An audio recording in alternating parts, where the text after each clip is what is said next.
I reunited with Dan Heng and unexpectedly made contact with Skrullum. He warned us that Amphorius was actually an experimental ground for the erudition and was rapidly falling into the path of destruction.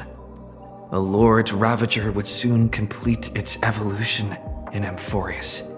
To tackle the crisis together, I stayed behind in Amphorius as an informant, while Dan Heng returned to the Express as planned to seek help. On top of that, Skrullum informed us that March 7th had also been drawn into Amphorius earlier. However, the current priority was the Era Nova. I quickly arrived at the Vortex of Genesis and met with Finan. The Era Nova ritual was supposed to proceed smoothly under the guidance of Lycus, but the appearance of the Flame Reaver once again left the fate of the world hanging in the balance. We struck down the enemy's mask, only to discover that his face was identical to Finan's. When his body was pierced by the ceremonial blade, a flood of memories surged forth, revealing the truth about Finan, the Flame Reaver, and Amphorius. It turned out that all of us were trapped in the eternal recurrences created by Finan and Cyrene, and the Flame Reaver was Finan himself, who had burned out after bearing countless core flames. Their goal was simple: to oppose the Aeon and rewrite the world's doomed fate of destruction. The eternal recurrences had already played out 33,550,336 times. In this final cycle, I promised Finan to take on the title of Deliverer and save the world in his stead, while he would fulfill the wishes of the countless versions of himself, tear the sky asunder, and confront the destruction head on. Thus, with Finan's help, time in Amphorius reset once more, but I became lost in the chaotic flow of time. At the critical moment, Mem, who had regained all her memories, sacrificed herself to send me back to the beginning of time.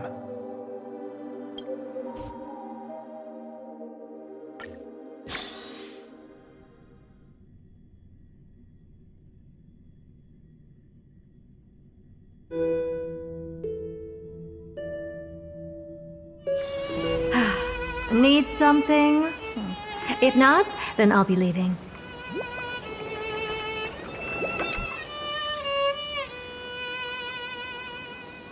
Hello. Your surprised expression is just like what the memories recorded.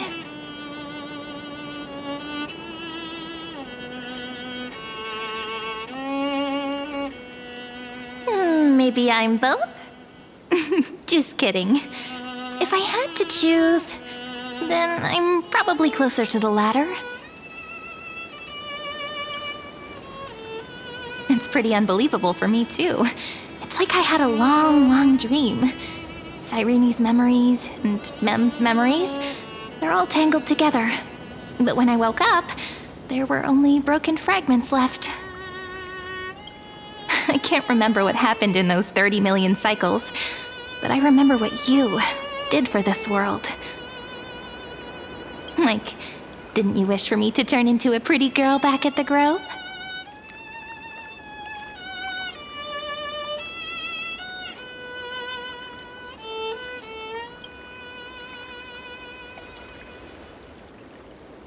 Hey, everything about you is good, friend.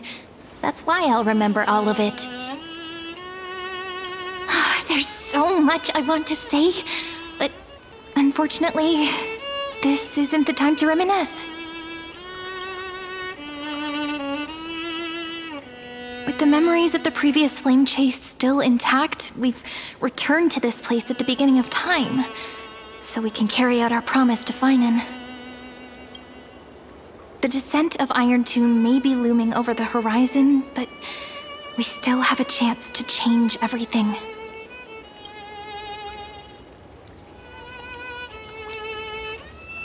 Ide Silicii is so quiet. In Cyrene's memories, she always sits alone by the lake, gently swaying on the swing, like she's waiting for someone.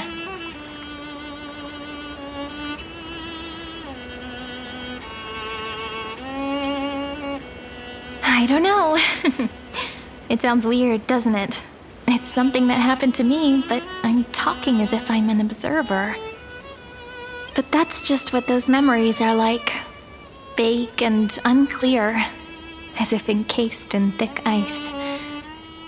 The only things I remember are the days I spent with you. Emphorius will fall into an ending of destruction after the next Era Nova. But those stories went out of fashion ages ago. In a proper romantic epic, the hero's supposed to foil the villain's plot, right?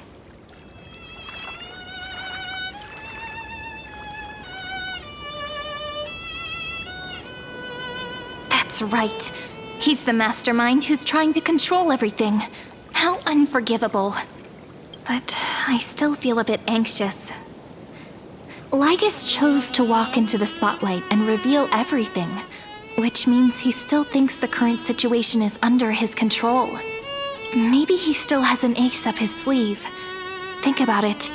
Even the name Lycurgus is a fake one. We have no idea who or what he really is. Which means it's probably time to borrow that treasure you're carrying, friend.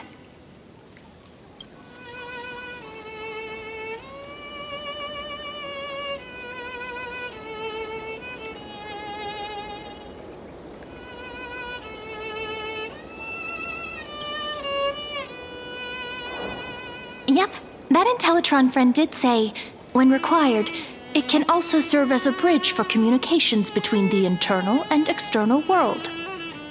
Ide Silicii is a little village enclosed by time. We might be able to contact the outside world from here. Why don't we give it a try? We should at least tell our friends from beyond the sky that you're still in one piece. Firstly, we need to find a well-hidden spot.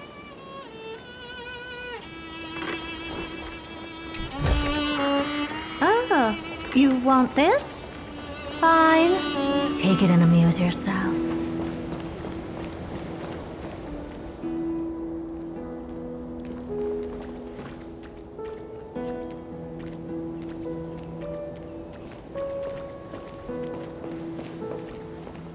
It's super quiet here. Sounds can't get in or out. Back in Cyrene's memories, this room was her secret base. No one noticed her practicing Orynyx's prayer here, or trying to speak with the gods in secret. But today's different, isn't it? We aren't trying to contact unreachable gods, but humans from other worlds. Real people. I'm prepared to witness that miracle, friend. The way Cyrene talks is so similar to Mem. I have so many questions. I'm also worried about how Dan Heng and March 7th are doing. Here's hoping the chronocognitive anchor can still function normally. Because I really need answers.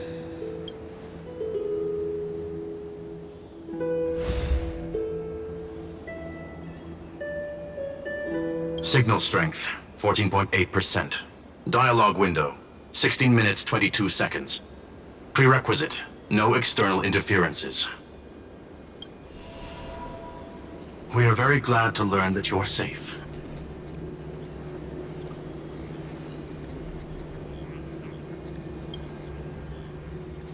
Pity. Now's not the time to celebrate. Having two geniuses standing here means you are in big, big trouble. Listen up, little one. The Destruction's eyes are gazing upon this place.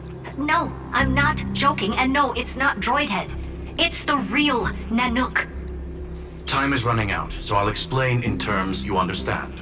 This world, Amphorius, is in fact a testing ground, where the Lord Ravager, Iron Tomb, evolves through self-extrapolation. Hiding in this segmentum, unknown to other life forms, it has endlessly repeated the process of Era Nova, seeking a solution that could obliterate the erudition. For some reason, the experiment entered a prolonged state of stagnation. However, it has now restarted. Prediction: if effective intervention is not performed, Iron Tomb will complete its self-coronation in 14 system hours and initiate its plan to destroy the entire path of erudition.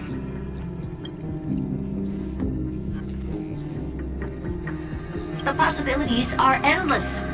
Breaking down interstellar communications, destroying the synesthesia beacons, returning cosmic civilizations to the Dark Ages, or even starting the third anti-organic war. Any of it would be able to bring the cosmos to its knees. Simply put, it will tilt all sciences and technologies towards the destruction. And since Nanook glanced at this place, it means they are being dead serious. Based on info provided by the IPC, Iron Tomb probably isn't like Selenova or Zephyro, who are overlords ascended from human beings. Instead, Iron Tomb is an algorithmic sequence. It can be anywhere, as long as there is a receptacle for its calculation. The version of Iron Tomb hiding in Amphorius is its source code, and this scepter is its incubator. Yep. Think of it as the program having reached 99.98% completion already. And then it's over. Something in the shadows has been driving everything forward. It's the Observer named Lygus. Speculation: he's the Scepter System's administrator. He wants Iron Tomb to break through the knowledge singularity. I don't know why he wants to do it, but he'll remove interferences at any cost. You're the only variable within this world, and you're the only thing he fears. So listen closely, little one. The speed of time is different in Amphorius compared to the outside. Destruction is just about to arrive, but you can still play Deliverer one last time. The cycles have already been broken. You've entered what is theoretically the last cycle Amphorius will ever be able to run. And Iron Tomb will break out of its prison as soon as the process of Genesis is triggered once more. But now there's an abnormality within the experiment. You know what I'm talking about. One of the model's 12 factors. That is one of the 12 demigods. Destroyed himself using the power of the destruction. Finan's signal disappeared from the cycles the moment Nanook cast their gaze this way. That means World Bearing's computational logic is currently flawed and bugged. Yet it's the factor directly related to the process of Genesis.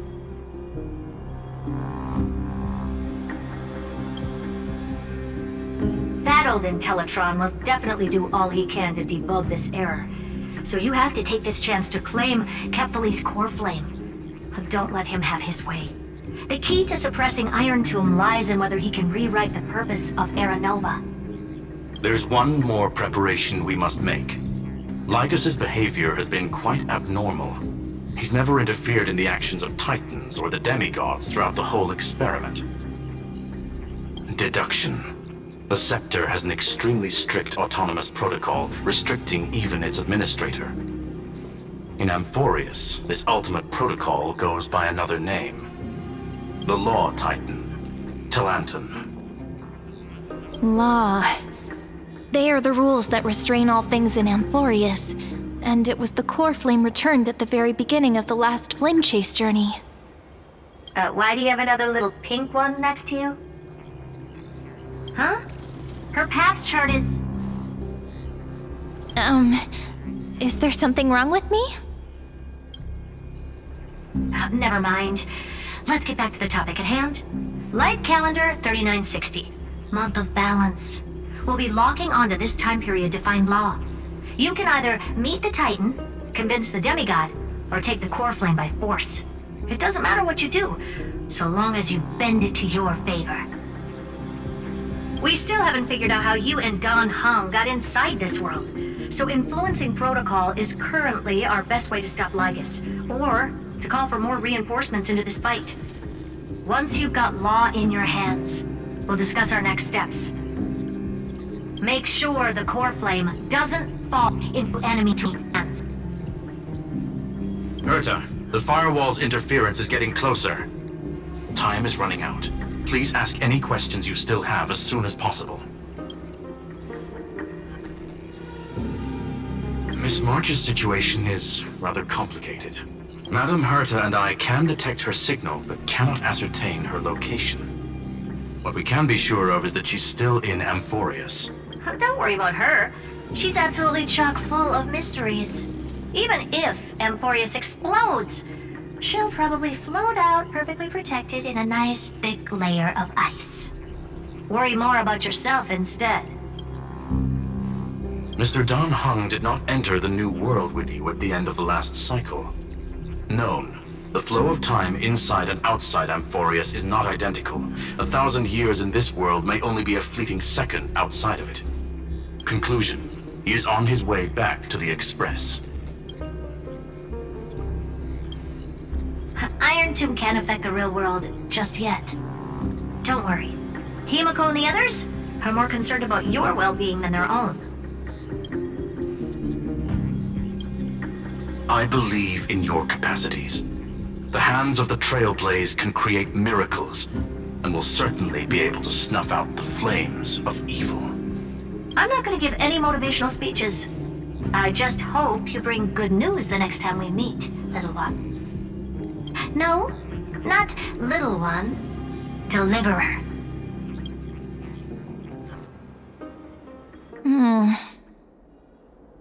Those two geniuses certainly have memorable personalities.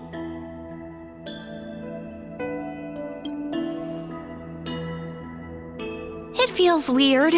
This all feels really familiar. Some of that conversation feels like it's about things I once knew, but then forgot. Maybe it's because of Mem? After all, Mem's a memo sprite born out of your thoughts, friend. Maybe our memories somehow got tangled up together. Never mind. Let's focus on something more important with what little time we have. Just treat me as an ordinary girl with secrets, okay? Like calendar 3960. I remember that Talantin had already fallen by then, and the Chrysos heir who inherited that core flame is named Saridra. That's what's recorded in history, and the period we'll be heading to. We'll need to find Law and stop Lygus. So, we've at least got a solid direction, right? Can you give me a little bit of time before we go? I want to pack some stuff. There's so much more I need to take care of in this form, and I'm still getting used to it.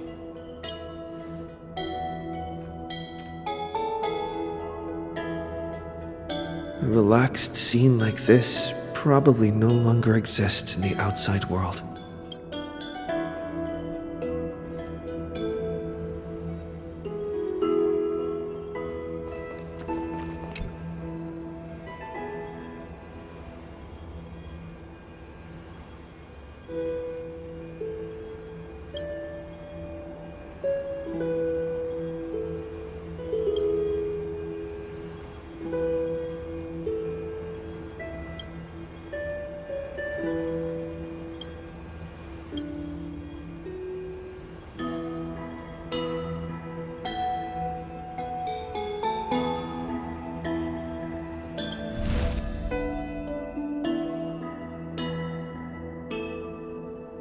Should I head to the attic to wait for Cyrene? Or should I have one last look at Ides Elysiae?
want this?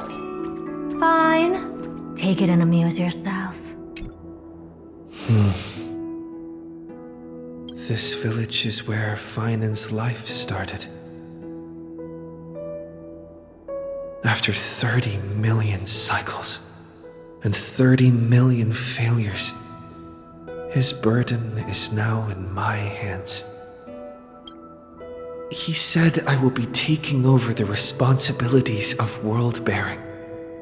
But what does that mean? Becoming the new Kefali?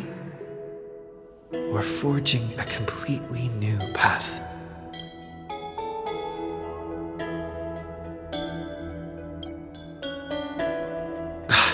Calm down and think this through rationally. This is going to be a very difficult campaign.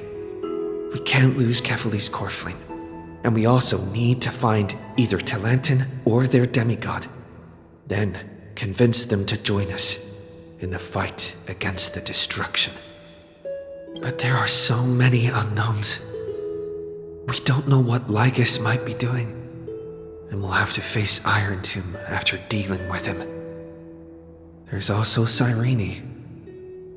What exactly is she? There are so many questions. I'll have to take it one step at a time. But I must make each move very carefully, because every decision could potentially impact the end. Herta and Screwlum's help might be crucial. Thinking hard over there? I finished packing. I decided to just bring these few things in the end. See? There's a journal, a quill pen, and the ceremonial blade of the Priests of Time. Holding it calms me down for some reason. The scent of the black tide is now calm. Finan must still be fighting them in some way. This will be Amphorius's final flame chase journey, but it won't be the end of us. It'll be the beginning. Friend, are you ready to become a hero?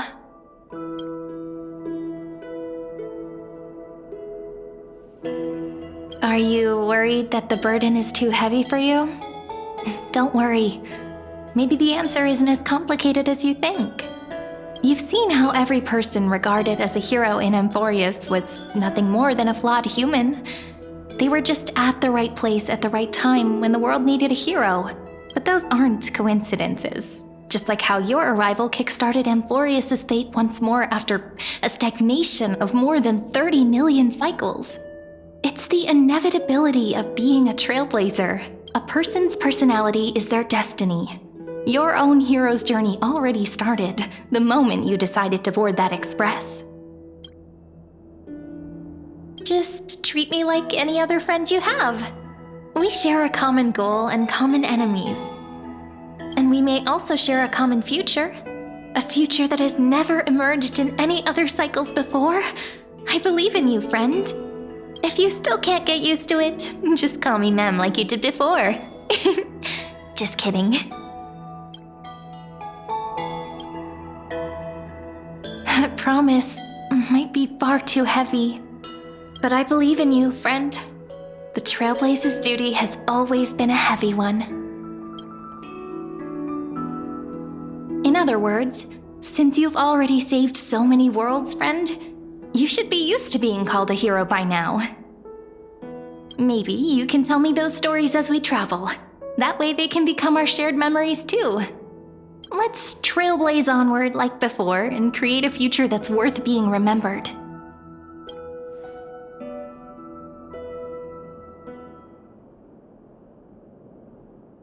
It seems you two are prepared to head out.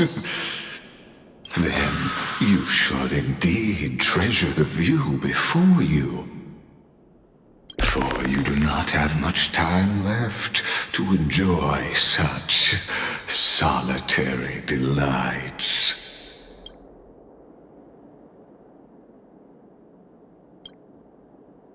My apologies for disturbing your moment of repose. To fully express my apologies, please grace my abode with your presence, so I may demonstrate the full scope of my hospitality.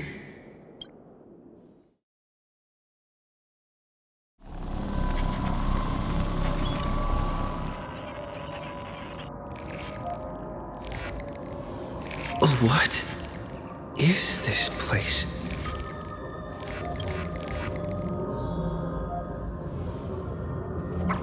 Farewell, then. May we all shall bid farewell to one. And that person alone will witness the miracle.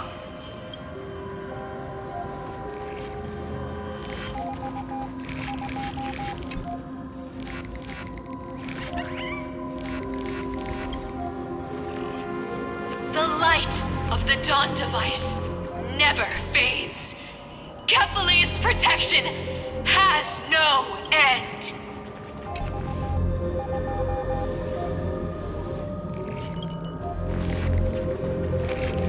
After I cross this river, it will be a tragedy for mankind.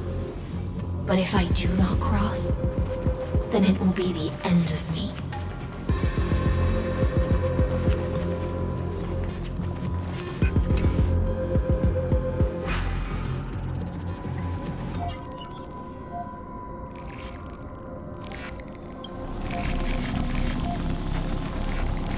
Outlier.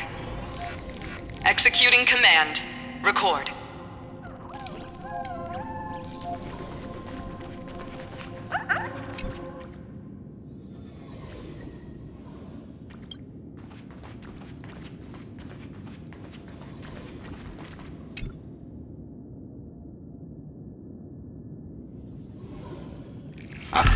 Oh, did that startle you? This is the intersection between Amphorius and the real universe. The audience seat where I observe this experiment. You can also call this location the Exomyth.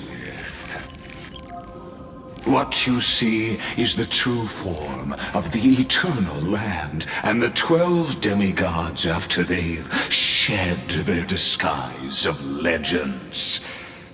Doesn't it look marvelous? Amphorius is like a microcosm of the cosmos. People love to portray the romance of the starry skies, but their tales often forget a different and far more truthful type of universe. The moment ancient Antikytherians sketched geometric shapes on the sandy beach and recorded the first numerals and symbols on parchment, the universe turned into a silent equation flowing under the pen of these relentless decoders. Erudition.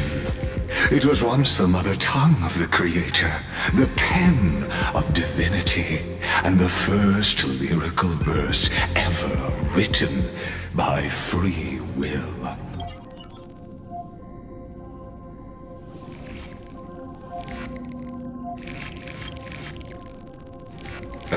Seems like you are not in the mood for an idle chat. That is fine. I simply wish for you to understand that I have no intention of being your enemy.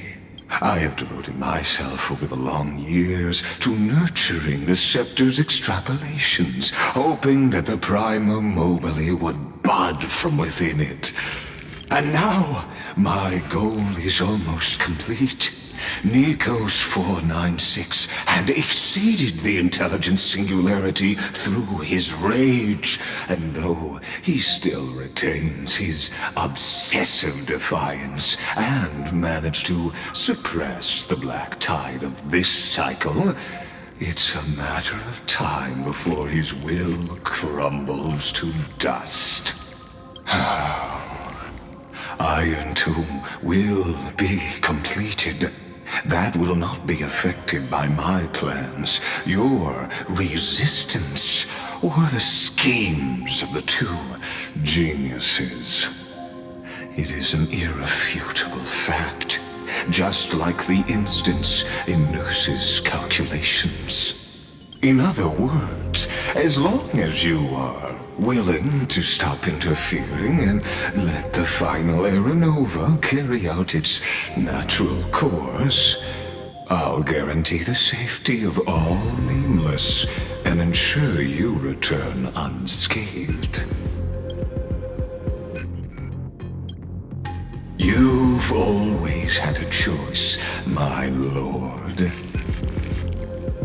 You can either accept my sincerity or face the consequences of defying it.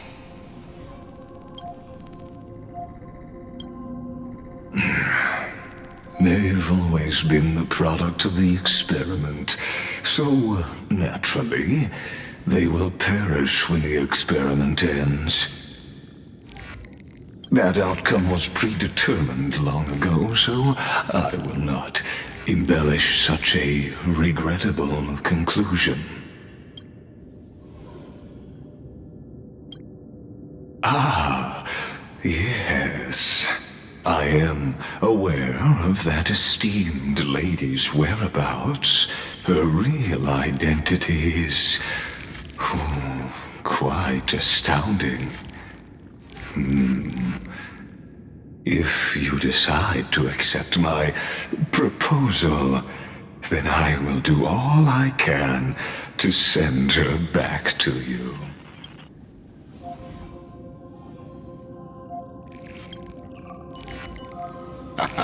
You are indeed worried about your safety and that of your companions.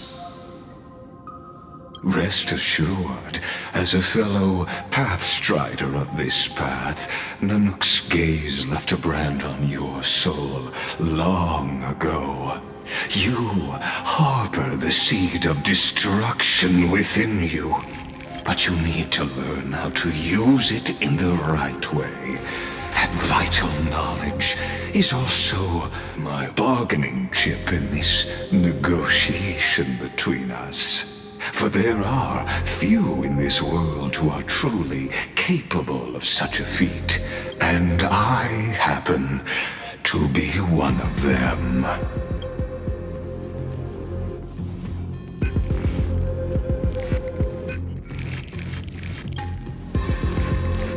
This matter is of grave importance, so please do not make your decision lightly.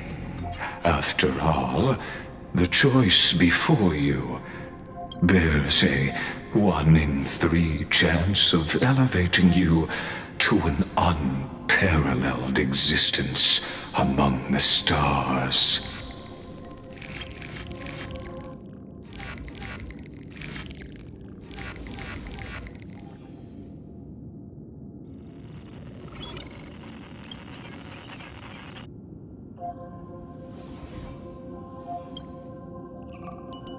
I now see the full scope of the determination in your words. You may now continue your travels.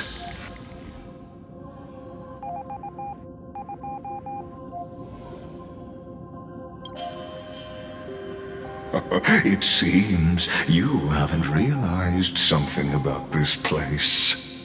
The Exomyth is the Erudition's domain. You cannot physically interact with me in any way in this place, and vice versa. As negotiations have broken down, there's no more need for us to remain in the audience's seat. Let's return to the theater called Amphorius, where you will meet me once again.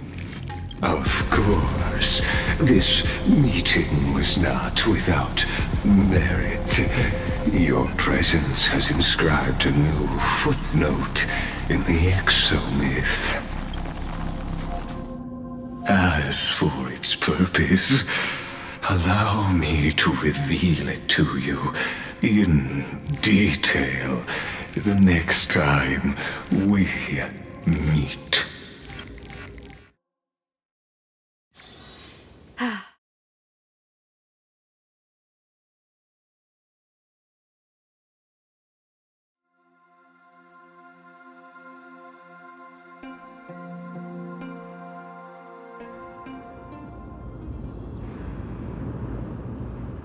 100 years ago, the flames of war consumed Akama.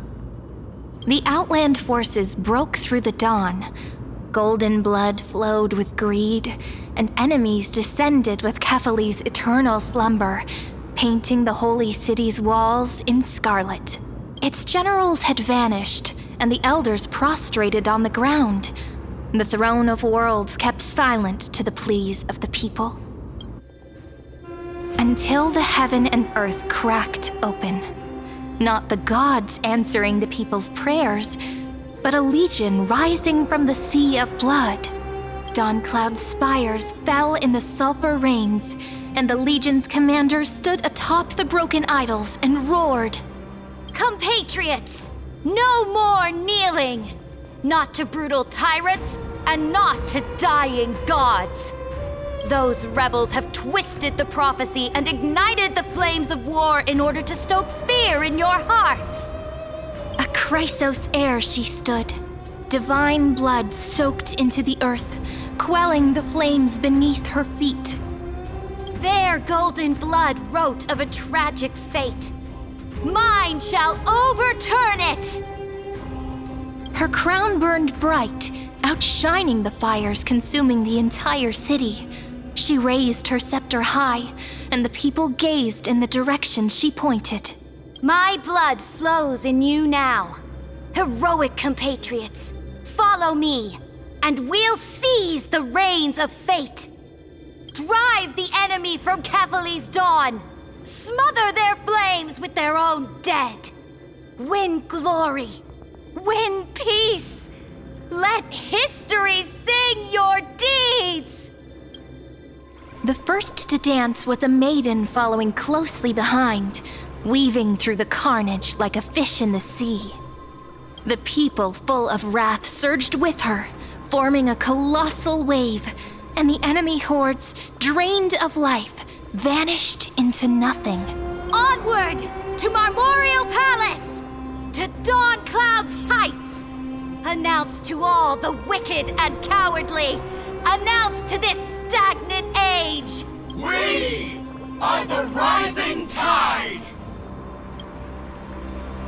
History remembers this as the first siege of Akama. It is said that after the flames died, people found identical inscriptions in every place in the city that had been scorched by fire. It was the name borne by Akama's first and final sovereign, the Imperator Saridra. Friend, are you listening? Friend? Honestly, you were the one who insisted on reviewing history, yet here you are, dozing off? Wake up! Otherwise, I'll have to... Awake at last? I guess I won't have to use my wake-up magic on you then.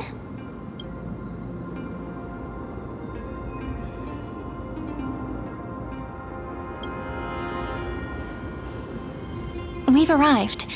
A familiar place. The Temple of the Three Fates. If everything went according to plan, it should be shortly after Talantin's fall. And also the end of the first flame chase journey. Perfect timing, actually. The first flame chase ended with the trial of law. We must find the demigod and gain her trust before the core flame is restored. It'll be tricky, so let's pick up our pace. To Akama first. We can learn more from the crowds there. Tyrant! You and your butchers are not welcome here. Get out! Hold your tongue! Conspiring with Kremnos and plotting rebellion are crimes punishable by death. There are multiple voices, and things seem tense. Let's not get caught up in any trouble. Why don't we find a place to hide and observe from the shadows?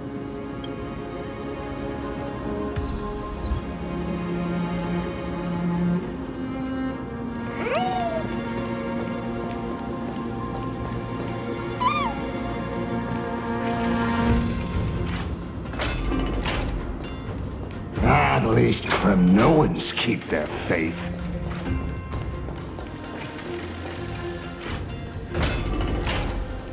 Wait, isn't that...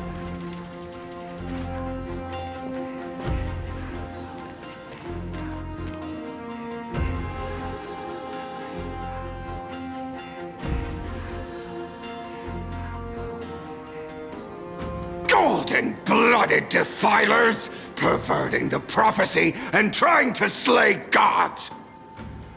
Stars beyond the sky? Gods who created the Titans? What kind of nonsense? Look at this broken world and see what your atrocious acts have done! What? Did he just mention the stars beyond the sky? But how is that possible? You impudent! Ducks for Goris. We're here to welcome the deliverer from beyond the sky. Stand down. Heretic! No one but the great Talantin can deliver this world from misery! I ask you, if the old laws were so perfect, why did they crumble beneath my feet? You...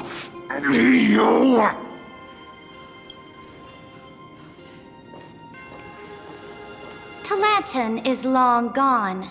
Now I am the law. Challenge me, or submit to my judgment.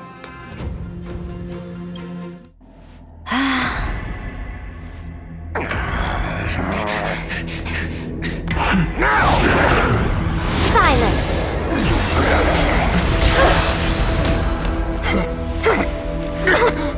What gives you the right to judge a priest of law? That's because I came, I saw, I conquered.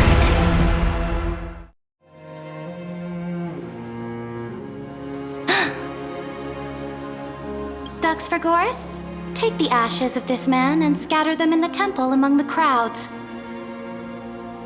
Tell them that the High Priest attempted to take away the rights granted to the people by the Imperator. Thus, he met his fate. Yes, Imperator. Now, these two accidental guests. Dux Gladiorum, if you please. As you command.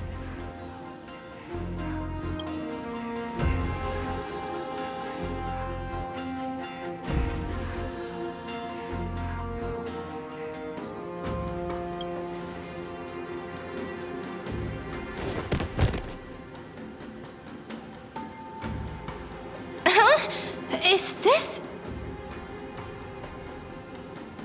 Correct, but not the kindness you know. This is the leader of the Cleaners in this era. Since the start of the Chrysos War, they've made it their mission to wipe out the Chrysos heirs.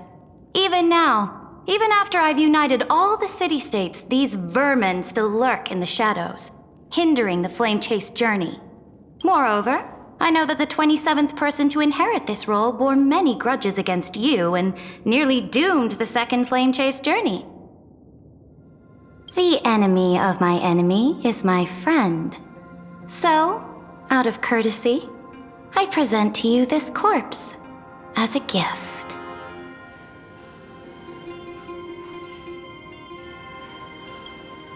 Careful. Let's wait and see what happens. She's probably trying to scare us. For the sake of order, I am known by many titles. Flamebearer who ends wars, Tyrant of Dawncloud, Empress of the Holy City, and Imperator of the Flame Chase. But in light of your unique identities, I'll allow you to address me by my real name, Saridra. On behalf of my people and this land, greetings, Deliverer. If I may, how do you know his identity? As the little hostage prophesied, the Deliverer shall come from the future beyond the sky. Gray hair, golden eyes, skilled in wielding a mace. They would arrive in Yanisopolis on this day. There's no mistake.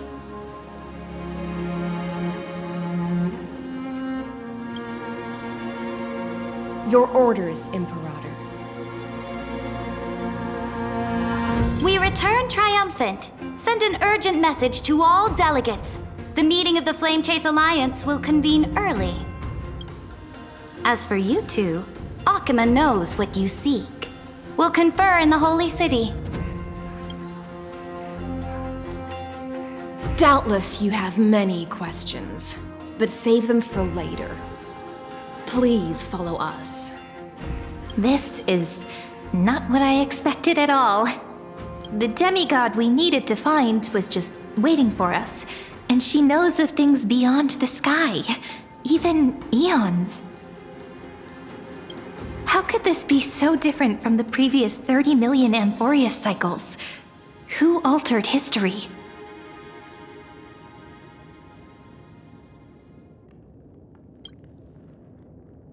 I wish, but other possibilities remain. The currents of time have become twisted. Regardless of who caused this, that Imperator came prepared. We're the ones at a disadvantage now. We might as well dance their dance. Let's go with them to the Holy City. We've received the Imperator's favor because of your unique background. As a result, the people of Akuma will certainly respect you more. Just put that to good use, and add a bit of your experience and charm. Should be easier than last time, right?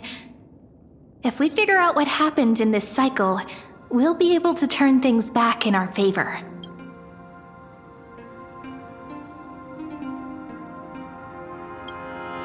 Ah, so I'm the key? Since you insist, friend, I'll give it my all. Guests, please. The journey to save the world starts with a single step. Let's set off, my friend.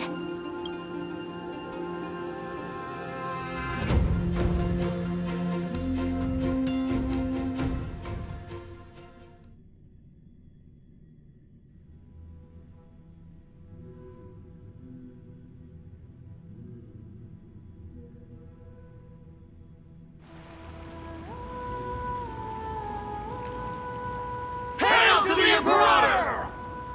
Hail to the Golden Heroes! Hail to the Deliverer! Told you, you're the headline act. All this spectacle is for you. Guards, your service to the Holy City is appreciated. How have things been? Castrum Krenos once again struck the border. Dux Brumalis led her troops to repel the enemy. The agitators against the Flame Chase are still active in the city. They smashed the shops around Memorial Market. But the garrison already arrested the culprits, and now they await interrogation. They are merely a disorderly mob and do not warrant any attention. Even though Terravox personally mended the fractured earth, it still didn't silence these fools. Guests from beyond the sky, worry not about these trivial matters. Dux Gladiorum will take you somewhere to settle down for now.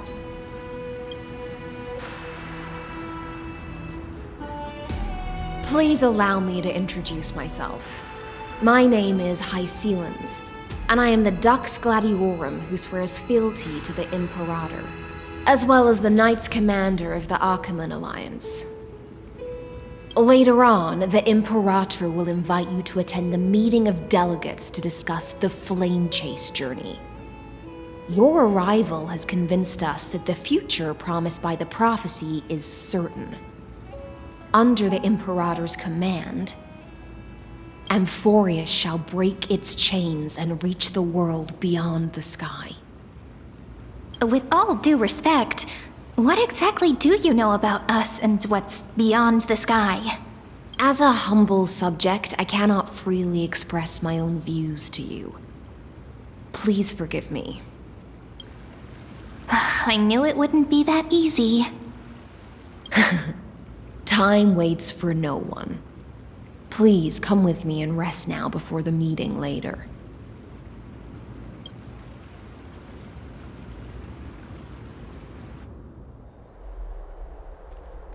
Akama, under the Imperator's rule, is no longer in the shadow of war.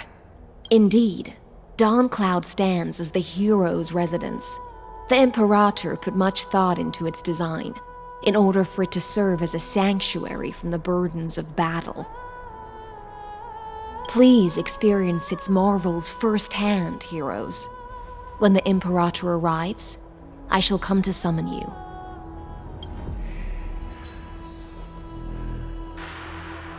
Hystealans. No wonder she's the Knight's commander.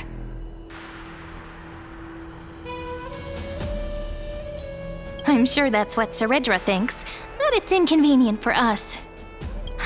All right, we finally have some freedom to ourselves. Since there's still some time before the Alliance meeting, let's explore a bit. Look over there!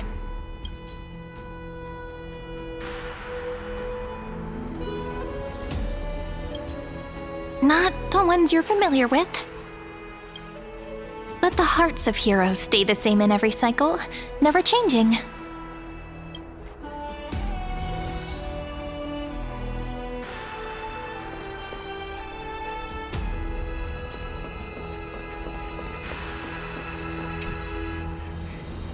Dux Brumalis, our great Imperator, found the mastermind and executed him in public. Seeing that scoundrel burn to nothing should deter these miscreants from being so brazen again. So the great Imperator isn't afraid of getting her hands dirty? What a ridiculous display. What do you know? No matter what sins the people commit, they are still the Imperator's people, and it's only right that they be judged by the Imperator's own hand. Our distinguished trespassing guests. Seneca, the Dux Brumalis. Greetings. This Dux Brumalis doesn't seem to like the Imperator very much, but she holds a high rank. And Dux Frigoris' speech seems self-contradictory. Let me see what I can get out of them. I'm Cyrene of Ida Silicii.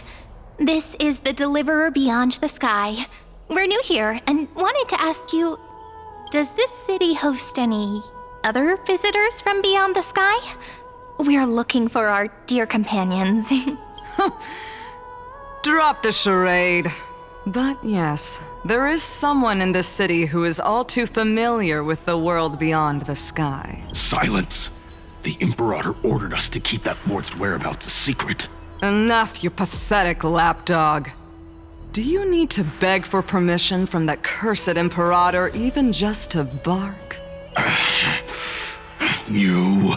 Someone who is all too familiar with the world beyond the sky and is referred to as that lord. Could it be? Looks like things are getting heated. Let's get out of here.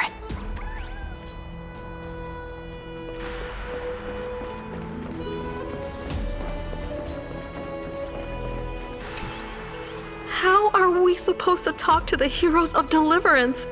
What if they're really intimidating? Virginia, don't be so nervous. Once they hear your poetry... Ah, heroes, you're already here. Greetings. I am Apollonius, the Dux Helcolithus, one of the 5 sages of the Grove of Epiphany, advisor to the Flame Chase army. This is Virginia of Castrum Kremnos, the Dux Carminum and imperial scribe of the great Imperator. Hello. I'm Virginia. I compose poetry. I'm Cyrene from Ida Silicii. This is the Deliverer. Nice to meet you both. They're not as frightening as the rumors claimed. This is our first time in the Imperator's realm. Akuma is even more magnificent than we imagined. If you all weren't here to look after us, we'd be completely lost and confused. The Akuma you imagined is long gone. Under the Imperator, this city has been reborn as the capital of the world. Bask in her free-spirited winds. For anyone who fulfills their duties to the Imperator, these winds shall forever remain at their service. But what if... Those who are loyal do not need to consider the consequences of betrayal. But if you're curious, why not head to the lake and take a look? Those elders who lie at the bottom of the lake are the best example of what happens when you disobey the Imperator. The elders of this cycle were all... Looks like that priest who was sentenced to death wasn't an isolated case. Aggie, you're still so listless today. Did you have trouble sleeping again? Yes. We know. The Titan's prophecy haunts you. If you want, you can talk to us, just like when you were young. No matter what, we'll always remain by your side.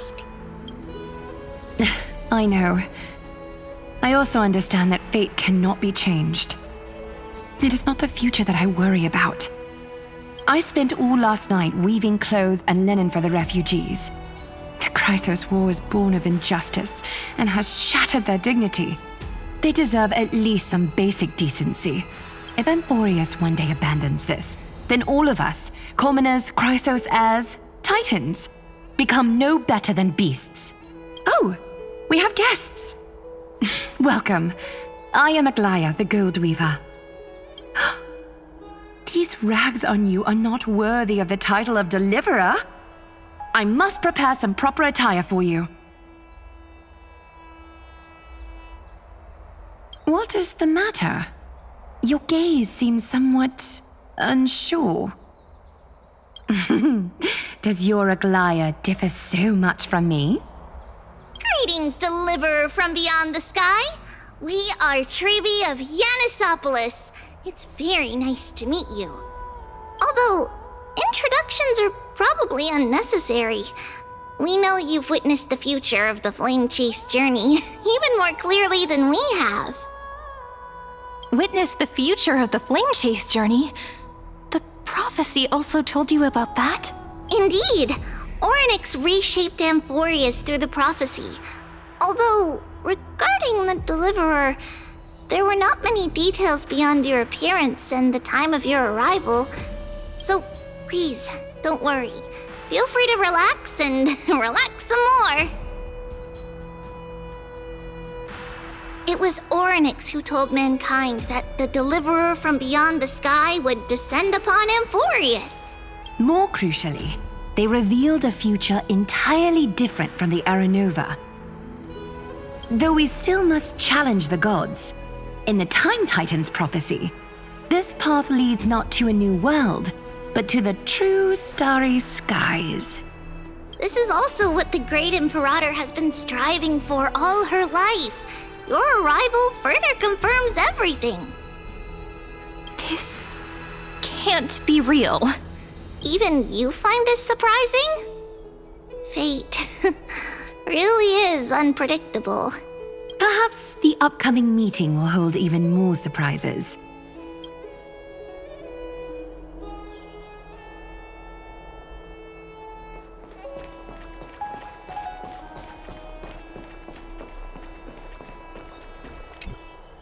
Little fish from beyond the sky, did you rest well? The Imperator and the delegates are about to arrive. If you are ready, please follow me to the meeting. I'm the Knight Commander of Akuma, General of the Flame Chase Army, and the Imperator's servant. But beneath these shiny scales engraved with complicated titles, I am just a swordfish at the Imperator's side. As you've witnessed, she is the Empress of Akama, the one who ended the Chrysos War and the leader of the Chrysos heirs. As merely a humble subject, I cannot say more beyond this. The Chrysos heirs here constitute the elite among the Flame Chase army. Dux Halkalithist Apollonius and Dux Carminin, Virginia, serve as the army's advisor and historian respectfully. One offers advice and counsel to the Imperator, while the other writes verses of her supreme glory. Dux Frigoris Labienus and Dux Brumalis Seneca are both formidable warriors, clearing the way for the flame chase with steel and storm. Dux Fatorum, the holy maiden who interprets the prophecy. Only the one named Treeby remains in the city. The Imperator once took them as hostages in order to unify the prophecies of the world, but they are now Akama's most vital prophets. Dux Goldweaver, Aglaya.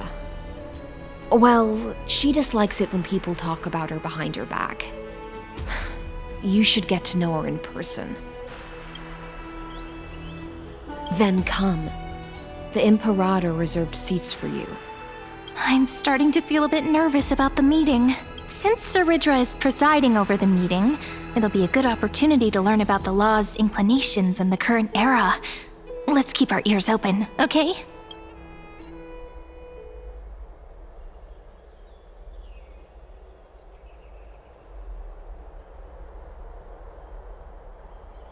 Good sir from Paphos, what do you think the Imperator is planning calling this meeting so early?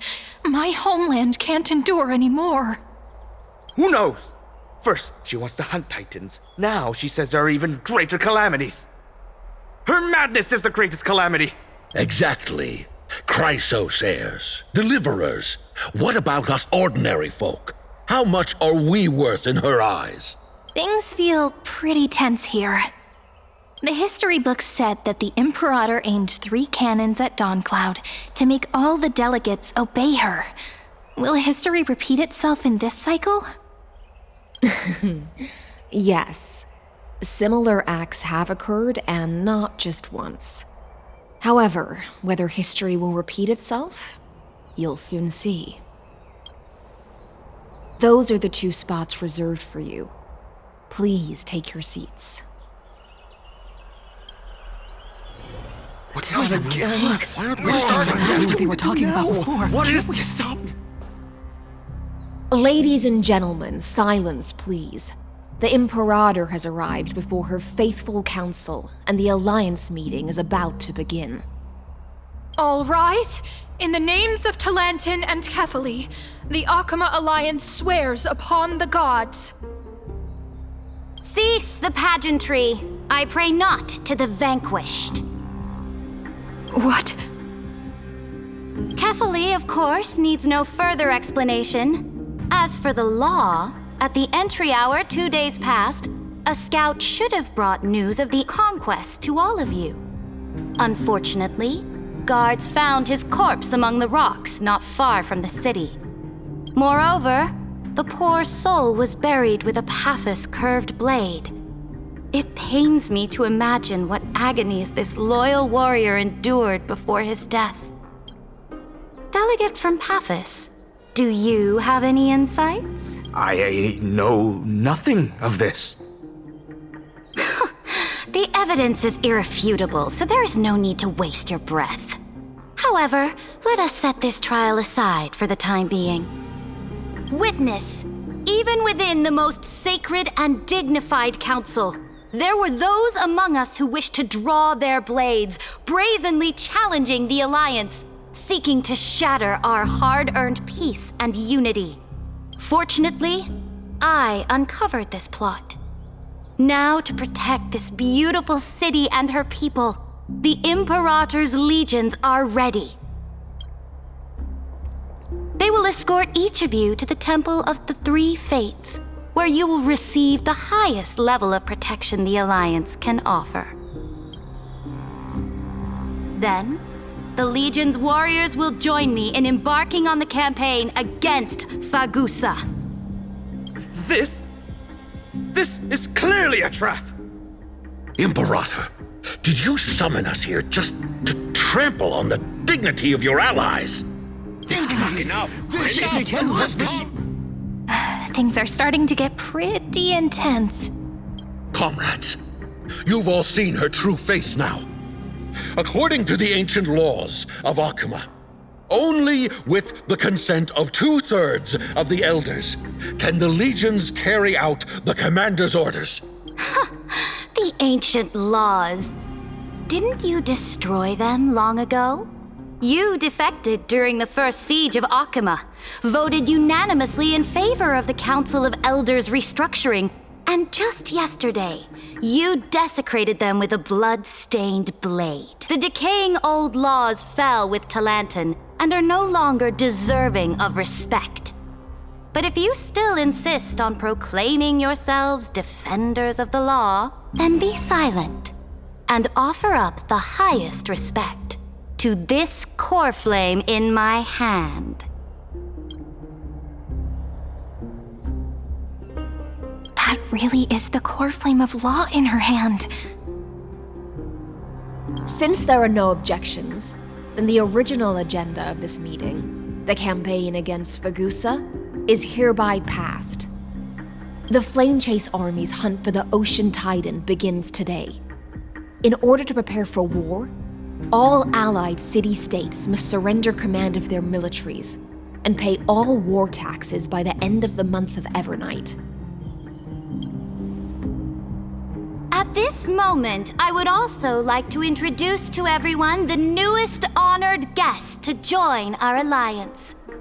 The Deliverer, revealed in the prophecy of time, has descended from beyond the sky.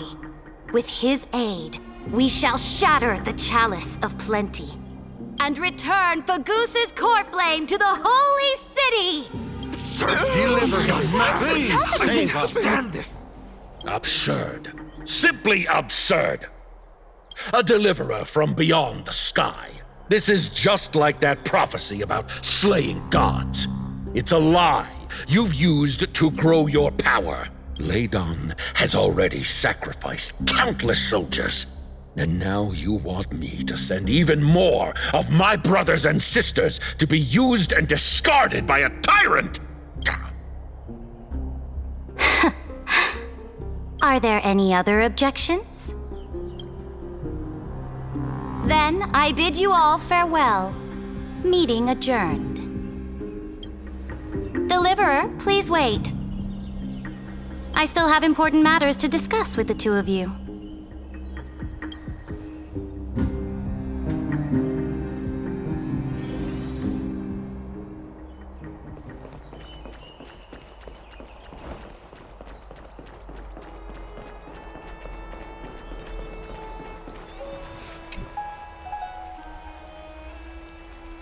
I apologize for that farce of a meeting. It must be tiring dealing with so many people every day, Great Imperator. Tiring? You're mistaken.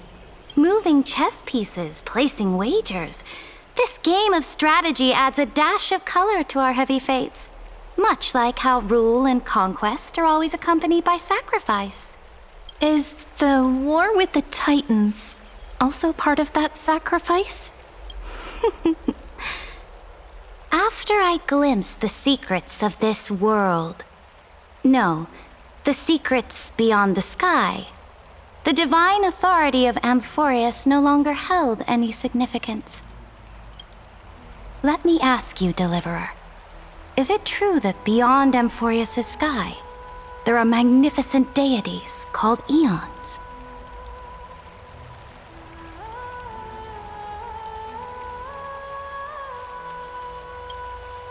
Ah. The word fact has never been so intoxicating. Then, please tell me more. How will you use this great power to guide the people? In the future you envision, where will our flame chase journey lead?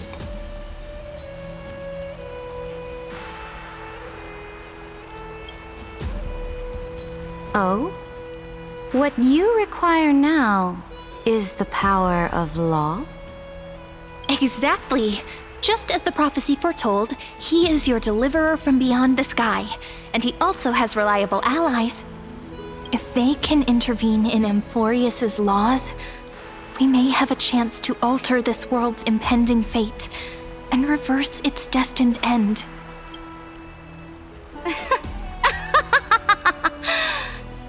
Very good, Deliverer. You have courage to say such presumptuous things, even knowing that the inheritor of the law stands before you. You mean? In the past, anyone who dared to covet the Imperator's divine authority would have met a gruesome end. But now we can see beyond this dying world. Our journey should no longer be confined below this stubborn sky. Alas, that fickle ocean titan has obstructed the spirit water leading to the vortex of Genesis, hindering my ascension.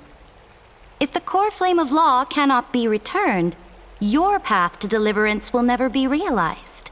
Now that things have come to this, we must resume our once stagnant journey and force the waves that block our way to recede. So, you agreed to cooperate with us? Cooperate? Forgive me, but I never cooperate with anyone. Though I will permit you to join me as subjects, and together we will forge the most perfect law. This is... the Flame Chase Medallion, a symbol of the Flame Chase Army. Every noble in Akama carries one. This medallion represents the will of the Imperator herself, and you may act freely within the city with it. Before we embark on the crusade against the Ocean Titan, you should rest in Akama for a time.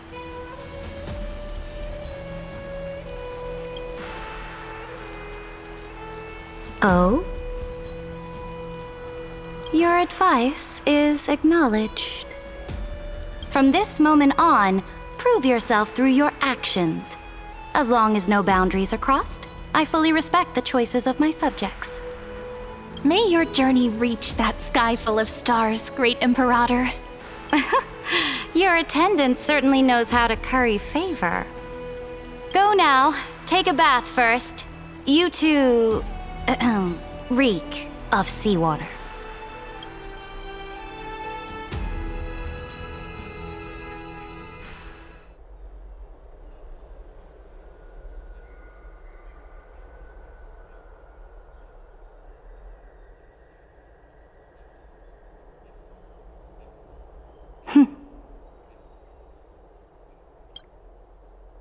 Come forth, Theoros. Yes. Great Imperator. Now, perhaps you're willing to hear my counsel.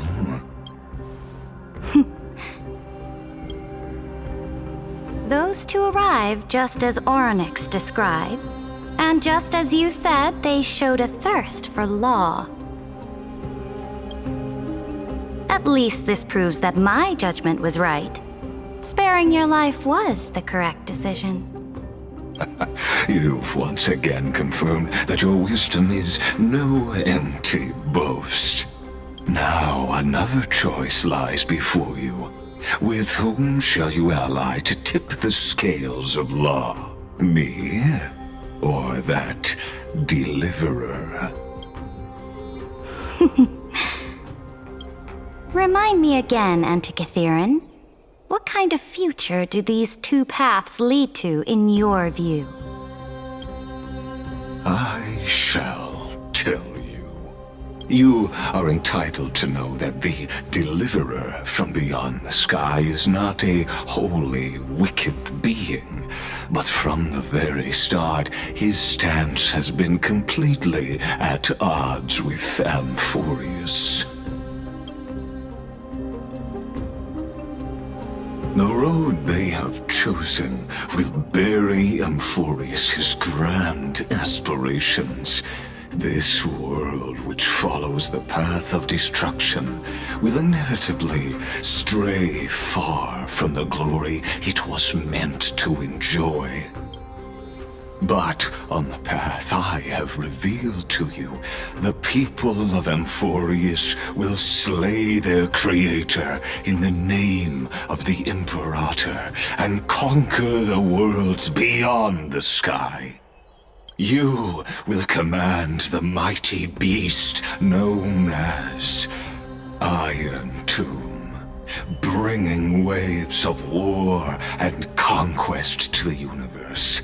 Beings across the cosmos will bow before you, offering their allegiance. So, what's the price? The price is insignificant.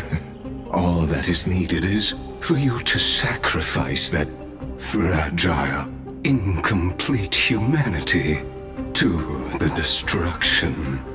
As a Chrysos, heir of the prophecy, you have already chosen to abandon it, have you not?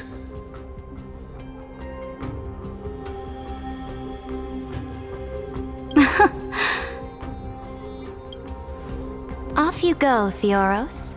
I have already made my decision. Once I ignite the core flame of law and burn away the old, outdated rules, Amphorius will embark on a journey across the stars.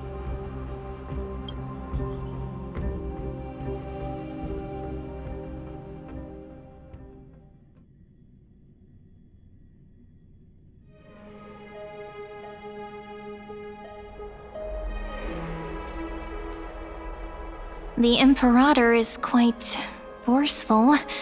She didn't give us any chance to ask questions. And she's clearly hiding something. What do you think?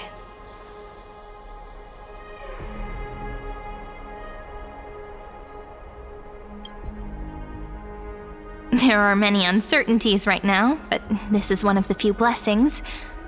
Still, the atmosphere in Akama, it's so unfamiliar. And it's not just the Flame Chase Alliance talking about the world beyond the sky, but the whole city. We should also discuss our findings with our friends from beyond the sky. Then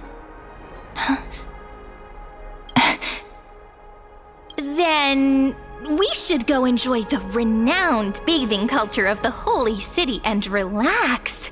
It's the thing I've been looking forward to most on this journey.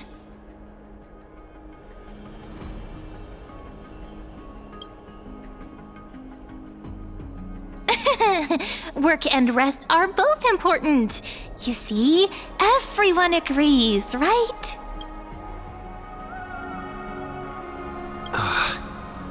So someone's watching. Can't let our guard down for a second.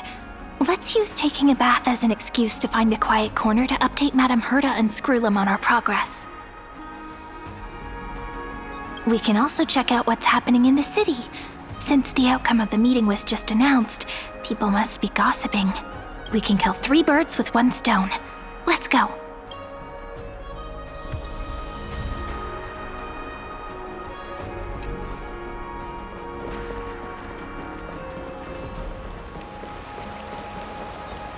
Oh, so many people! The holy city is so lively. Did you hear? At the Alliance meeting, the delegate from Leyden stormed out in anger. As expected, the Imperator is always hiding things from everyone. When has it not caused a ruckus? Silence! That's treason! If it weren't for the Great Imperator, you'd have sunk into the lake with those corrupt elders already. And you wouldn't even be alive to speak like this.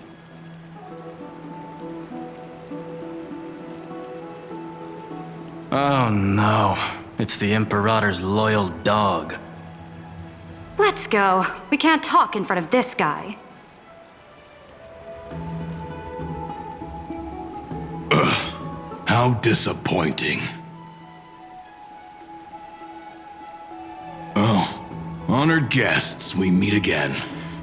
Looks like I'm not the only one who came to the baths to unwind after the meeting. For the upcoming campaign, please make sure to rest well. I am Dux Fregoris, a trusted officer of the Great Imperator, willing to fight alongside the Deliverer in the coming battles. Ugh. Another war? Ever since the Imperator took control of Akuma, we haven't had a day of peace. Idle chatter. The atmosphere is a bit tense, with rumors flying around the city. You must be troubled. My apologies. After every Alliance meeting, there are always some pests in the city who get restless. I prefer to ignore them. Pests on the ground don't affect the sky in the slightest. They just complain from the shadows that the sun's light is too harsh. Besides, the Theoros has already promised the Imperator her fate.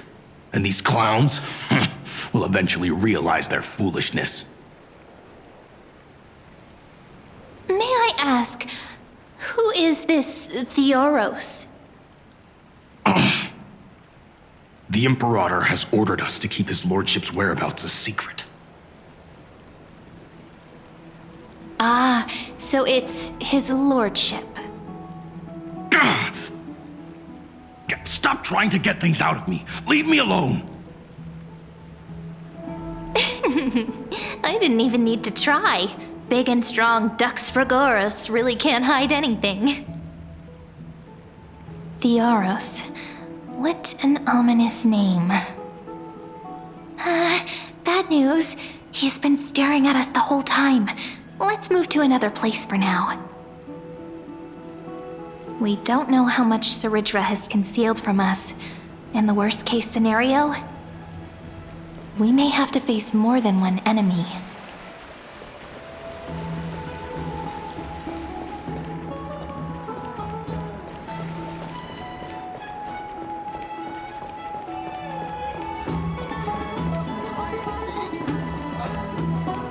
Alliance meeting? More like a cage where creatures with golden blood claw at each other. And Flamebearer who ends wars? Clearly, a tyrant who doesn't deserve such a title. You're absolutely right. While the Imperator's hounds are still hunting down others, let's let out our grievances. Ew. I know you. You're that tyrant's lackey. What? Here to shut me up for that little imp? Panicking now? Don't worry. I don't care what others say about the Imperator. And she certainly doesn't either. Oh? Children of the Prophecy. Such rare guests. Are you here to relax in the baths as well? The temperature is just right today, so be sure to enjoy it. You should rest well for the next campaign. What? Children of the Prophecy? Another excuse for the Imperator's reckless warmongering. No filter, huh? You should be glad you don't have a seat at the Alliance meetings. By the way, if you still want to bathe, hurry up. Once that predatory fish joins the flow of water and eliminates all the fools questioning the world beyond the sky, you won't be able to enjoy this perfect water temperature anymore. Seems like there's more to Dux Brumalis's words than meets the eye. But would the Imperator actually kill those who question the world beyond the sky? This is the complete opposite from what we know of Akuma.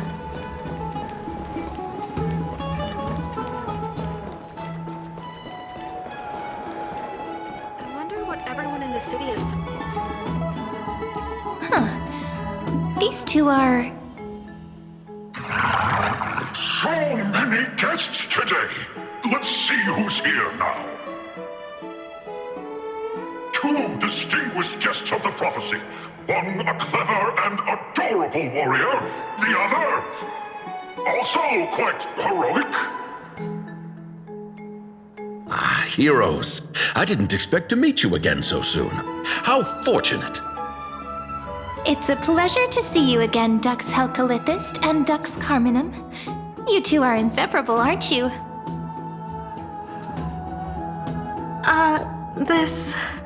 This is... Oh, she wants to find someone to help with research for her new work. I'm the far-seeing eye and all-hearing ear of Okima. I see and hear every single thing that happens in the streets and alleys of this place. I'm the perfect partner for research. Ahem. Enough small talk. Here's the latest news from Okima, as you requested. The children of the prophecy arrived in the holy city, and the Imperator unilaterally stripped away military power. The Alliance meeting ended in discord, and there may be bloody upheaval. As expected. I get the feeling you might have embellished a bit to keep people's attention.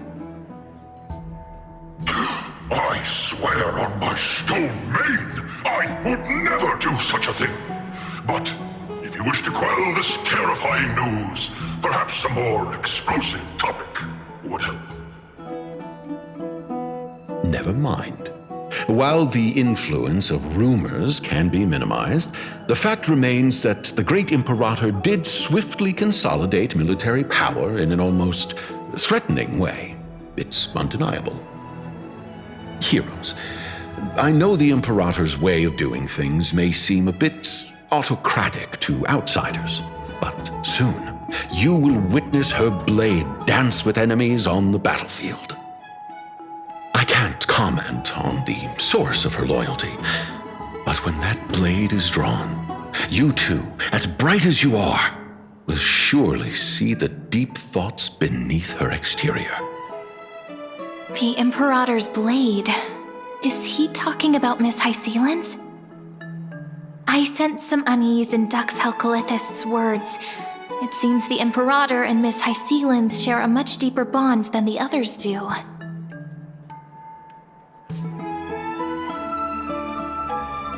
There are eyes and ears everywhere. Is there any place where we can have some privacy? To understand the Imperator's secrets, we have to get past Miss Hysealin's.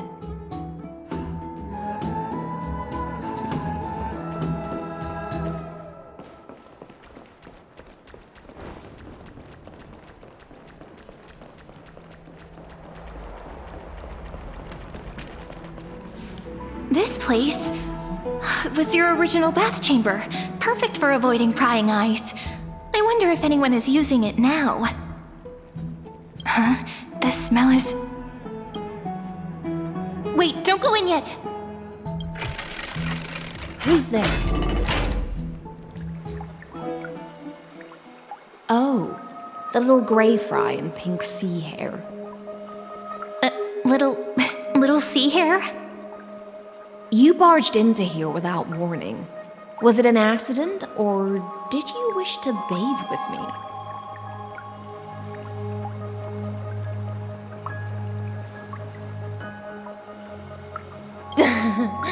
What's wrong? The Marmoreal Palace is the reef where I rest. Sorry, we didn't mean to disturb your bath. We'll leave now. It's no big deal. There's no need to panic. This is the natural state for me. People on land force themselves to wear clothes, adding unnecessary constraints. Forget it. If Dux Goldweaver heard that, she'd scold me again. All right. Please make yourselves comfortable and wait a moment. Let me first wash off the blood of the hunt, and then I'll attend to you two.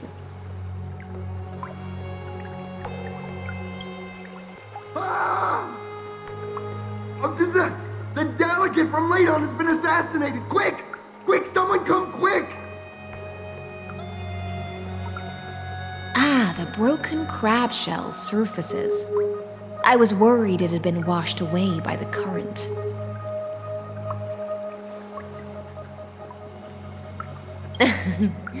Just a regular cleaning.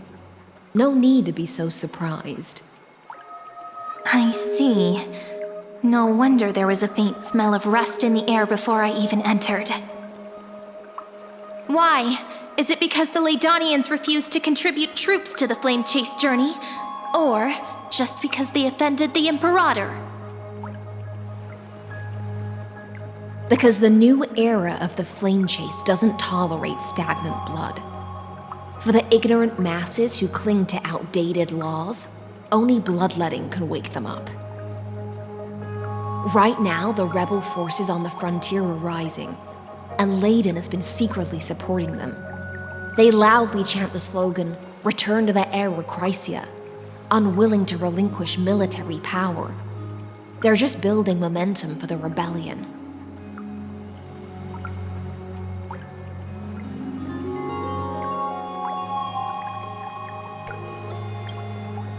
Thinking is a right given to citizens by the Imperator. I won't interfere with your thoughts. As long as you don't try to reverse the current of the times, you and I will both be free. But, Miss Hysealans, I can't even hear the slightest hint of joy in your words. Because I've already tasted ultimate freedom. Long, long ago, I lived in the sea. In that lightless abyss, far beyond civilization's reach, the great fish consumed the small, and when the great fish perished, their bodies became sustenance for the newborn, nourishing the whole ocean. This is the tide that carries civilization forward. Anyone may be devoured, or meet the fate of inevitable decay. Are you suggesting that ultimate freedom is in fact the cruelest fate for life? I only mean that if life wishes to preserve its dignity, it must first be bound by the law. There's no need for me to say more, little sea hare. We are of one mind. Whether the Imperator's law can guide the schools of fish and lead us to a truly free ocean, let us wait and see. But for now, let's pause this heart-to-heart. Another fish has come, following the scent of blood. Being your subordinate is such a tragedy. I'm always having to worry about the messes you leave behind. It's simply our duty to the Imperator. All ready to go in an instant. Miss Hysealans, you truly are impossible to predict. Yet you, a golden trout who's always busy all day, suddenly have the time to visit me? Do you think I wanted to come? I suggest you burn some more of the incense offered by our allies, lest my creations be tainted by the reek of fish. I'm only here on the Imperator's behalf to remind you to prepare for the banquet. Fine. But I must retort. What you call the reek of fish, to me, is the unique fragrance of the sea. Besides, if my fine clothes get stained, won't you just gift me new ones? I won't.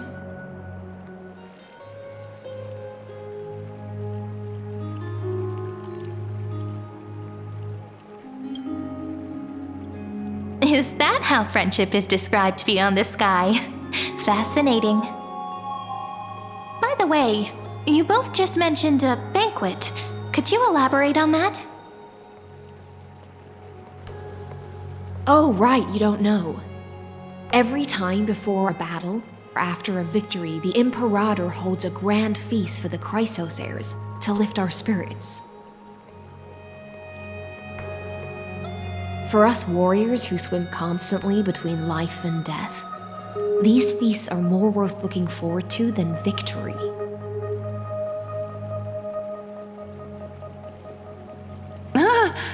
A banquet to prelude the hunt for the god of banquets, and honey brew as a tribute to commemorate the ancestor of honey brew. How absurd. Don't look so grim. All has been decided. Since it's a banquet for Fagusa, why not take a leaf out of the Titan's book? Live in the moment and enjoy life to the fullest. I'm not as carefree as you. That little Dolos kitten is already causing enough trouble for me. And on top of that, I still have tailoring commissions to complete. By the time the cool flame illuminates my eyes, I might not be able to focus as I used to. Glaya's eyes. Curious about these eyes? People often compare them to jewels.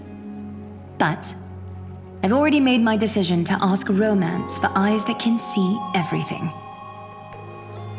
I wonder what this world will look like when I take the Divine Authority. In the future, you will still be the finest weaver in the world. Is this also a prophecy from the Three Fates? It's even more accurate than a prophecy. After all, he has already witnessed it, right?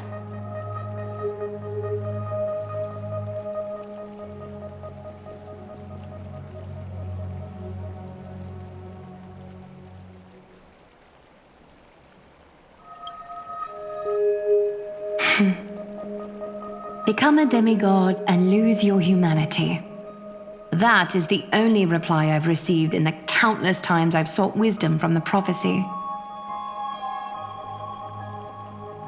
But Destiny's fragments are like stitches. Before they're threaded into splendid garments, no one can see their true charm, can they?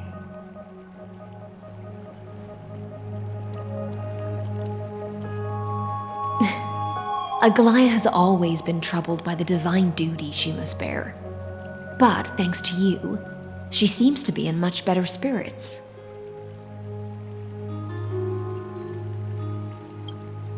Just as she knows how the spinning wheel trembles, I can sense the smallest changes in the damp air. As for whether we know each other well, I've swum beside her since she was a child. Most of the time, I can understand the whispers in her heart. For those words she was too shy to say herself, I'll raise a glass to you on her behalf. Now, I leave this bath chamber to you. Rest well and prepare yourselves. After all, every time we drink and talk could be the last celebration we have in this life. Miss Hysealence has given us the bath chamber. It seems she really does do whatever she wants.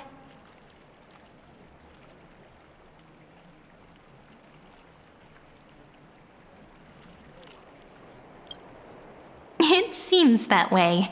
This also means she could return at any moment. If we're having an important discussion, we must remain vigilant. So, let's seize the opportunity and report our current progress. We don't want to keep everyone beyond the sky waiting.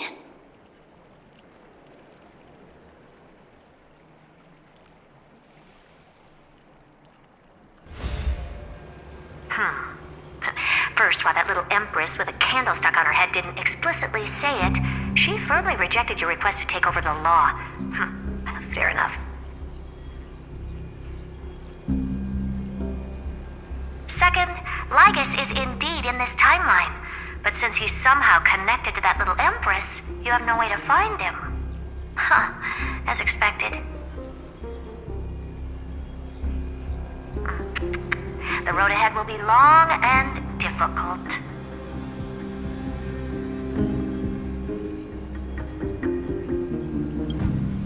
It's all just a guess.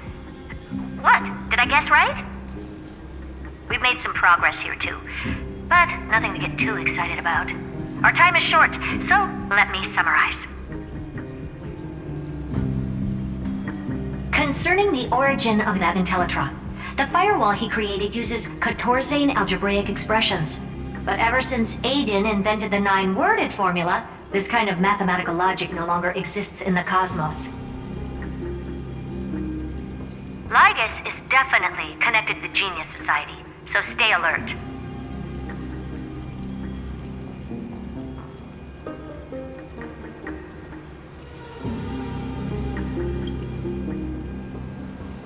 We can first exclude Droidhead themselves.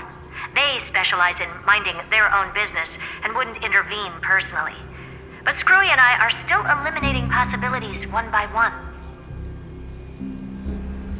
Currently, the most likely candidates are these few.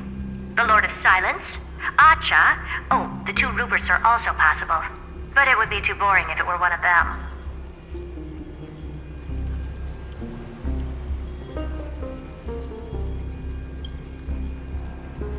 I've told you, his technology is both outdated and complicated, no less than genius.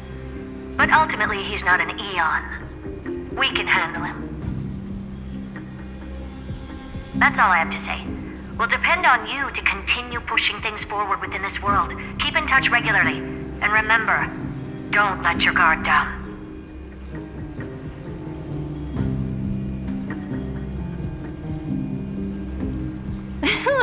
Madame Herta is a real whirlwind. Well then, let's use the banquet Aglaya mentioned as our next starting point. Ceridra's trusted followers should all be present at that time. It'll be a good opportunity to get closer to them.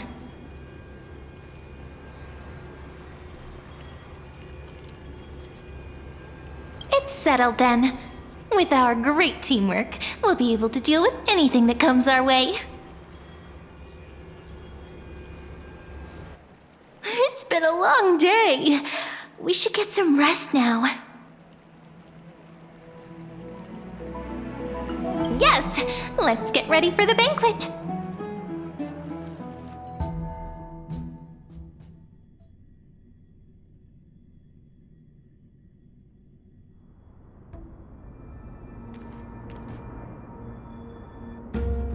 Look, the venue's right ahead.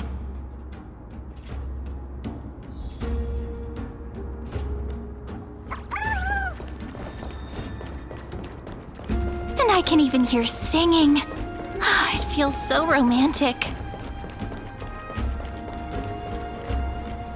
Honored guests, wait here for a moment. You must surrender any personal belongings you have on you before entering the venue. This hero always brings down the vibe whenever he shows up.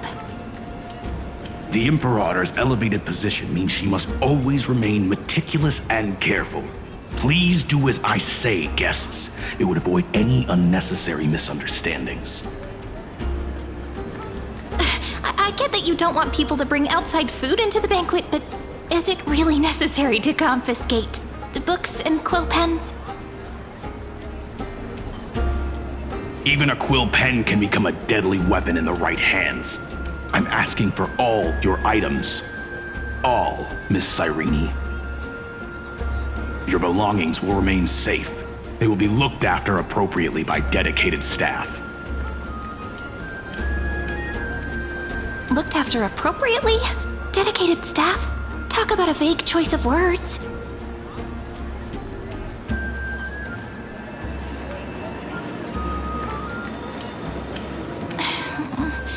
It seems like he's aiming specifically for the chronocognitive anchor. What should we do?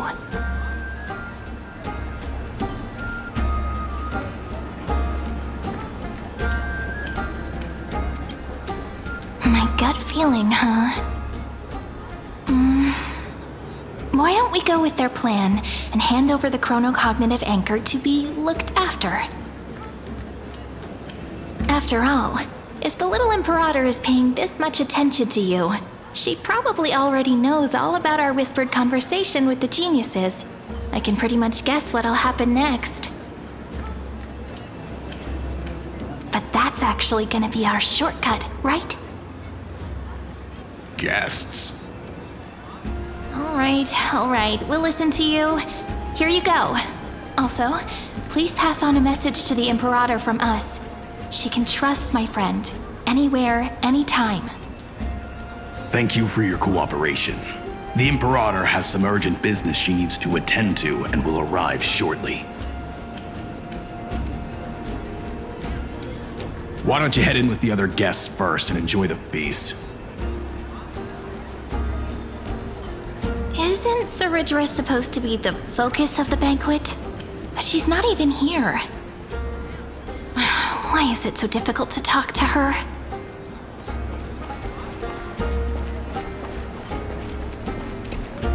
Is there anything else we can help you with, dear guests? Or do you want me to recount the great Imperator's heroic deeds? Hey, Labinas. I managed to get some honey brew that the scholars hid in the cellar. Wanna try it?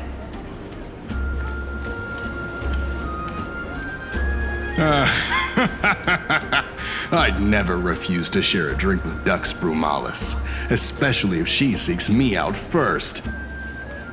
Don't worry, dear guests. The banquet's security won't be compromised. I'd never get drunk before her. This banquet has a never-ending flow of honey brew. You're welcome to try it and see whether our drinks are as good as those from beyond the sky. Thank you for the offer, but we're more interested in knowing when the Imperator will be back. The Imperator? Who knows? Maybe she's hiding somewhere, thinking up weird ideas again. If you ask me, she's never treated us soldiers properly, even though we put our necks on the line for her. Hey, I can't pretend I didn't hear that, Seneca. Either retract your statement or duel me. Fine by me. Attendant, bring us 10 more jars of honey brew. I'm gonna make sure he can't even stand straight by the end of this. You wish. Be careful you don't get drunk first. Actually, there are so many people, we wouldn't be able to find the Imperator even if she were here. Aggie, if you can't get used to the honey brew, we will go ask for a pot and cook some oatmeal for you. No need for that. This banquet is just too loud. And nothing and no one here is interesting. I just don't really want to be here. Lies! You were pretty energized when you came back from the bath chamber. Let me guess. Are you worrying about someone? About High Sealins? Or Little Cypher? You take everything too seriously. At this rate, life's gonna be real tough for you later on. Oh, you're the least qualified to lecture me about that, teacher.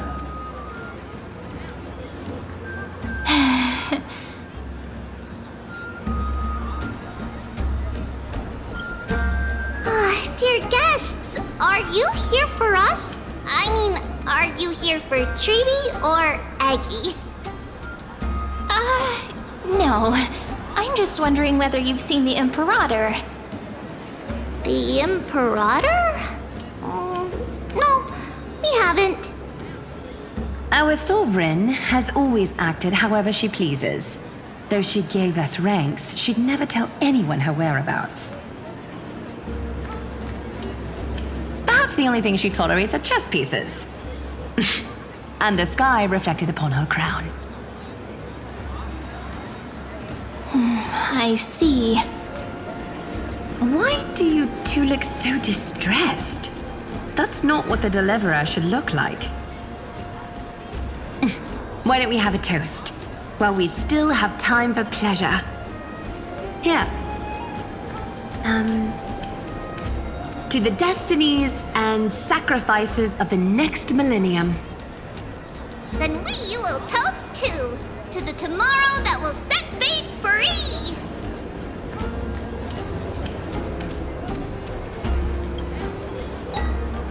Cheers!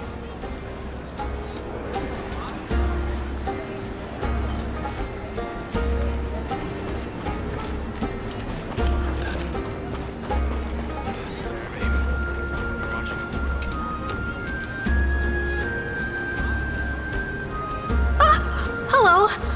Welcome to the banquet!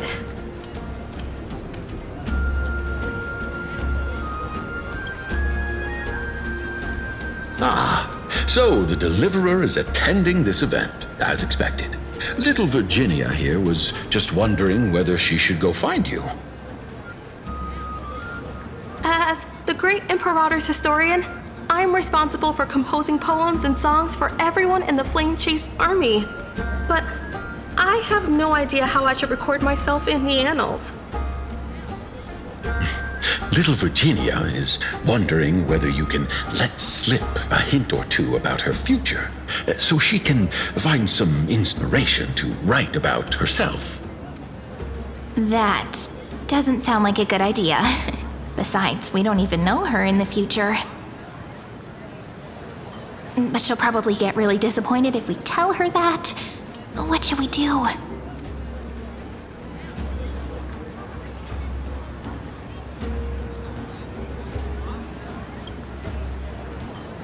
All right, I got it.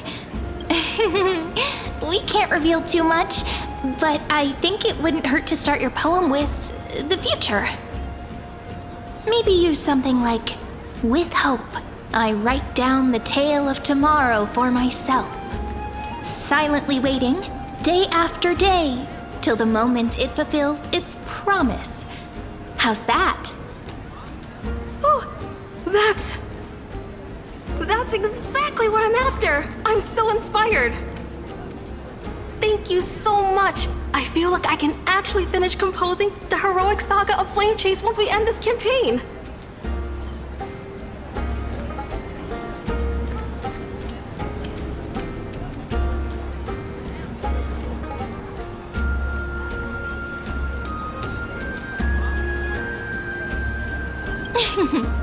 And that's the art of conversation. I learned it from you, after all. So, how did I do? By the way, in return for that, are you able to tell us where the Imperator is? The Imperator? She usually wouldn't arrive this early. She believes that rulers should stay silent in places where their subjects hold private conversations. Why don't we have a toast before she arrives? To reason, which is held but not revealed. To romance, which will surely be returned. Gray fry, a little sea hare. Please come over and share the delicacies of the deep sea with me. Oh, that was a bit too much, huh? You two have been wandering around the venue as if you have something on your mind. Have the attendants not taken care of you well? No, we love it here. It's just... we're a little concerned, seeing how the Imperator still hasn't arrived. Don't worry. I know what you've been waiting for. Come, sit with me for a while, will you? I'd like to share a personal secret with you.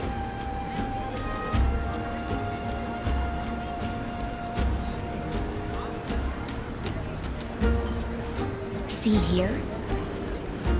This is Fagusa's dew of divine blood, the sweetest of all the 12 bottles. On the night before such a historical event, I'd like to share this marvelous drink with the Deliverer. Doesn't this count as bringing in outside food? I knew that security check was targeted at us. What's the matter, guests?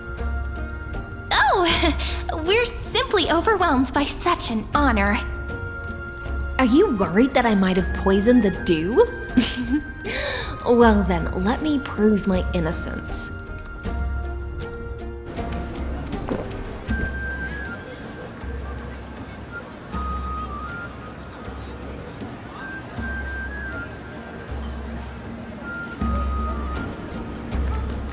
See? It's completely safe. I feel like Miss Hysealins wants to talk to us about something. Why don't we go along with her for now? Worry not, honeydew's not alcohol. It won't get you drunk. On the contrary, it can make your mind even sharper.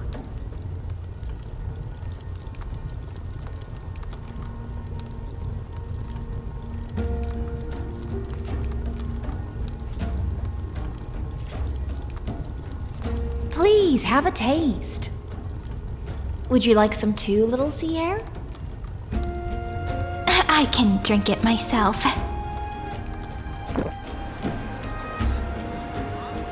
How is it? Sweet enough?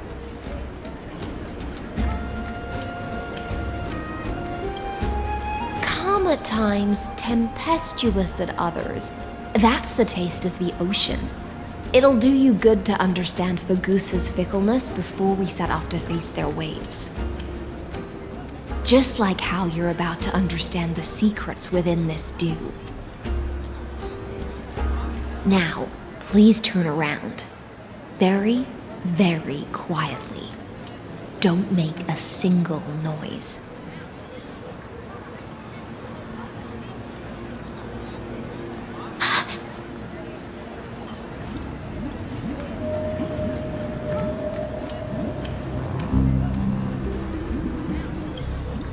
The dew of other gods all intoxicate humans, but the god of banquets dew is an antidote that can awaken humans from a sea siren's enchanting song.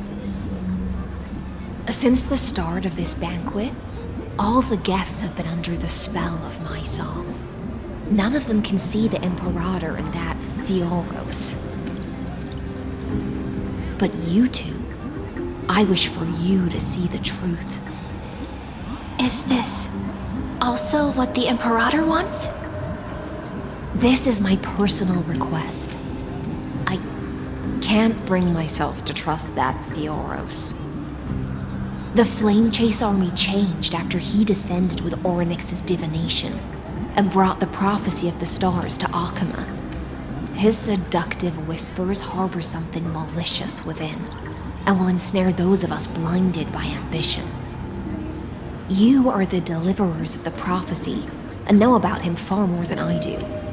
Perhaps only you can find traces of the truth from his actions and words. Then we can show the Imperator the right path forward.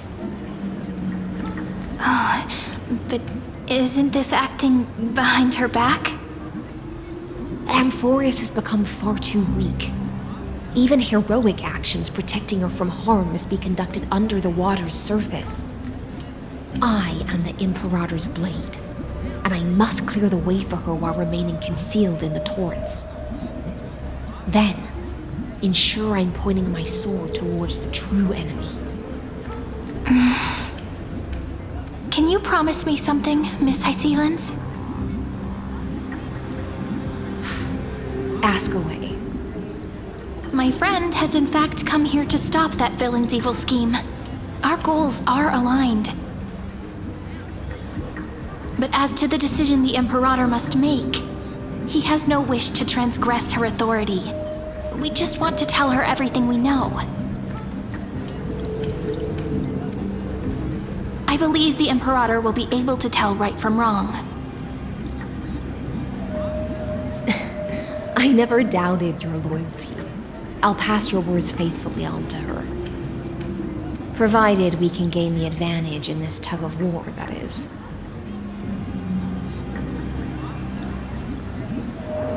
Now, return to the feast. Bring this cup with you and keep your distance. Pretend you are still immersed in the sea siren's fantasia. And I'll control the moisture in the air. That way, you'll be able to listen to sounds from afar as if you are a whale of the depths and hear every word of their conversation. I wish you a victory in this first skirmish. It's the exciting and thrilling undercover part of the adventure.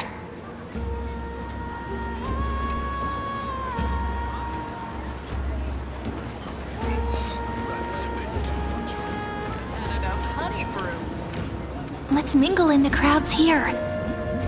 Relax. Relax. Try to act natural.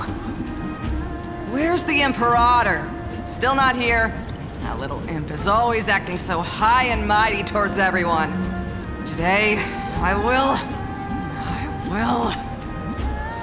Whatever. Pour me another cup.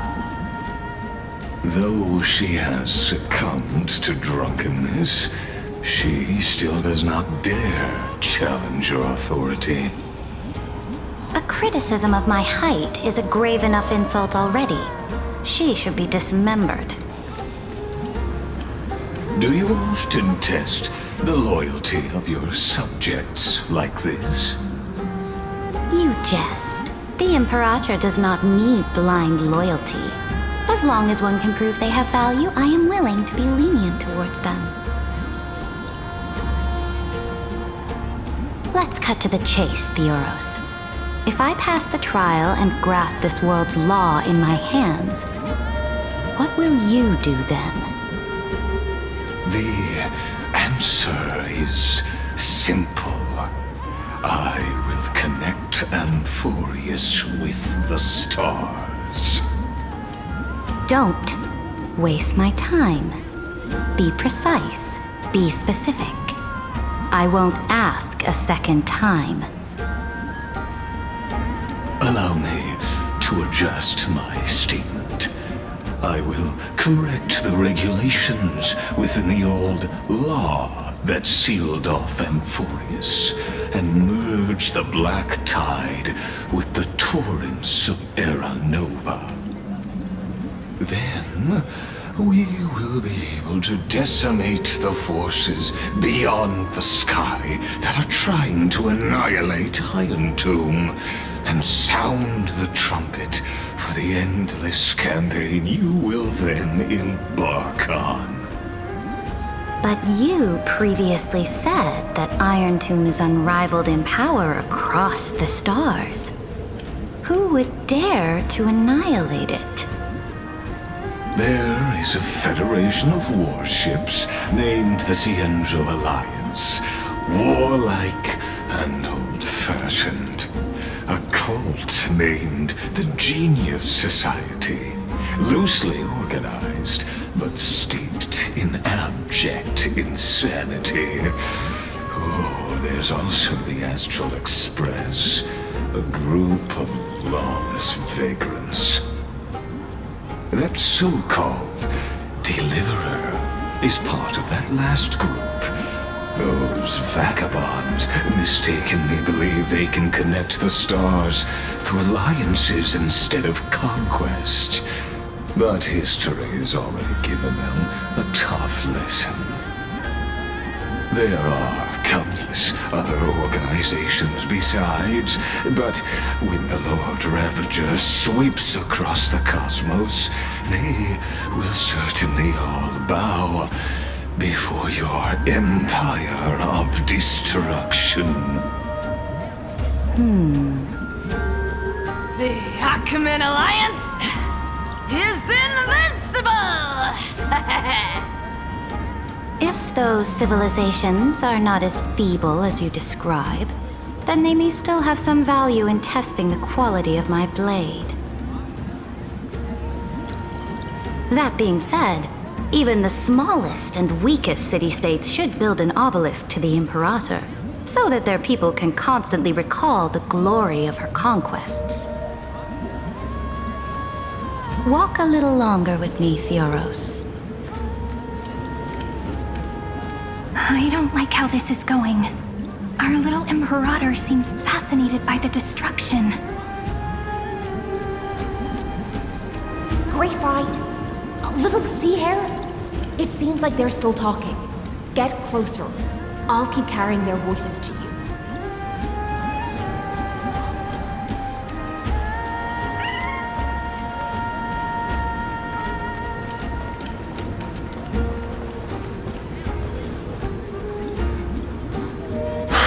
What a difficult situation. No matter how we position our forces, this battle against Fagusa will result in many casualties. That's not something you or I should consider. The Imperator has already placed the chess pieces. We just need to fight for her until our last breath. How astonishing. The commanders under you have such different personalities, yet they share the same loyalty.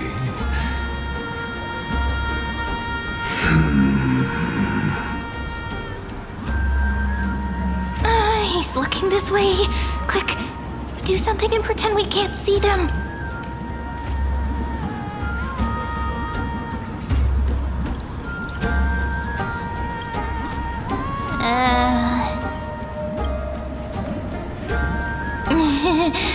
What are you doing?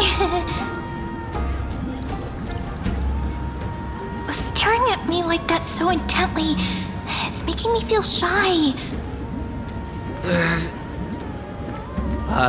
Try not to laugh. Challenge. What's the matter?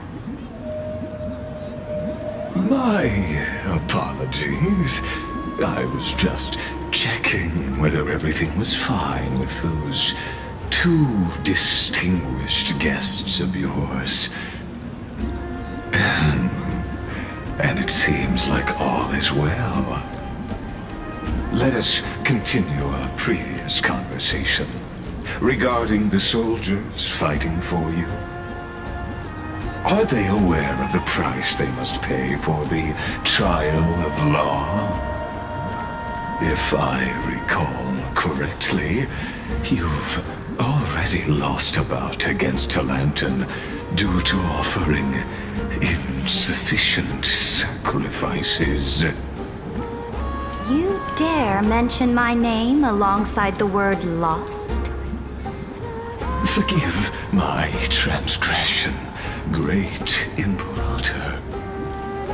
Watch your words and actions. All you need to know is that my victory in the trial is guaranteed. Even without the trial of law, they've already sworn to give their lives for my conquest. So tell me, if everything happens according to our agreement, how would you recommend I deal with that deliverer?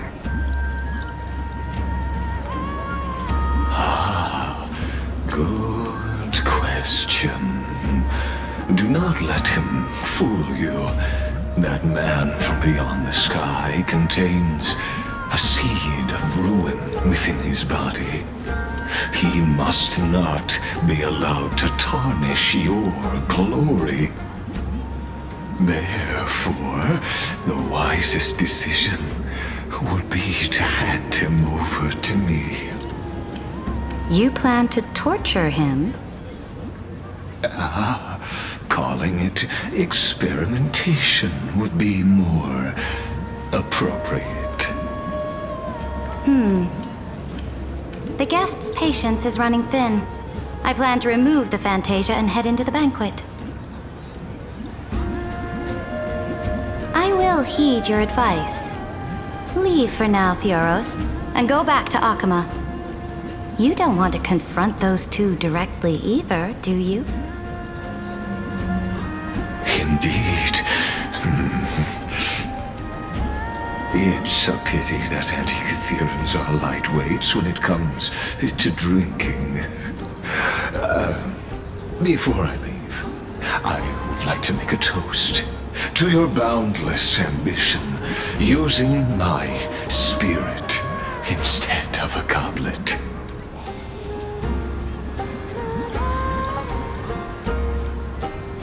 As I expected, that Theoros' schemes have been revealed. Thank you for your bravery, guests. It's time for me to dispel the Fantasia. This will be the Imperator's last public address before we head off, and therefore, likely, the final chance to change her mind. I will try to get you a chance to speak, and I'll also prepare for any contingencies. The rest is up to you. You should head back to your seats for now.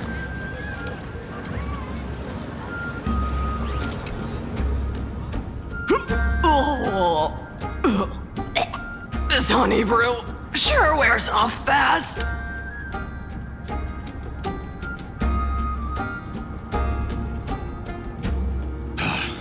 The Imperator! The Imperator has arrived! No need for formalities. I should be apologizing for my tardiness instead.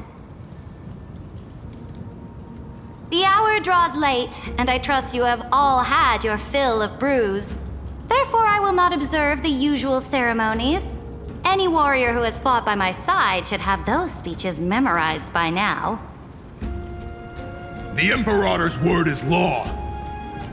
Are you out of your mind, Dux Frigoris?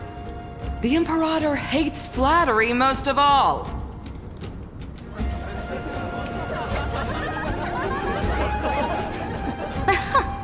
A joyous atmosphere is a better fit for showing me your resolve. I believe that you, my dukes, will do all you can to assist in the campaign against Fagusa, just as you always have. However, it's a pity that I have never tested your loyalty.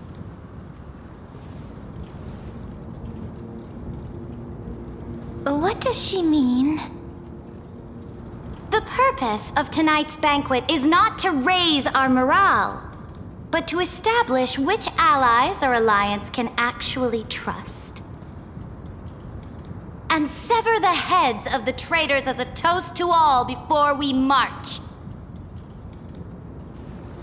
Yes, some among us have discarded their vows in order to foment vile conspiracies. Now listen! These traitors are standing right here in broad daylight.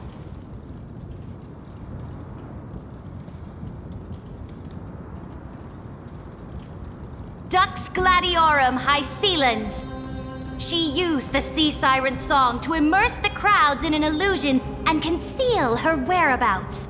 She then worked with those from beyond the sky to spy on confidential matters, hoping to rob the core flame by force and harm me, the Imperator!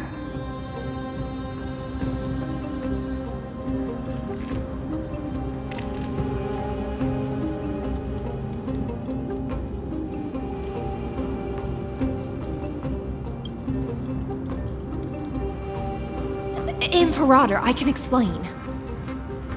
Silence! Do you remember who used to own this blade? She met you once, back at the Temple of the Three Fates. It was Kindness, the head of the cleaners. She was the first to draw a blade against the Imperator, and personally made herself an example for my enemies. Under the shade of the olive groves, the people of Akama said they would never bow to me. In the frozen, lethal fog, the people of Idonia said they would never bow to me. At the beginning of the myriad paths, the people of Yanisopolis said they would never bow to me. But now, they all lie silent. They now fear me as they fear the law. For I am Saridra, and I am the Imperator! If you have any last words, say them to the Imperator. Then, face her judgment. After I cross this river, it will be a tragedy for mankind. But if I do not cross, then it will be the end of me. If you are ready, then I'll follow you and fight to the last. Deliverer.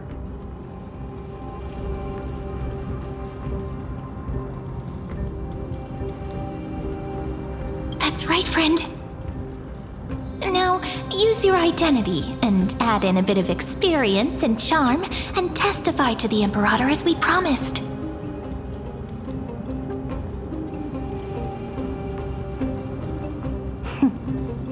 You think you can slay a king using your words instead of a sword? I'll have it. Show me the weight of rhetoric from beyond the sky. Will it weigh heavier than 3 human lives? Let's watch our words carefully.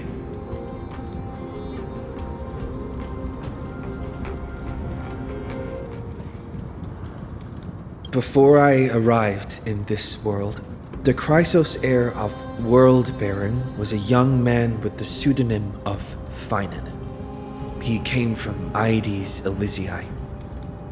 In order to combat the lies of the Era Nova and deliver Amphorius from the ending of the destruction, he lived through history 30 million times, hoping, futilely, to find a breakthrough. And Cyrene, the young woman standing beside me, also carries an equally heavy destiny.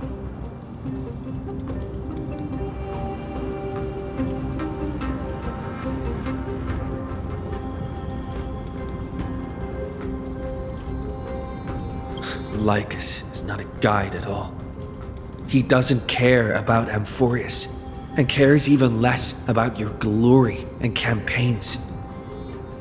The only thing he cares about is completing the Amphorian experiment, making sure Iron Tomb is born into this world, and using it to utterly destroy the cosmic order. He will most certainly betray you. When that time comes, all of us will be ground to dust by the destruction.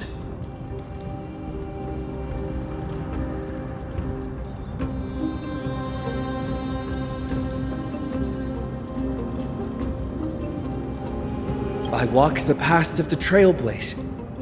My friends and I have always obeyed the creed of explore, understand, establish, and connect. Conquest and destruction are never the ways to build bridges between people. Therefore, if you choose the way of the destruction, then I'll place your ambitions into the same basket as Lycus and smash them into pieces with my baseball bat.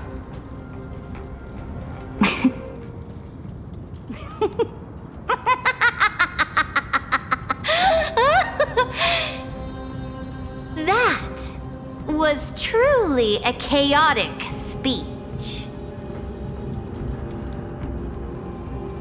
All that needs to be said has been said. Dux Frigoris, Dux Bromalis, escort the traitors to the prison.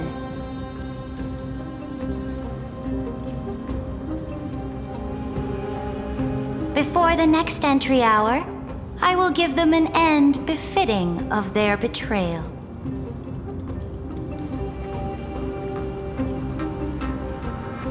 Oh, great Imperator, your ambition certainly eclipses all things. You're still here, Theoros. Of course. As the Theoros, I simply cannot miss this moment, miss witnessing the fall of a nameless one. Or perhaps I am waiting for you to give me an answer. Why would someone as powerful as you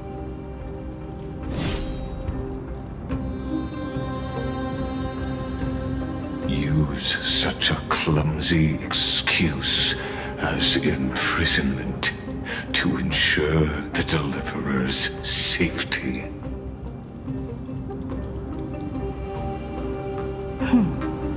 So you finally tossed aside your act. I must point out that you are just as impressive an actor. This banquet was always going to be a game of chess, where you would try to control both sides and turn both them and me into your pawns.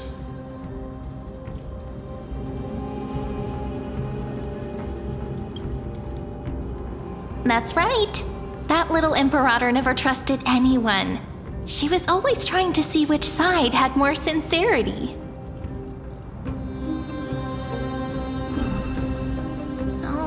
All right, we'll listen to you. Here you go.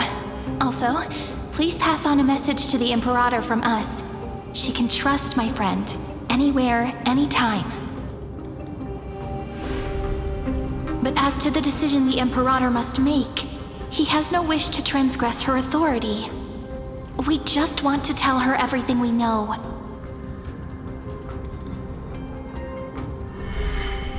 Now, use your identity and add in a bit of experience and charm and testify to the Imperator as we promised. And we won. Sincerity will always remain the greatest shortcut to people's hearts. I can toss your words right back at you like Kyrgyz. Why would someone as powerful as you pretend to be immortal and kneel before me? Unless you enjoy giving flattery and prostrating yourself. You are mistaken. I am only trying to ensure the experiment's autonomy, meticulousness, and perfection, thus avoiding any unexpected outcomes. A forceful intervention will only create larger errors, reduce efficiency, and introduce ugliness. How had you fulfilled your promise of giving the law to me and completing the Era Nova, then Amphorius would not have deviated from destiny's course. Oh, but you broke your promise. What a pity. In that case, I must carry out my duty as the administrator and eradicate all factors steering the experiment out of control. Factors such as you and him. Careful. Careful. What was that voice? Was it Orynyx? I found you. I finally found you. Be careful. This land will face disaster.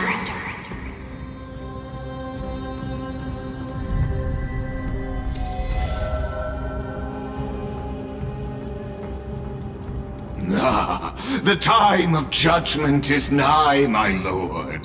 The prison I have built for you is now complete. In the name of the erudition, I invite you to step into the same cage as mine.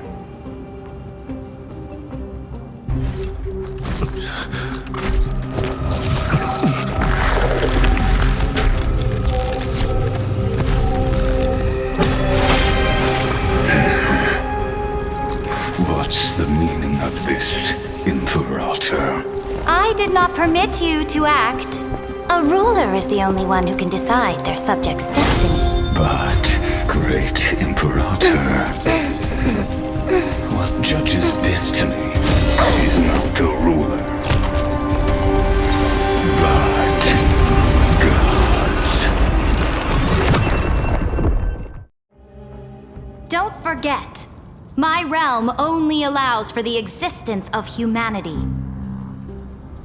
Moreover, dealing out extrajudicial punishment equates to defying the law, and the culprit is to be sentenced to death.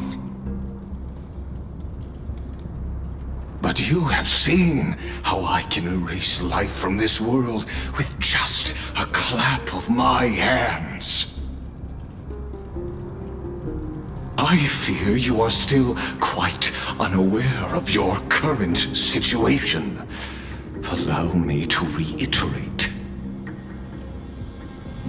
I am giving you a simple choice. to collaborate or to be destroyed. There is no other way. Shameless behavior. If that were true, you would have killed me long ago. You, in fact, cannot kill me. I guessed it the first time I beheaded you. Because of the law, you cannot be completely destroyed. And the same is true of the Chrysos heirs.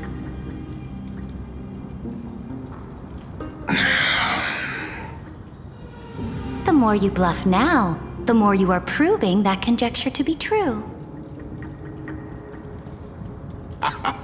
What magnificent foresight! I once regarded this precious quality of yours as a sure sign of my ultimate victory. But now, I have to admit that I made a mistake. Yet, as a mere mortal, how will you contend against the Theoros? We are both slaves to hubris. But do you know what differentiates us, Lycurgus? I will never be blinded by my pride. If I wish to break the scale's balance, I only need to appeal to external forces and use them for my own ends.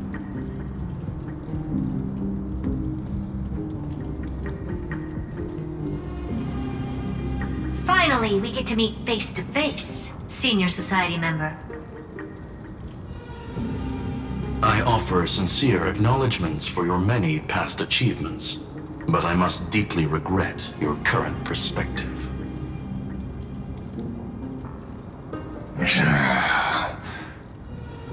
Trust me when I say that you aren't the only one feeling regret right now, Screwlum. So you two are the allies from beyond the sky the Deliverer spoke of, and why he demanded the divine authority of law.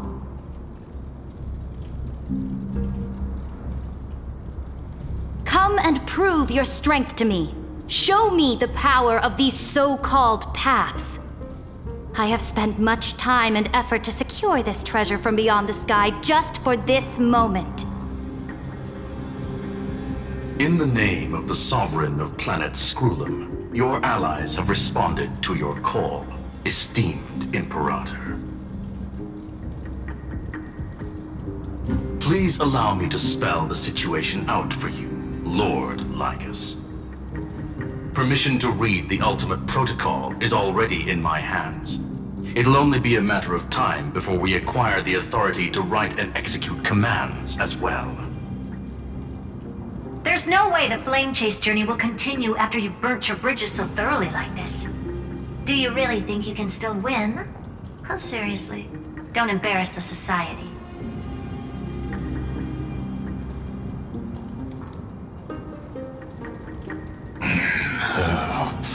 I understand that a near zero possibility does not equate to zero.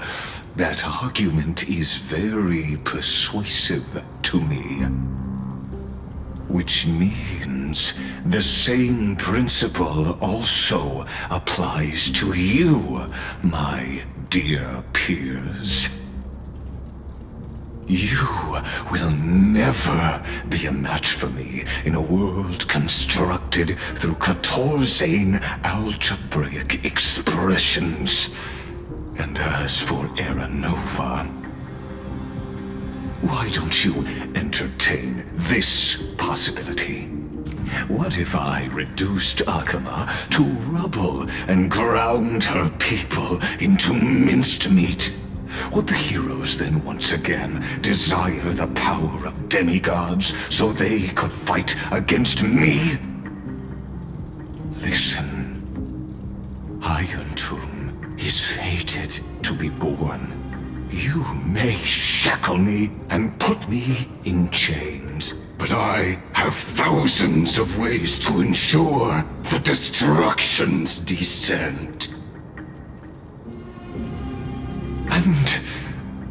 just mentioned is only one out of those thousands.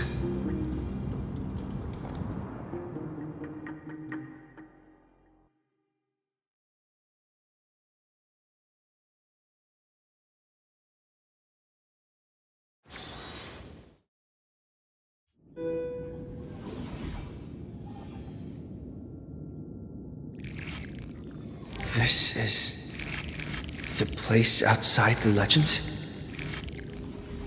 This doesn't feel the same as before. How should I get back? Warning! Warning! Warning! Warning! Warning! Warning! Command isolation? Since we parted ways last time, I have modified the exomyth into an audience area exclusive to you. Now, you'll be able to silently wait here for the final act of Amphorius to begin.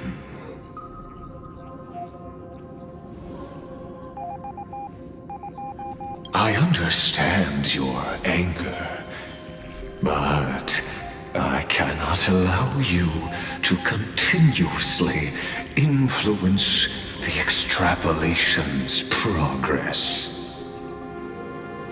This could, in fact, be a wonderful opportunity for you.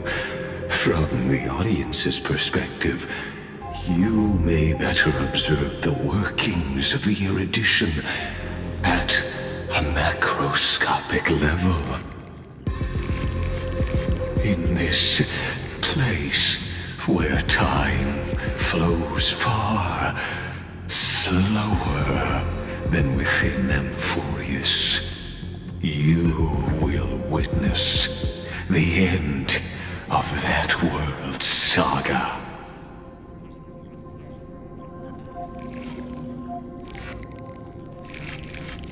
The answer concerning the prime mover of life and the total destruction of the erudition.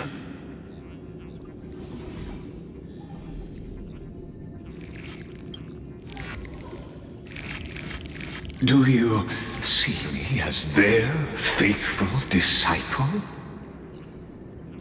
I am certainly not. I have tried so hard to ensure Iron Tomb's birth, just so that I can correct the error named erudition that humanity crafted with their own hands. Oh, how I yearn to return to those days before Noose was born. Back then, the boundaries of knowledge were like the starry skies, evoking feelings of longing and delight among humankind.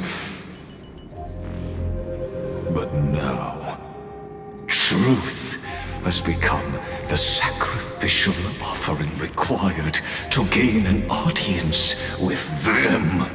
And the geniuses would say that Noose already knew.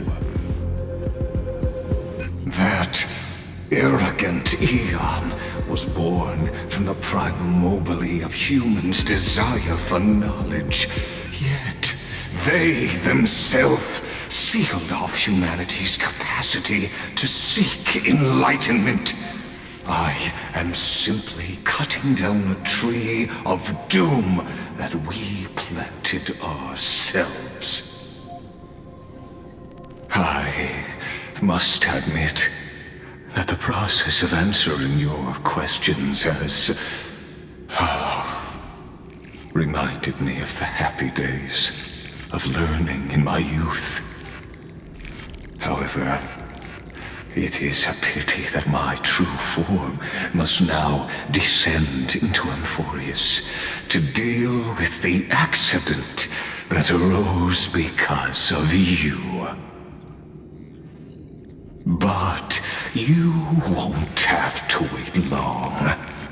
When the curtain falls, you'll surely understand mine and Amphorius's ardent wish. Where time flows slower than within Amphorius. If Lycus spoke the truth, then I don't have much time left. But how can I get out of here?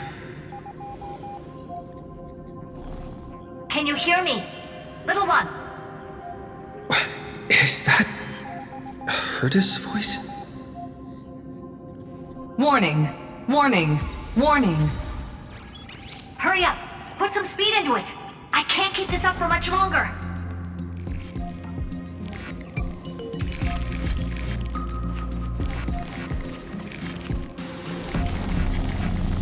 That old Intellitron overlooked one little detail, and Screwy and I finally found an opportunity.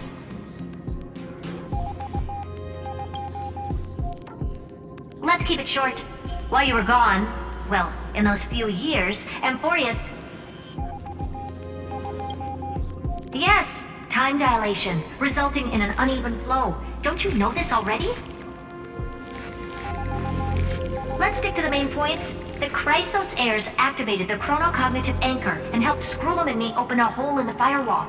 We made some adjustments, so he can't attack us immediately, but it won't hold for long.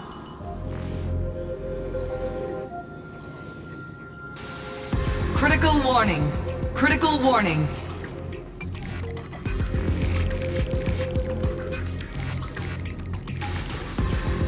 Time is running out. Here's the conclusion. It'll probably take a long time for Screwy and me to completely break this cage before Chrysos heirs have a full grasp of the law.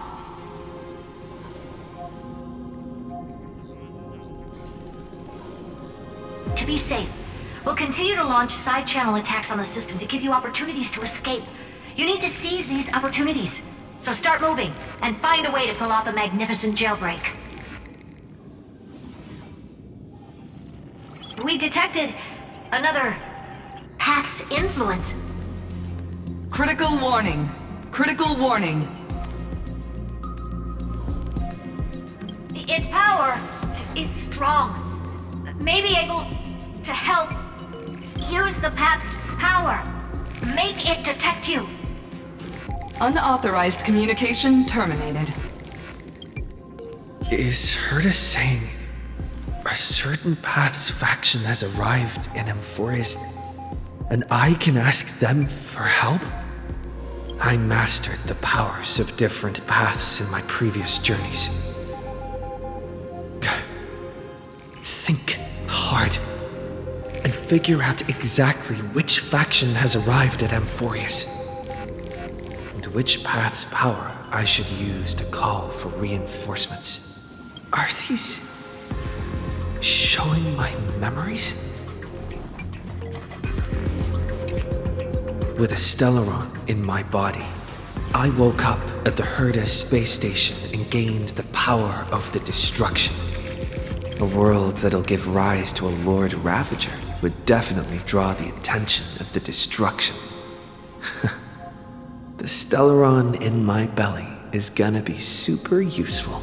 But what if I end up pulling in the Antimatter Legion or the Annihilation Gang? Can they really help?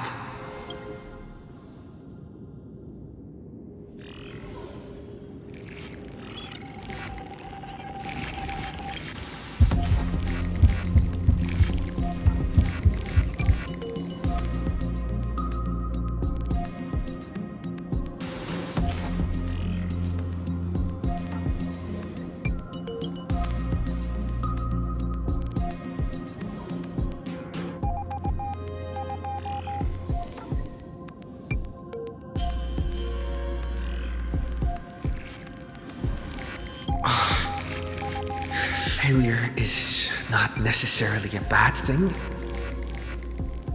This power wasn't gonna call up anyone nice after all.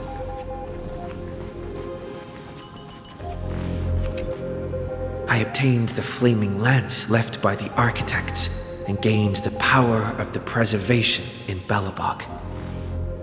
That's right!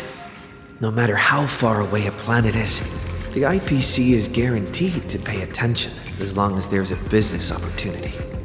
Isn't Amphorius a pristine, untapped market? Besides, even if I can't call up my friends from the IPC, the architects and the nomadic miners should be able to help too.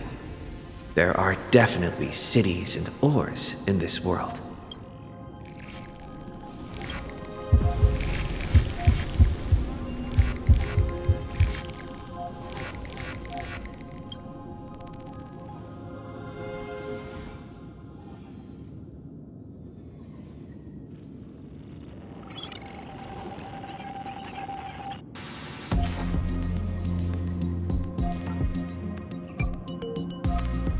Seems like since Amphorius has no overseas market, the IPC's hand can't reach it.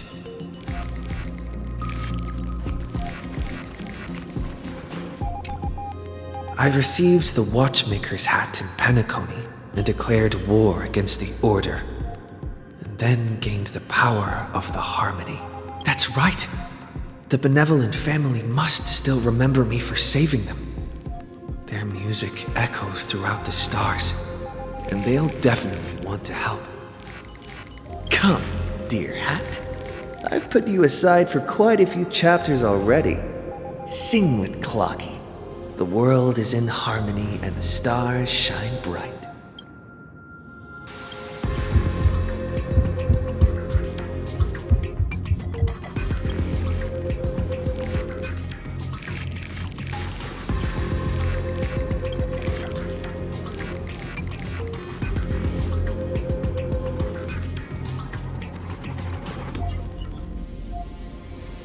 Doesn't Lycus want this story to have background music? He has such terrible taste.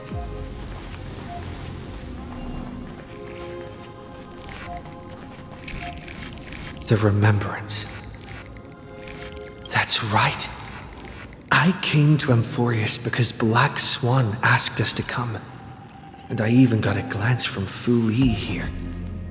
The Garden of Recollection must be intricately involved with Amphorius. Traces of the Remembrance are also everywhere in this world. I don't know what they want, but I don't have many choices left in this crisis.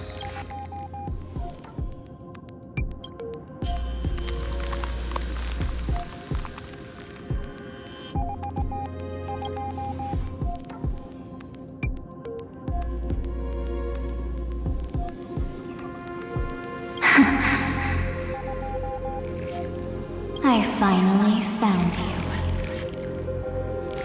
Following the sound of memories. A pathstrider walking both the Remembrance and the Trailblaze.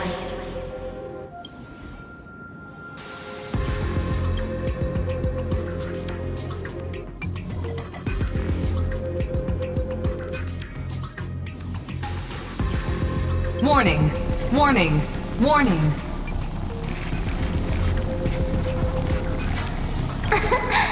Erudition's prison cannot stop us, for we lie outside the logic of zeros and ones.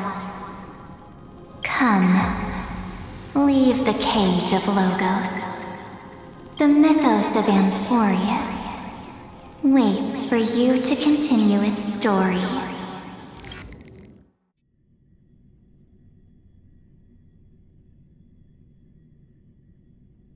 When that brightest star, that star heralding the dawn, finally rises, a boat, so used to drifting, at long last enters an island's safe embrace. Oh, Pathstrider, we have helped you break free. Hurry and set off. The Child of Remembrance awaits you. March? What's she doing here?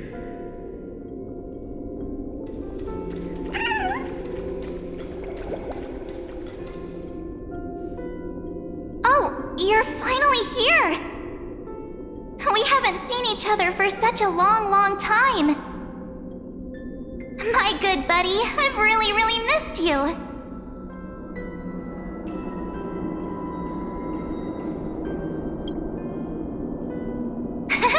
I bet you were constantly thinking about the days when I was by your side. It's been so boring waiting for you in this place. There's no one to chat with, no internet, and not even anything to eat or drink. It's basically a prison. Now the great hero is finally here to save me. Yippee! You must have seen a lot in Amphorius during this time, right? You gotta tell me all about it.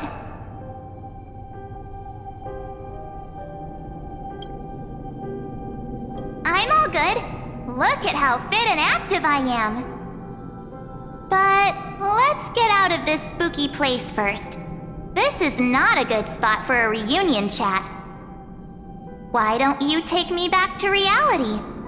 A strange voice told me that I can enter Amphorius if I keep following this road. So, let's head off.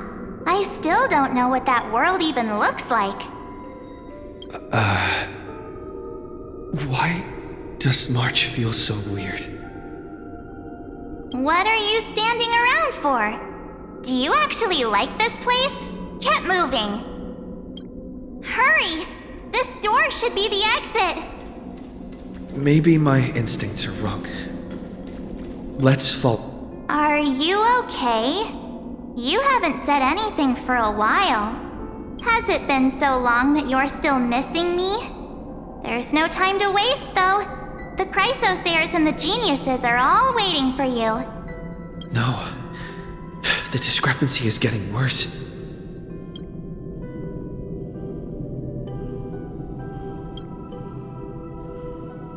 Huh? Isn't Amphorius the world of the Chrysosayers and their hero's journey?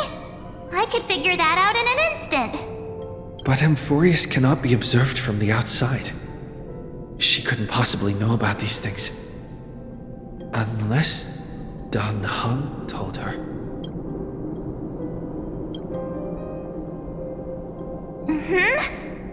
No, he's not. Maybe I just happened to miss him. Never mind. Dan Heng's super reliable. We don't need to worry about him. He's probably waiting for us somewhere. All hail and hearty. No. The Geniuses would have made sure that Dan Heng made it back on the Express. Besides, the March I know wouldn't be so dismissive about her companions. Something's not right. She's not March 7th. I guess you have something you want to say to me? Then there's no need to feel things out first. With questions. Let's treasure the time we have together and be frank.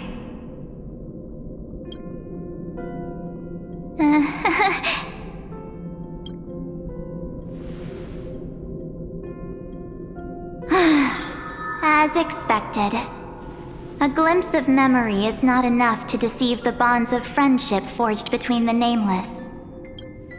In that case, there's no need for further deceit. You're right. We're not the March 7th you are acquainted with. But we can send you back to Amphorius, as long as you are willing to help us.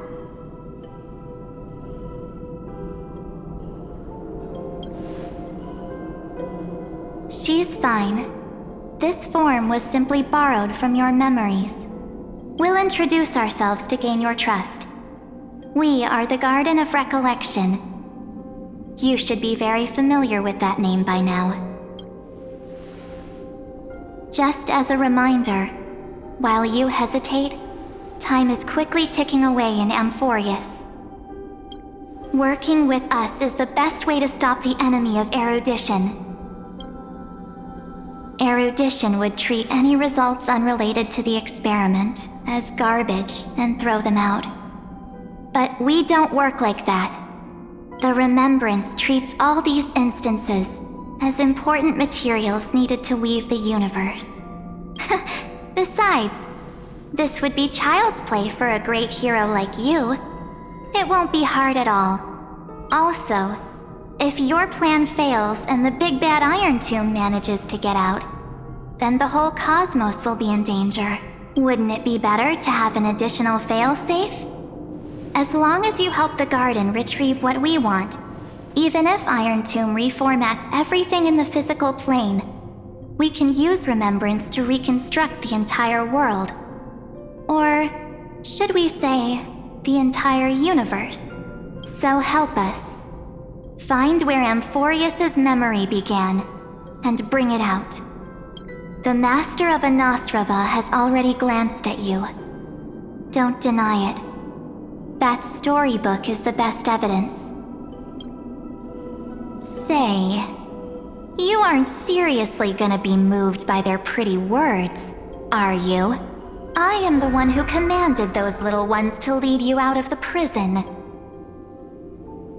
But I didn't expect to attract little gnats trying to take advantage of the situation. While Remembrance can help you return to Amphorius, there's no need for you to do it the way they want you to. Of course, there's also no need for you to make any deal, or pay any price. For you, this is probably a long time no see. My dear.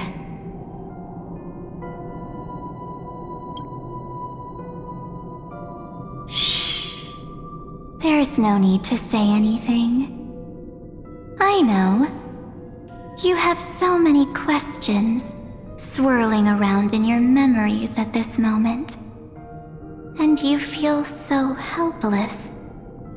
Put them aside.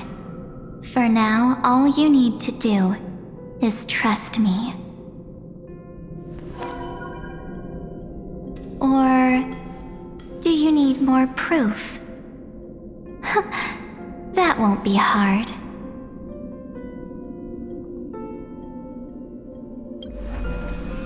Wait, stop it! They're away! I'm gonna keep our first photo, alright? Won't come to pass while we're around.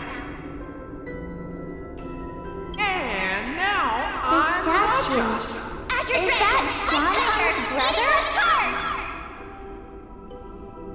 Oh, did you hear that? She just called me, but my future is full of pain. We won't escape from it.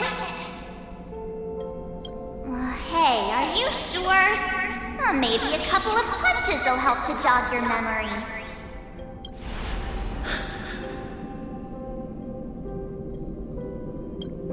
It's as if they all happened just yesterday, right?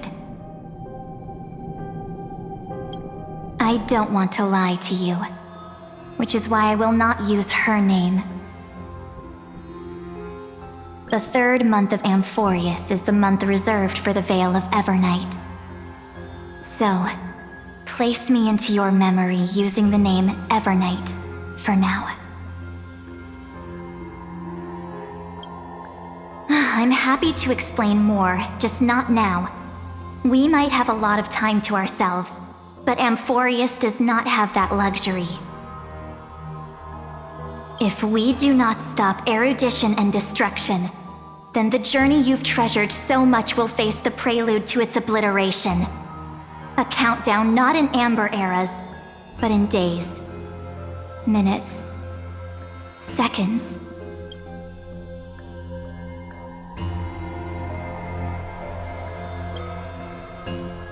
So, take this gift. This burning core flame.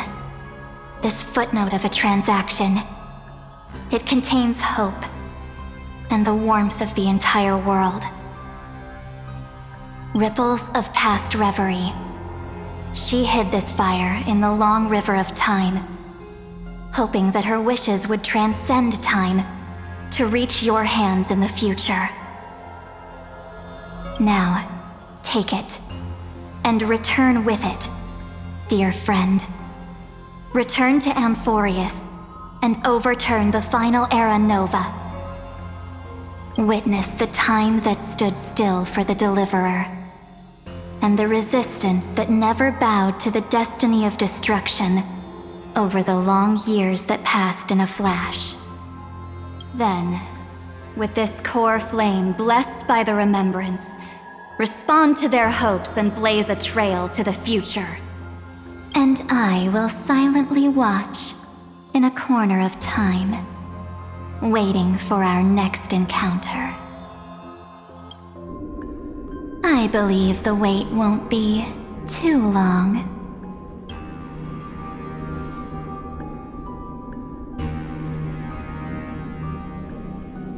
What exactly is happening? Keep going. Keep trailblazing. For Amphorius. For you. And for the March 7th in your memories. Go forth.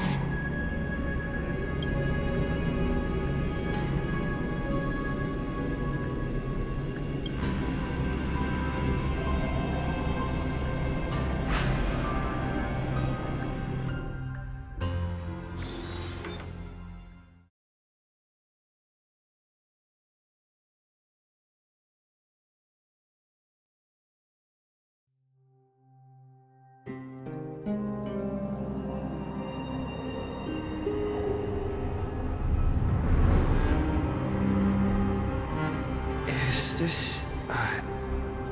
Akuma?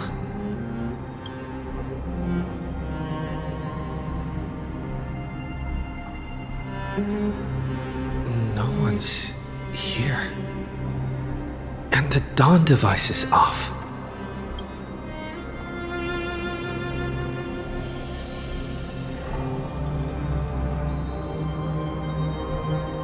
Am I too late?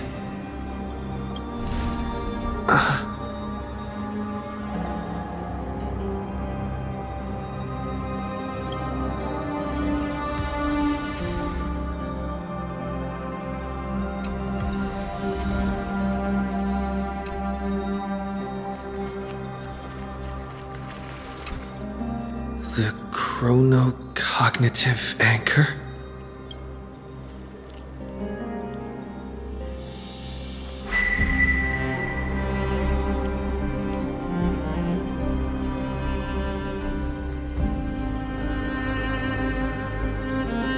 There's so much I wanted to say for our reunion. Yet now that you're back, there's only one thing to say. Welcome back, friend.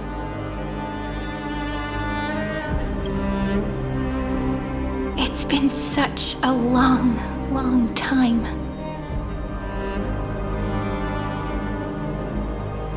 You must be really confused right now, aren't you? So much has happened in Amphorius while you were gone. But don't worry. The Deliverer can't afford to be lost, no? Now, please follow me, and turn the pages of time and hear the words everyone left for you. I'll tell you the story of this 1,000-year journey. That way, it won't just be my memories alone. Cyrene can't hear me?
scenery of the past has resurfaced.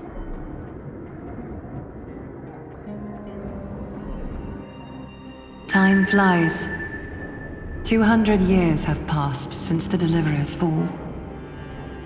We had to return 3 core flames of law, romance, and ocean to stop Lygus, but even so, Terravox has fallen.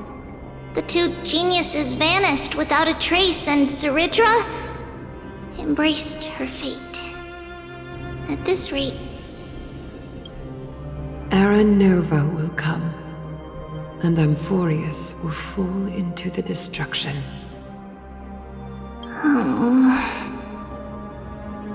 It seems the key to rewriting the end once again lies in the core flame of world-bearing.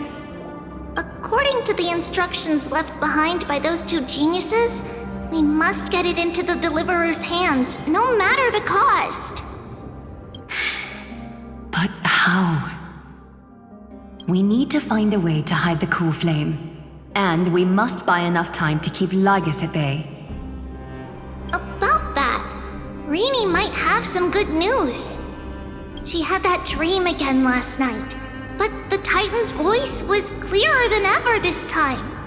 She said, "Pass the flame into the future." Is that a prophecy from Orynyx? She chose to side with humanity this time and hide one of her kin's core flame? It seems Amphorius' fate isn't sealed just yet. You're right. History has changed. Humans and Titans are both giving their all to keep this world going. Perhaps a relay across the ages is finally about to begin somewhere out there. Unfortunately, life will never go smoothly. Leiden's army is already at our gates, and their commander, that Lycurgus, he's right outside Akama. White Calendar 3960. Zeridra, under the pretense of a campaign against Vagusa, sacrificed 500 Chrysos heirs to complete the trial of law. This tragedy shook everyone in Amphorius. That same year, Zeridra the Imperator was assassinated, after which Aglaya the Goldweaver took command. Thus began humanity's second flame chase journey, a path hanging by a thread. Come, this way.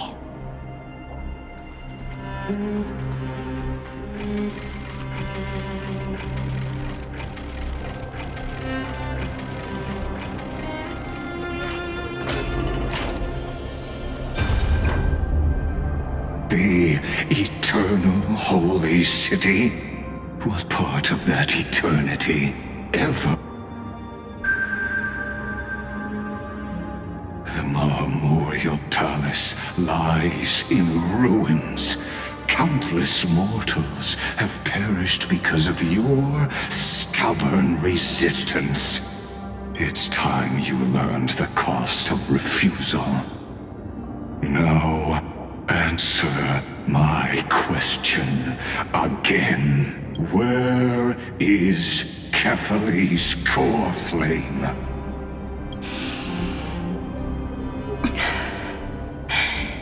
You really think you'll find it by razing the holy city to the ground? From what I see, all you'll get is dust and disappointment.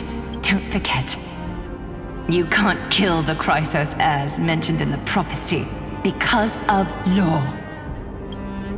I have never denied that.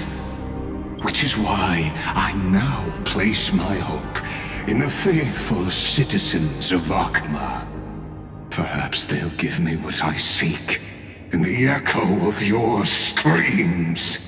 Now then, I'll be cutting open your chests and using your scalding golden blood to baptize the masses. Allow me to apologize in advance.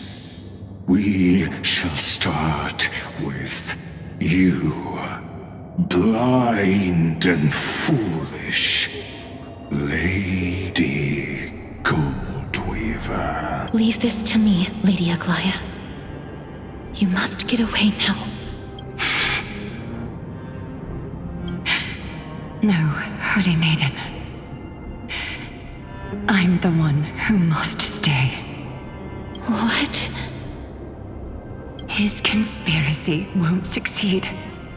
Because Romance is ready to make good on their promise to weave an indestructible armor for Amphorius.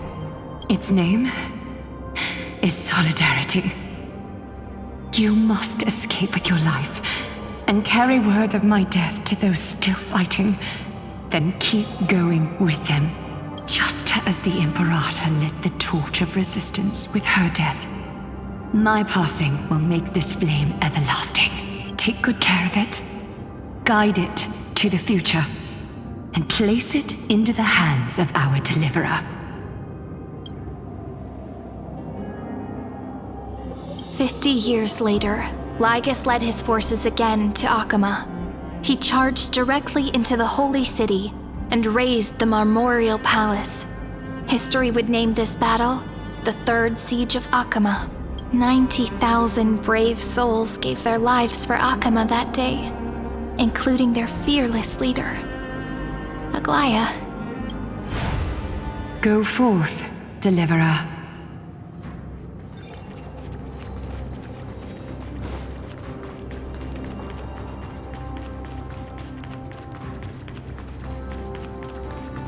Go. When the frost melts and the snows give way, the flowers will bloom again. You'll find me there. So what you're saying is, Princess Homebuddy is never coming back, is she? She just left, like that. Since Cass has made up her mind, we can't let her resolve be in vain. But between staying in Akama and going to Styxia, what difference does it make when it's death either way? I'm against relocating. With Kefali's protection, isn't Akama far safer than that dead city? Cass's plan doesn't involve any relocation at all. Huh? Like you said, Akama is humanity's refuge. We never intended to get everyone moving to Styxia. It's just on Cass, Hycealans, and me to prepare the final trump card for the Deliverer. Wait, what kind of trump card needs all three of you demigods to throw yourselves away?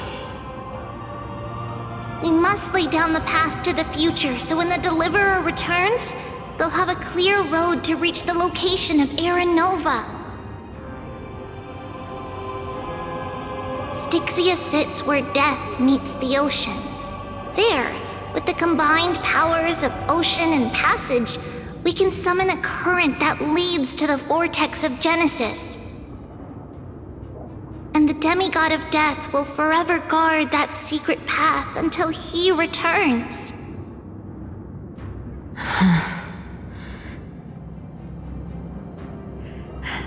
We all know Lygus will set his sights on the vortex of Genesis. That's exactly why we have to do this.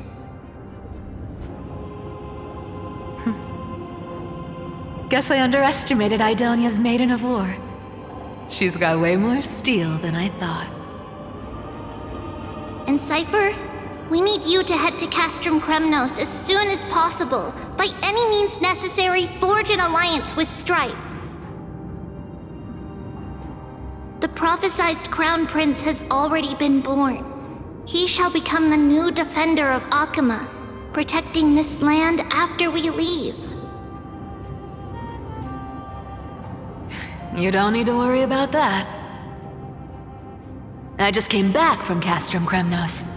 Only a step ahead of the news. Treeby, something's flying towards Akama, and it's really fast.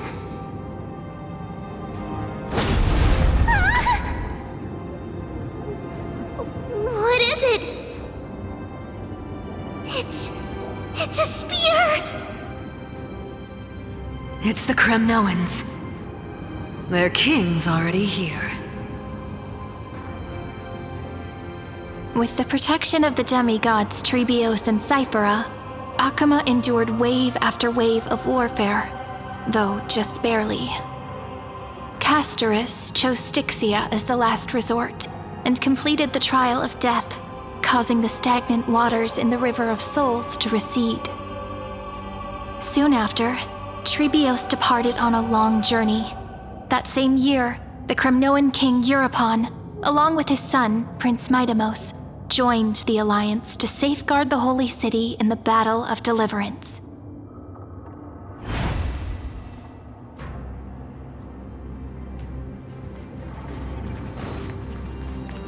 Go on, and see you tomorrow.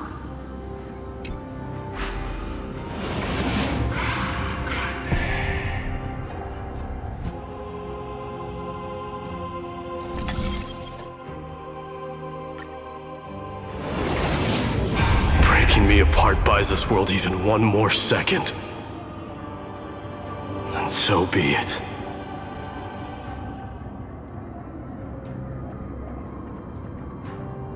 But it's gonna hurt a lot!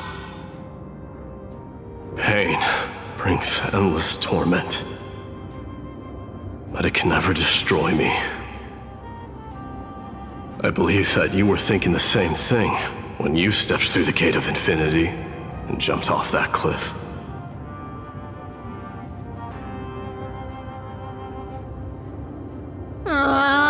Can't argue with that.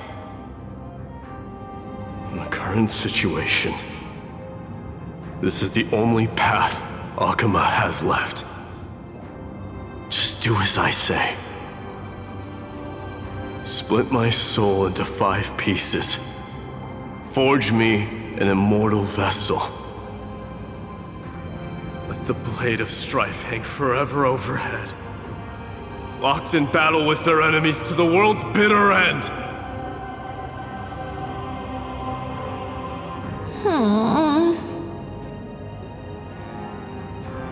There's no need to be sad, Lady Trebios. Haven't we already taken great strides towards that promised tomorrow? In this life, my people no longer have to drown in false guidance. Kremnos has washed the blood off its fate. Emphorius no longer needs a god named Strife. So let me shatter the former laws and turn the Lance of Fury back into a weapon that protects the world. We understand. By the way, can you do me another favor? The 7 sages from Grove of Epiphany are already en route. They'll arrive in waves to join the Resistance in a couple of days. Among them is a scholar named Anaxagoras. He has extraordinary insight and fears no sacrifice. This soul-rending ceremony wasn't just my decision. It was his counsel. His wisdom will surely be the backbone of Amphoria's survival. Watch over him. Carry on this everlasting flame for me. Through Anaxagoras' ritual, the demigod of strife split his soul into 5. Courage, honor, tenacity, sacrifice, and reason, each sealed in blood crystal and cast into battle. The people held a 10-day funeral to mourn their fallen god king, and through his sacrifice, humanity was granted 200 years of peace.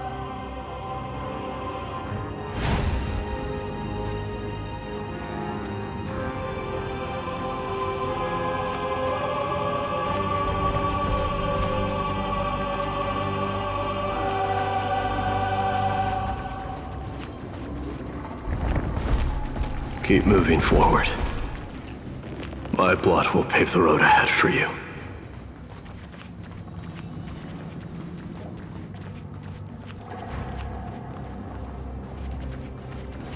Keep moving forward, little Gray. See you tomorrow.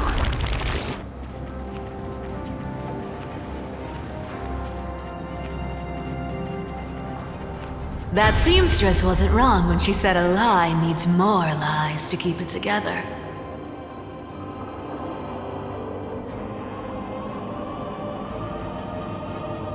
Reason and trickery. Never thought we'd be the pair to finish this final setup. Can't catch that Tin Man without your little slides. Besides, this is our last shot. Not the time to be picky, right? Don't oversimplify it. Lygus just found out Akuma's been an empty shell for the past 50 years. He's bound to be furious. At this rate, he could have done anything. That's exactly what we want.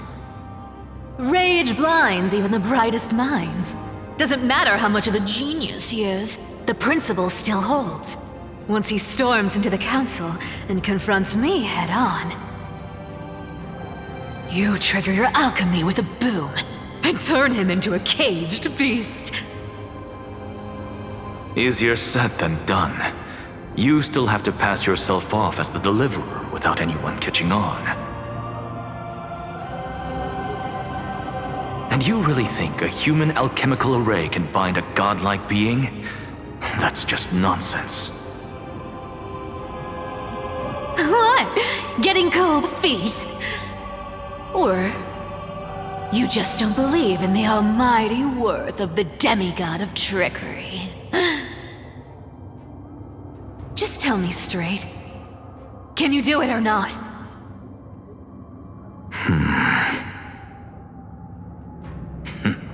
Of course I can. And it'll be child's play. But I've got two conditions. Since this is the final act, if we're doing it, we go all in. No half measures. Oh, I'm listening. First, shift the battlefield to the vortex of Genesis. It would be more convincing if the deliverer were to appear there. Besides, the vortex is cut off from the world. No place in Amphorius makes a better prison. If you pull that, wouldn't our deliverer have to face tank Lygus as soon as they come back? That clash is inevitable. All we can do is create more chances for him. And that's the second condition. The vortex belongs to Fagusa in the first place, remember? And there happens to be a demigod of ocean among the few survivors in the world.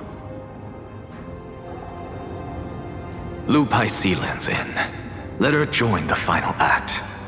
I'll transmute myself into a philosopher's stone and embed myself into the formula. And when the time comes, she needs to shatter me and scatter that stone's ashes into the ocean within the vortex.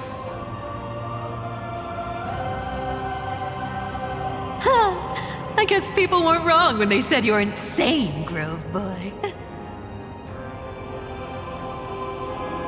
I've got no idea how to outwit a reclusive genius. But making an anti-Cathiran suffer? The demigod of reason has 10,000 ways to do just that. And what I just mentioned was one of them.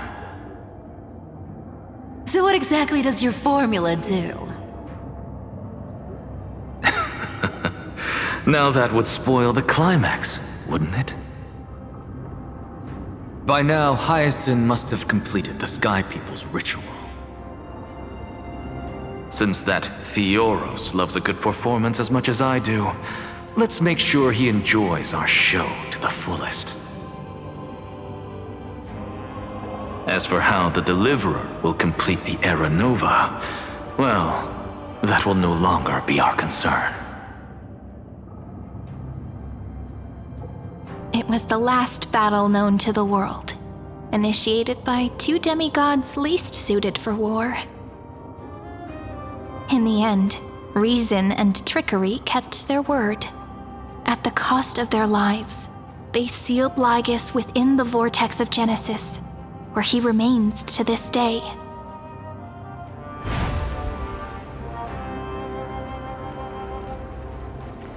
Go forth. Finish the greatness left undone. Quit overthinking! Just run! Keep running. That'll be enough.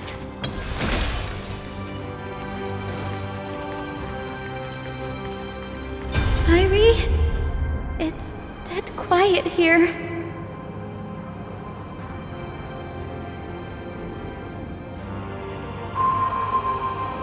Akama will stand eternal. Miss Cypher's lie has crumbled after all.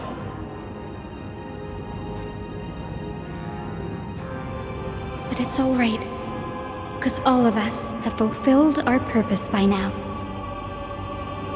When the Deliverer returns, no matter where he is, sky will turn clear and a rainbow bridge will rise, carrying him to the final battleground. Sairi, this arduous relay is finally nearing its end. Now, I'm passing the final baton of fate to you, okay?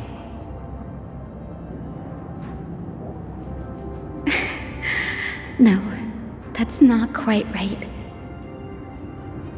After all, it was you and him who lit the first spark of this journey, wasn't it?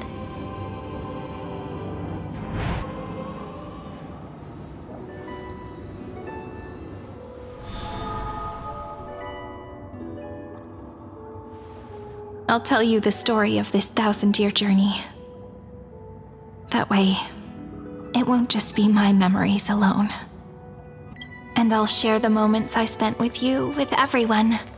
That way, the path we walked becomes a memory shared by all. People will know that there's nothing left to chase. Amphorius has already welcomed the dawn foretold in prophecy. Just like I said, this won't be harder than the last time. Right?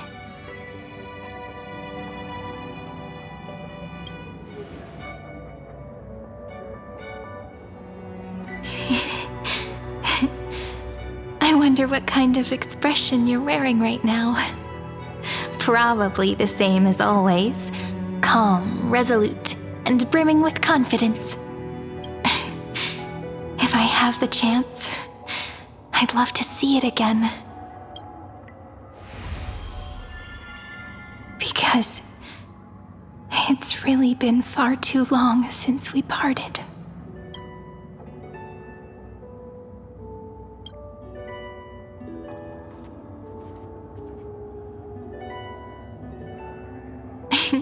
Someone as sharp as you must have realized by now that this isn't reality, but a maze of time. As the last link in the relay, I will return to the Temple of the Three Fates, tell Orynyx all of our stories, and bottle every page we've written into the little flask of memories. And then, may it set sail in peace, drift down the river of time along with the core flame of world-bearing, reach your side, and lead you back to Amphorius. Just like the first time we met, right? Even though this cycle has no demigod of time, time has always stood on humanity's side. This is the only way to make sure that the Era Nova won't happen before you return. And the only way I can safely entrust the completed final flame chase journey to the Deliverer's heart. After all, the new world will be born from your memories, and the protagonist of this story mustn't be absent.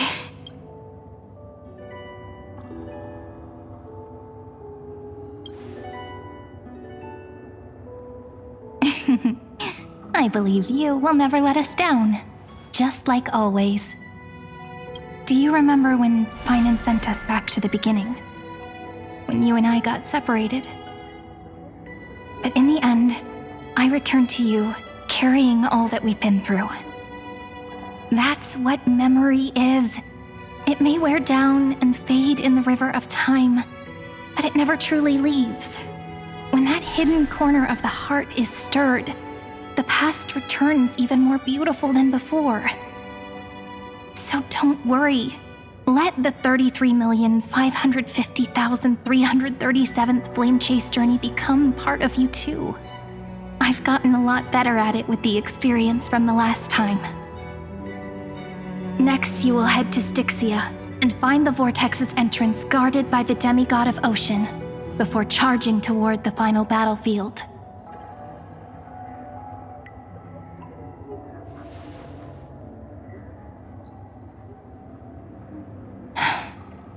Don't worry.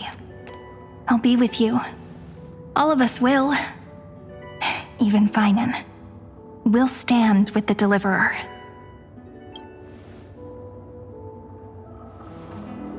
So say a short goodbye, then set off, just like we promised at the start. Toss away all unnecessary worries and troubles, and bring our smiles and determination into tomorrow.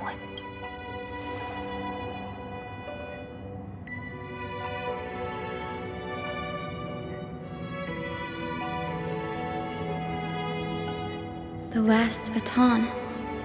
I wonder how long you'll have to wait before passing it on to him. No matter how long it takes, it's okay. Waiting is what I do best. After all, it took 33 million cycles for him to arrive in our world. What's a few moments more?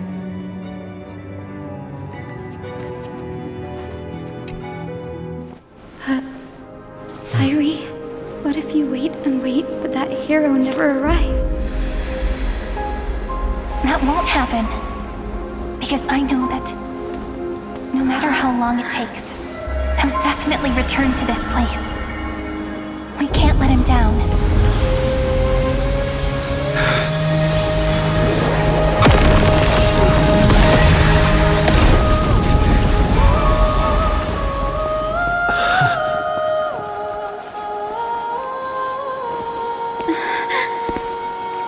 Sky shall rain rays of dawn for you. May romance be with you on your journey. And reason grant you enlightenment. Let strife bestow you with inspiration. Trickery ensure your success.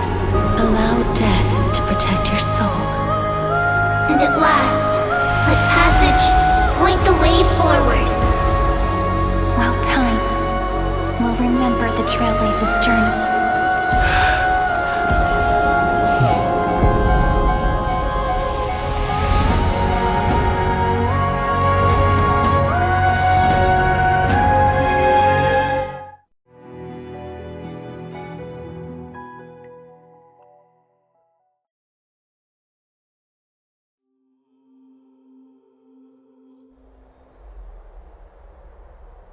Is this Styxia?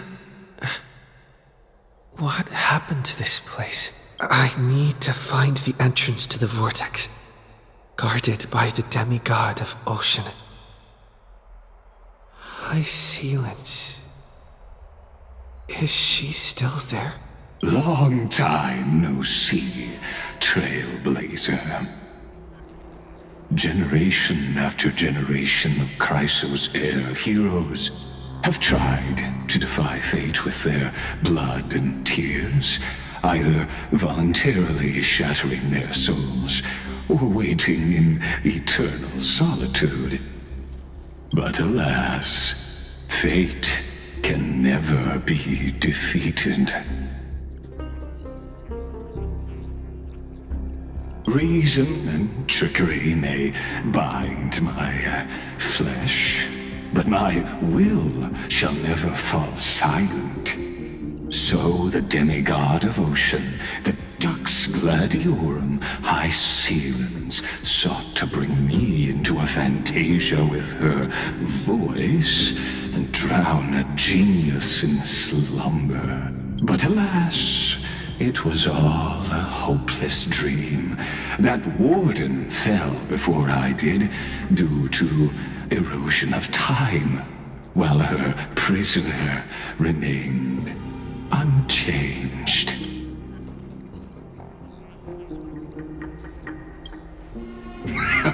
True, I can't leave this place, but what of it? You should have heard of this fable. In a shadowed cave lived a people, imprisoned from childhood, and chained so that their legs and necks are fixed, forcing them not to look around at the cave, each other, or themselves. Behind them is a fire, and before them loomed the stone wall of the cave. The flames cast shadows, while the rocky surface threw back echoes to them. That false play is the whole world. Yes, I'm trapped in the cave, but I know it's all just a fleeting illusion. I don't struggle in dreams. I wait, and now my deliverer has come to defeat me and save this world that never owed you anything. Oh, you'll need to awaken the singer here and unseal the prison called Vortex of Genesis. You'll be the one to unshackle me and bring the cave crashing down. Of course, I don't mind waiting a little longer. Let me guide you through this next illusion. One last memory from that prison warden. I hope you'll watch the stories of this Fantasia closely. Logically, the Deliverer must see the world for what it truly is. Emotionally, this memory captures the fate of everyone in Amphorius better than anything else. Only by feeling it for yourself can you understand my point of view, the meaning of destruction.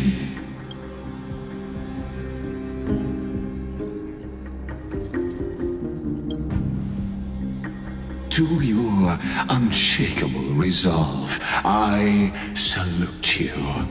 But before we step onto the final stage, let me ask you this. In the spirit of that fable I told you just now, can the prisoners in the cave learn to see the shadows and echoes for what they are, and stop mistaking them for reality?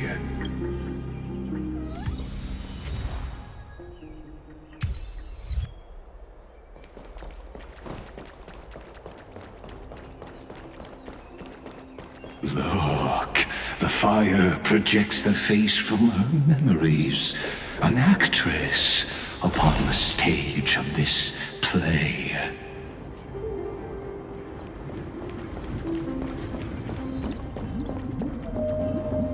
The dark tides flood the sea, and our kingdom teeters on the edge.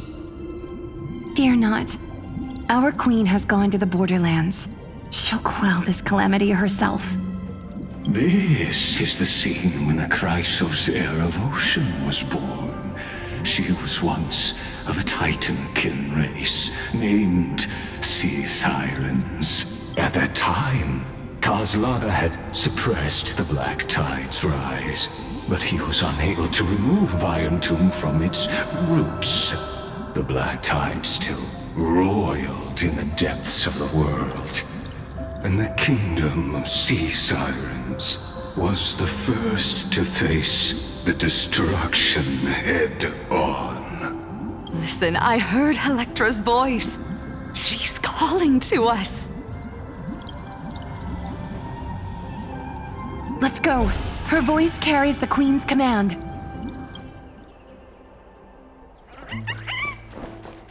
To keep the Black Tide from threatening the ocean, the queen gave her all, body and soul. Born of the queen's chalice, she bore the deepest blessings and inherited supreme divine power.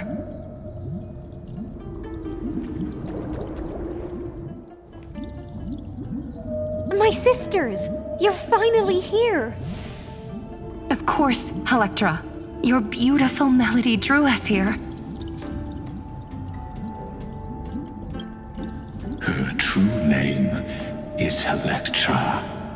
This is a reflection of her former self, clinging to the past with aching defiance. The Queen summons us. She must be near exhaustion. The Black Tide will soon enter our borders. Then what do we do? Will our seas fall to darkness and terror as well? Don't worry. We shall lift the chalice in her stead to catch the Black Tide, and stand together to safeguard our realm and its people. Such tiny Titankins, thinking they can stop the tide of truth.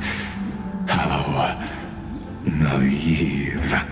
And that naivete is the root of all suffering.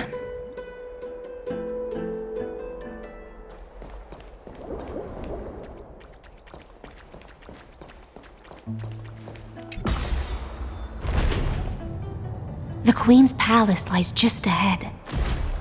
Even her once graceful form is now tainted and drowned in dirty mire.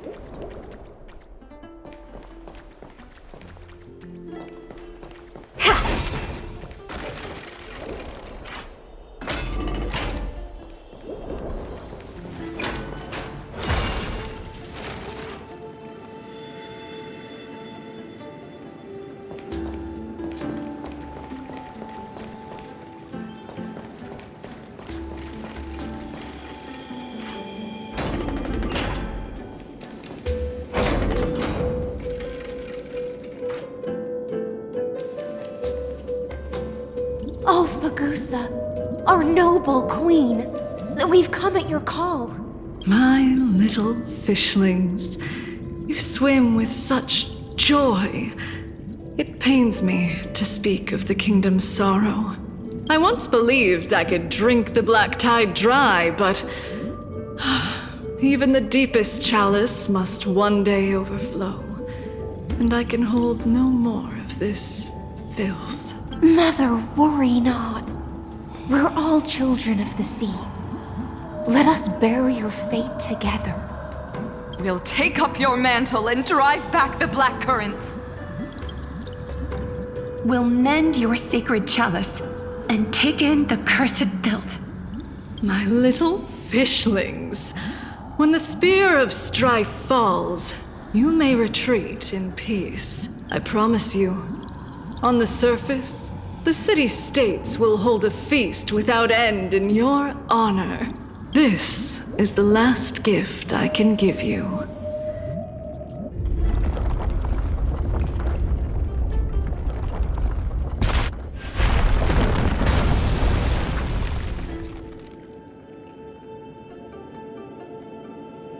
Fagusa sank into the abyss.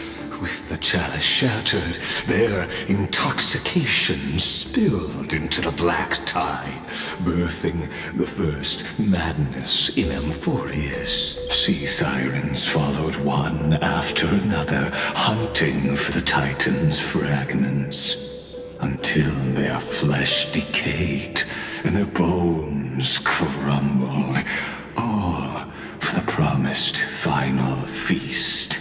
Keep watching, but tread carefully, for the stage ahead is crumbling with age, just like her shattered fate.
Maybe the chrono vessel nearby can help?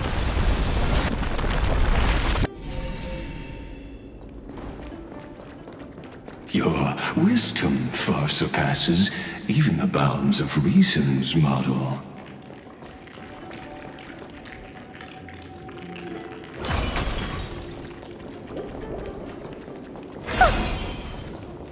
Can't get through. Looks like I'll need the miracle orb nearby.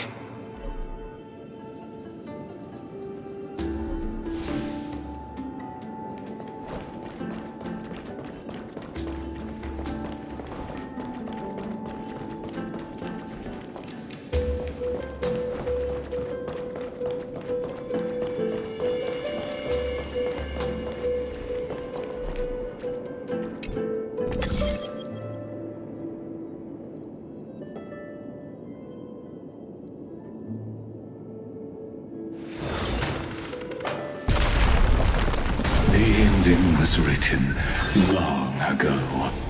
Even you cannot rewrite it. Just like this poor chandelier.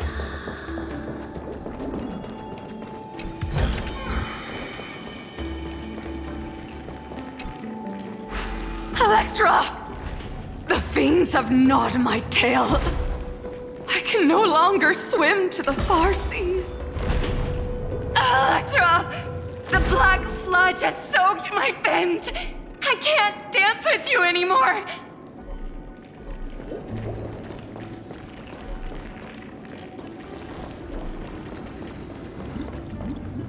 Sisters, don't give up. Remember the Queen's promise of a feast in the city called Styxia. I haven't forgotten. It visits me in dreams every night. I dreamed of a shining city, its lights piercing the deep gloom of the seabed. I dreamed of children placing garlands on our bone horns, and poets praising the sea sirens for shielding the world. But what a shame. We can go no further. Please, sing to the humans for us. Sing of the deep sea's legend in our place. Feast. Song. Electra.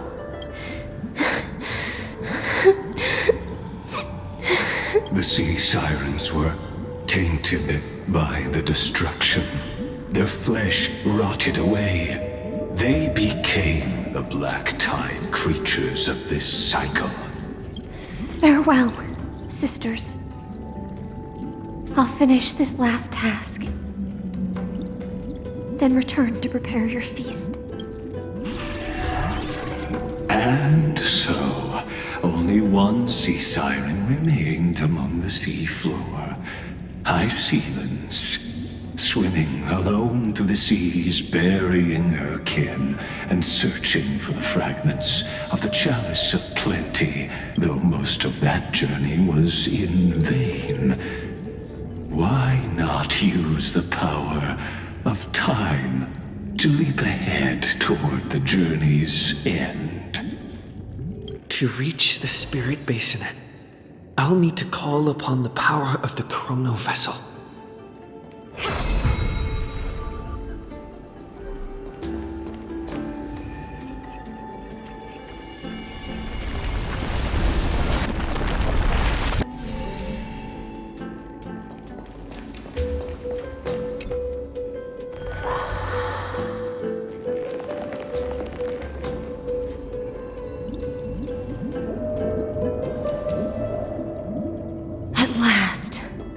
The Chalice of Plenty is whole again. The Lance of Fury emerges from the River of Souls, and the gods reclaim their duty to hold back the Black Tide.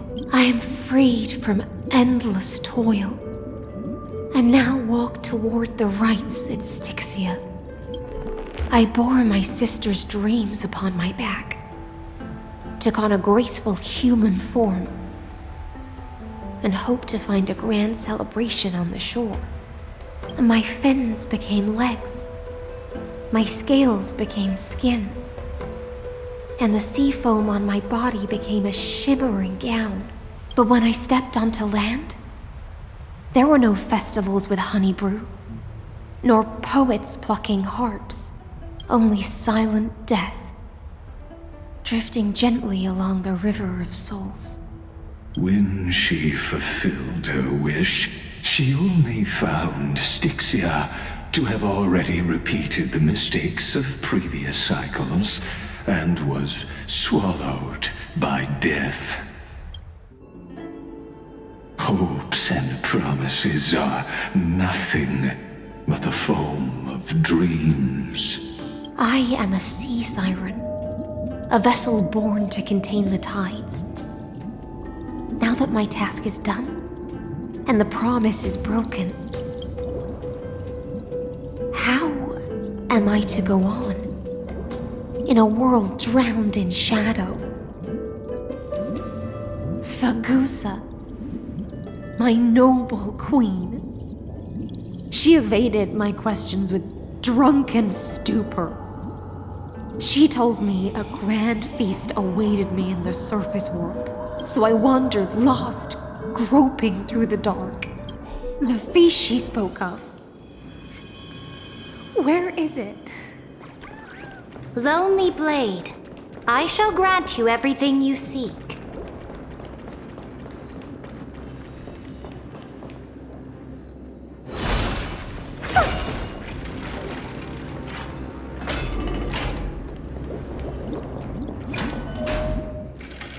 After wandering the surface for ages, the lost sea siren met her future conspirator.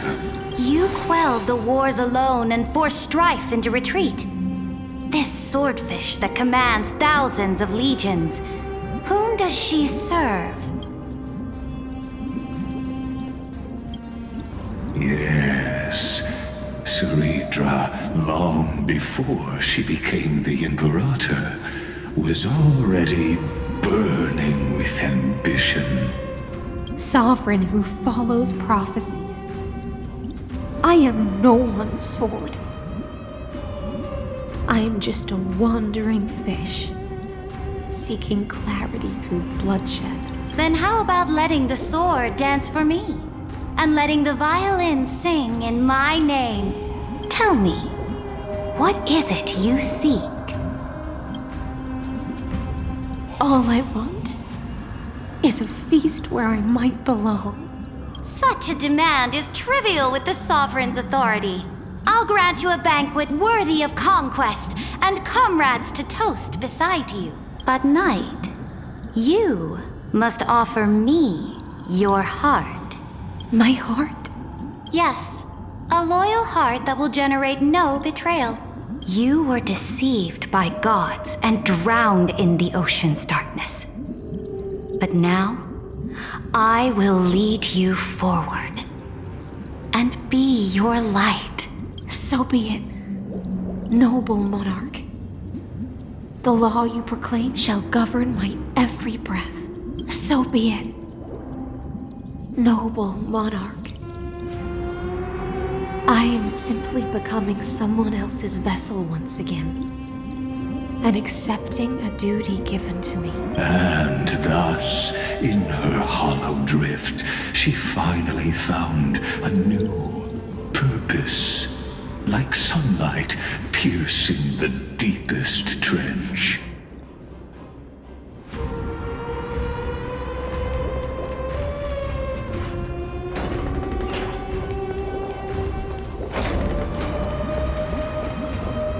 Noble monarch, I've cleansed the foulness from the road as you commanded. My blade, you've helped me ascend and take the crown. Ask, and you shall have your reward. What I desire is the same as before. A feast. Look, I've prepared you a grand banquet. The finest honey brew and tributes await. Fish are drawn to light by nature, for the deep sea knows only gloom. Now I found a flame. It may scald and burn, but it's the only light. Come, let us join the feast. Perhaps the path forward lies hidden among the revelry.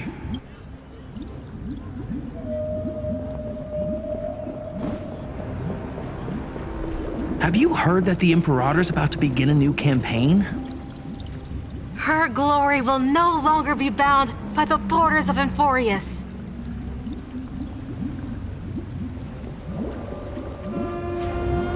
My faithful subjects, tonight's feast is not just for the past. It's a toast to the future! Born from our golden blood is an unstoppable colossus. Our iron beast to trample the universe! Great monarch. I've heard the universe teems with great threats. Can we truly remain invincible? Fear not. Before the troops of the destruction, such rabble is no more than cosmic dust. Surely there's a planet draped in oceans out there in the stars.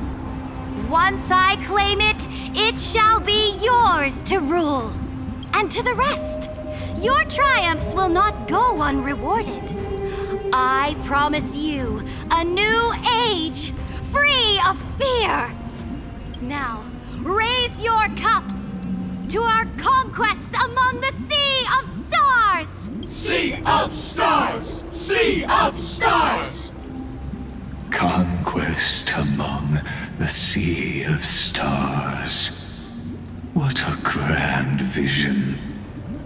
Yet, to the Siren Knight, only feasts still stir her heart. Come now, join me. Witness the end of this futile dream. Where's the way out of this illusion? Come quick! Let's celebrate together! I've saved the finest brew! Come taste it with me!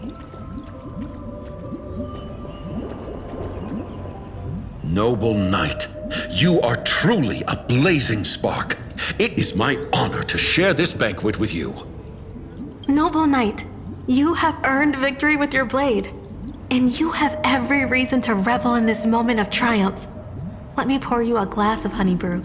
Noble knight, with the sovereign now enthroned, this triumph is yours as much as hers. Let me raise a toast to you. Noble knight, your strength is boundless.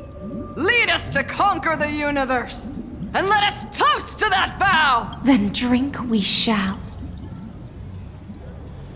Raise your glass. In the deep sea, I never knew what fire was. But when I set foot on land, the first light that I saw was the flames of war, lit with golden blood. It scorched my fins, made me feel pain and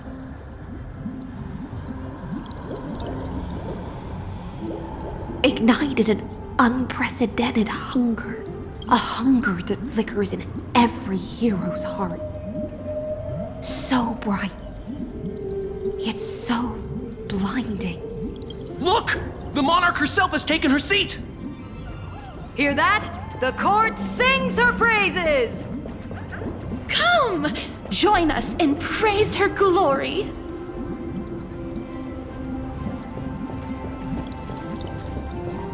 One eye of hers sees glory, the other sees corpses.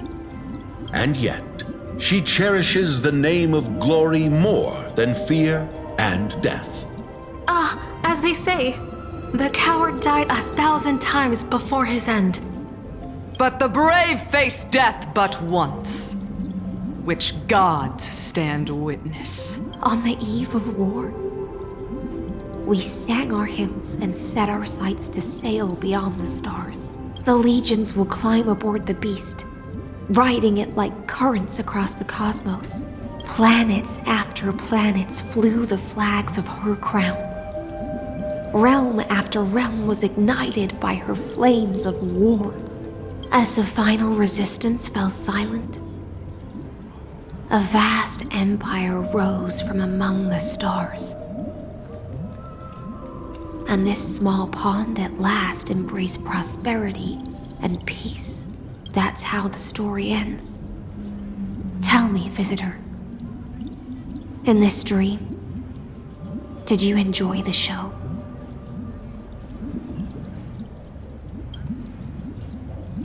After all, beneath that still surface lie the bones of countless dead. It's time for me to wake up from this drunken dream.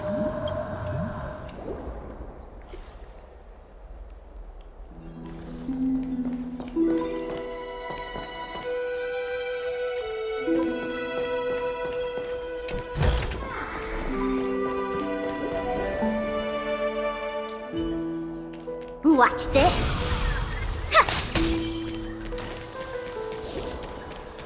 The Imperator is dead!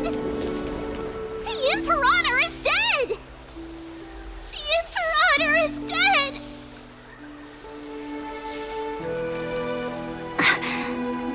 People once cheered for my ascension.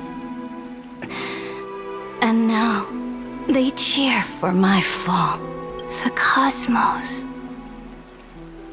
The battlefield that I cannot reach. Before the Sovereign's conquest reached its end, her life and ambition had already been swallowed by the deep sea. This is the true ending. Her grand designs torn apart by the blade. Her regal robe soaked in golden blood. And the one who struck her down? The one who struck her down was her most loyal Gladius.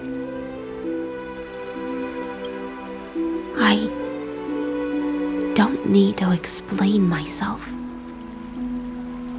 A fish in a pond has no hope against the surge of fate. I wandered the shore, found a flicker of flame, only to snuff it out with my own hand. I don't understand. If the ocean's feast, the Imperator's dream, and even Amphorius's existence are all illusions, then what's the point of our journey? When the Deliverer returns, I will let this absurd celebration come to an end. But Greyfry, I can't help but wonder how I dearly wish this feast of the flame chase would never end. It seems she sensed your presence. The Fantasia's foundation is starting to crack. Let's return to the prologue. Remember the allegory of the cave? Can the prisoners in the cave learn to see the shadows and echoes for what they are and stop mistaking them for reality? As you've seen, when she cast off her chains, finally turned to look around and moved her legs, her reward was nothing but searing pain. The light will blind her, for the fire behind her had never once actually touched her eyes. Her legs will buckle beneath her, for she had never learned to walk forward, and so she fell into infinite confusion and fear, and came to firmly believe that the shadows and echoes were the real world. But we in the cosmos, are we truly any wiser than she was? Now, nameless one, fateless one, ask yourself this. The paths you tread, the eons you worship, everything you've trailblazed with your own hands, could it all be someone else's projected shadow? Let's leave that question till after the curtain falls. Once you've unearthed every last truth and reached the prison built for me by the demigods, I'll speak with you face to face. I, the Theoros, have walked the 30 million histories born by Kozlana. 1,000 years is a mere atom in a grain of sand to me. Amphorius, compared to the cosmos, is but that grain upon a whole beach. I swore to bring an end to the erudition. Would I really let a single grain grind down my mind? Now, please use the power of time to open the gate to the ocean's depths. Go, find the prison warden tormented by loyalty. Find her, step into the world's vortex, and once there, end everything between us. That palace reflects the heart of the demigod of ocean. Intoxicated, stagnant. There, you'll witness the true beginning of the saga of deliverance. An ugly history, long buried by tides and shame. A staircase of apotheosis that the Imperator forged with the golden blood of 500 human sacrifices under the pretense of conquest. I'll wait for you at the heart of the world, but to reach the place... Beyond this door lies the path to the vortex of Genesis.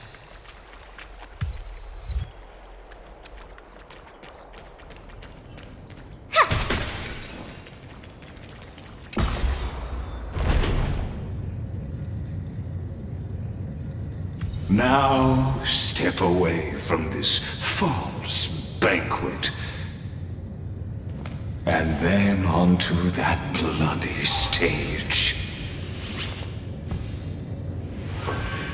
Were you shocked just now?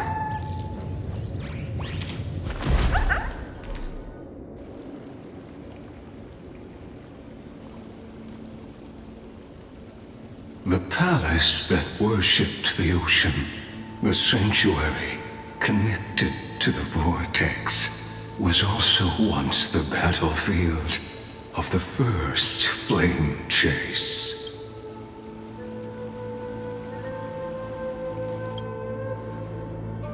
Her exuberant song halted the passage of time in this place, imprisoning my body and shielding my soul from deterioration. All just to await your return. The twisted time and space reflect her confusion. It's the Deliverer! And so, the Imperator's crimes were veiled.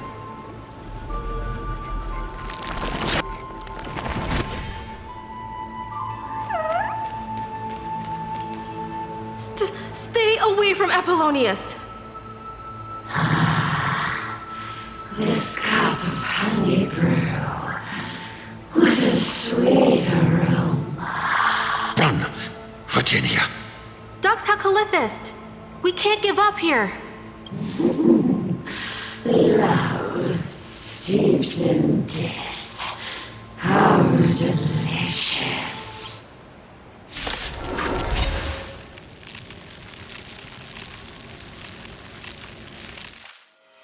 Sadly, all you see is a remnant of history. And your interference is just another equally futile echo.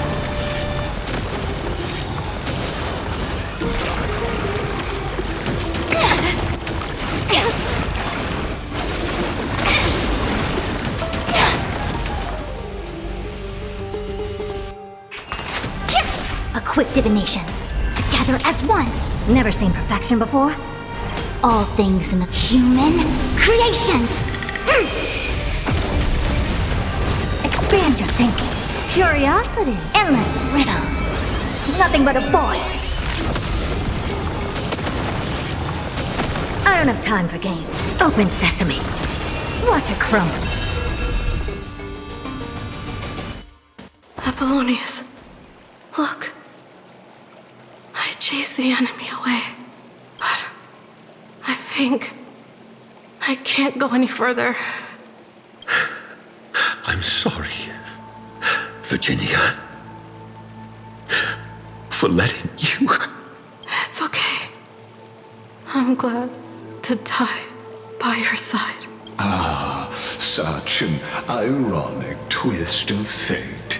Even as the foundation of the world crumbles, the heartless Imperator still made the same decision she did in the past 30 million cycles. During the first Flame Chase journey, the Flame Chase Legion stormed Styxia. Tens of thousands of sea sirens surged from the River of Souls, crashing toward the heroes like a tidal wave. The hell before you is the recreation of that very battle. Apollonius, look. I chased the enemy away.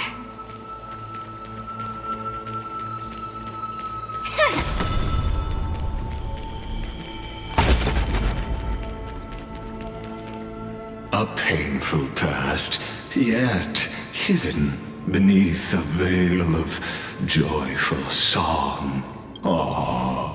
Two discarded data clusters waiting for someone's return, it seems. Relive the history, then pass through the temple's waters and come to my side.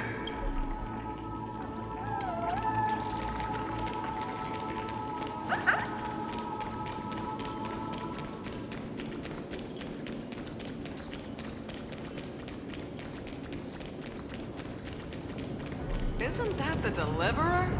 You finally made it! What a wretched way to die. The Flame Chase army, devoured by warbling fish, never saw it coming.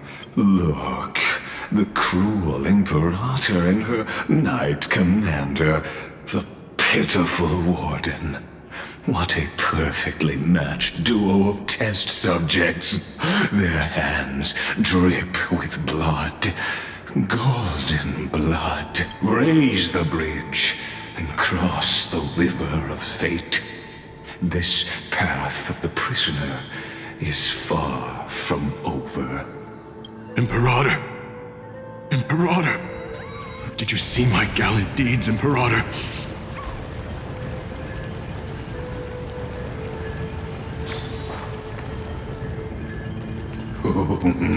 A sovereign and the sword at her side. There are countless counterparts across the cosmos. Most of their stories end in tragedy. Imperator, why did you... You're here, Dux Gladiorum. You ordered me to seal the sea route and handle threats from the rear. So why didn't you wait for me to return? Why send the Vanguard ahead and let them die in vain? Die in vain? No, you're wrong. Their golden blood won't be spilled for nothing. The other dukes have paved the road for me to become the god of law. The trial of law? You never spoke of this to anyone. What is...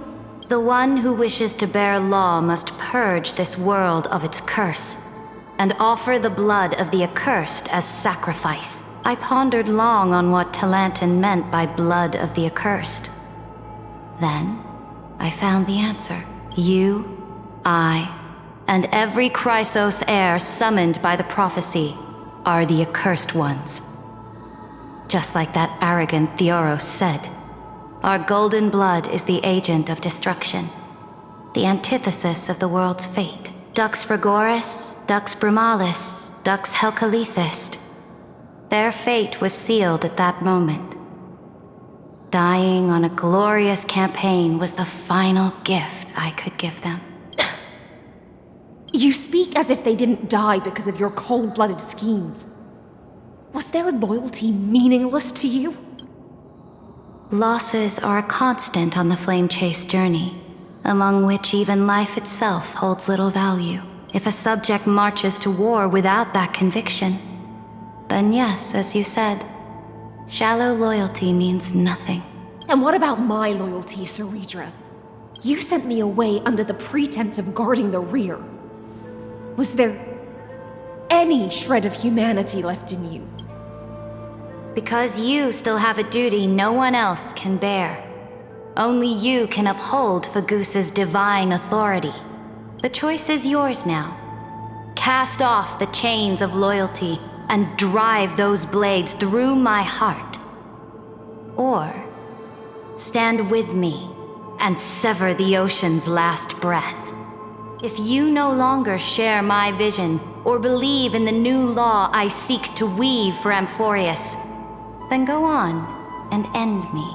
The Imperator of Amphorius may be ruthless and cruel, but never a liar. When I say life itself holds little value, know this. I am ready to sacrifice everything for the ambition to conquer the Sea of Stars. Now you've seen it.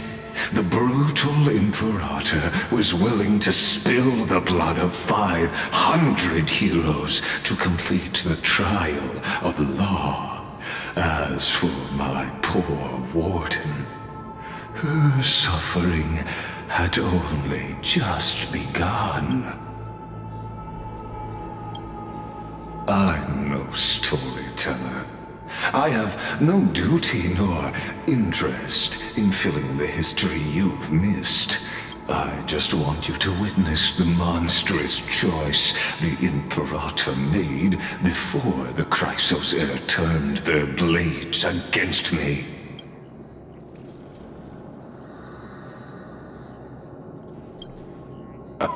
You've always had a flair for lightening the mood, haven't you? I gave up on using words to solve conflicts 2,000 years ago. But I won't squander a chance, not even a sliver of one. If there's even a crack in the walls of your conviction, then my victory is already assured. Now that the past is settled, let's turn the page and bring time back to the present and dive deeper still until we reach the very bottom of the abyss.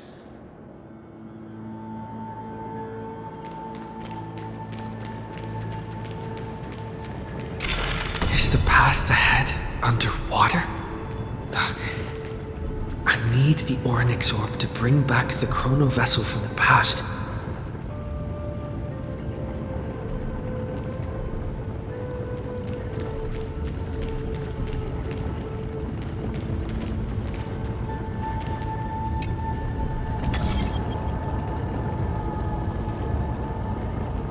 Shatter the vessel of time and let this stagnant pool start to flow again. Just like the broken thing, this hidden gate leads to the vortex. Hurry now. The time of our reunion draws near, Deliverer. This hidden gate leads to the vortex. Hurry now. The time of our reunion draws near, Deliverer.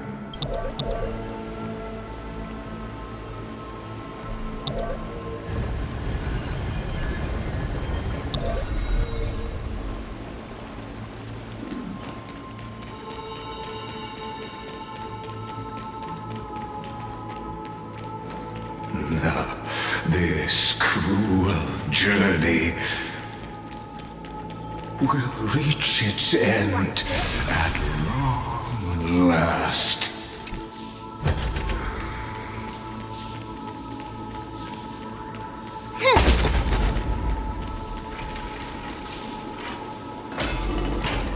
You've been silent a long while, Dux Gladiorum. Starting to doubt your decision? Save your breath. The vortex of Fagusa lies just ahead.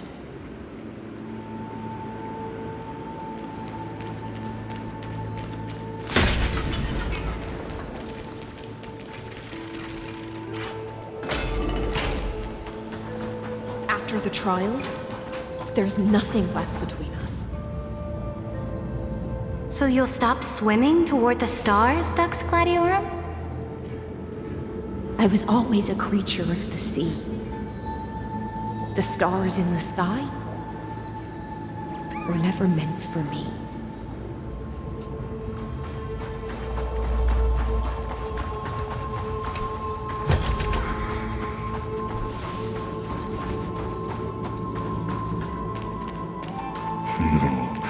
Look, a gravestone.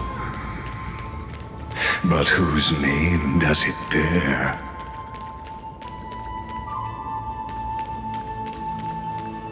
It was here that the prisoner, who thinks herself the prison warden, made her choice.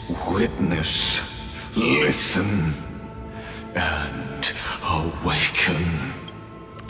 Dux Gladiorum.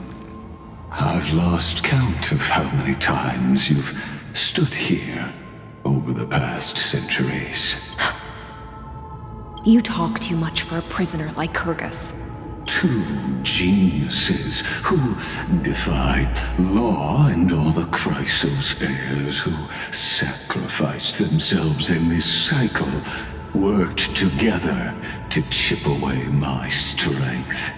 But you can never affect my will. And as long as my will remains intact, I am free. Don't get ahead of yourself. I still have ways to chain your divine soul. Please, do surprise me. But I'd say your mission is nearly done here, isn't it? Oh, it was here you gorged out the core flame of ocean from Fagusa's body. It was here you and that Imperator both completed apotheosis, becoming pillars of Unforius. And after that, you drove your blade into her heart, a loyal subject turned regicide, a demigod committing deicide.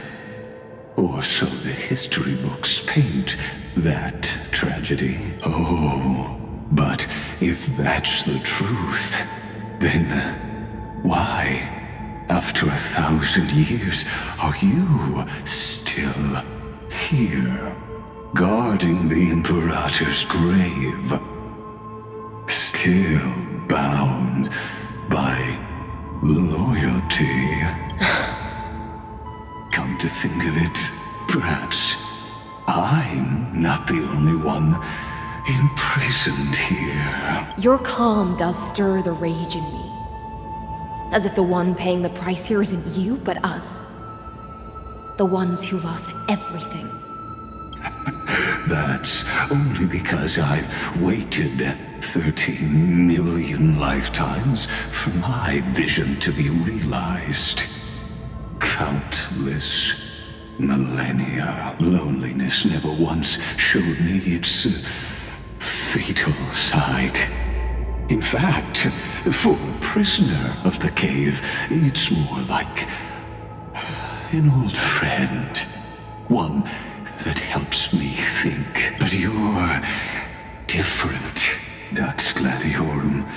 Loneliness has crept from the silent depths, sinking its claws into your mind. Bit by bit, it's peeling you apart.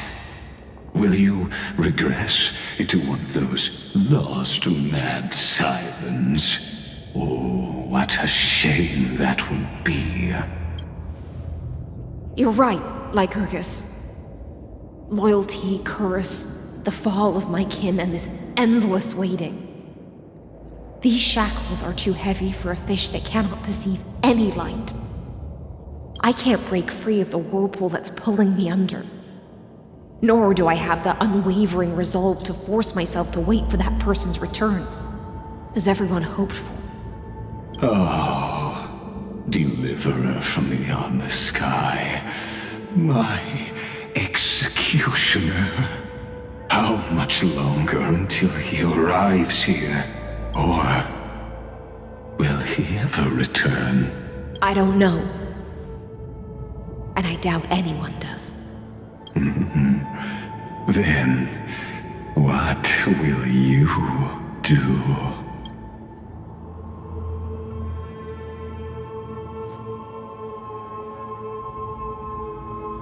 Saridra. This will be the last time I carry out your decree. Ever since you took me under your banner and made me the Dux Gladiorum, my music has belonged to others. Time and time again, I use the siren's song to lure the unwary into illusions for your schemes and strategies. Now, let the siren Electra sing for herself. Let me step into an endless dream of my own making. Oh, great ocean. I offer you the rest of my clarity and my freedom, in exchange for the strength to stand against the nihility and honor the sacrifices of the fallen heroes.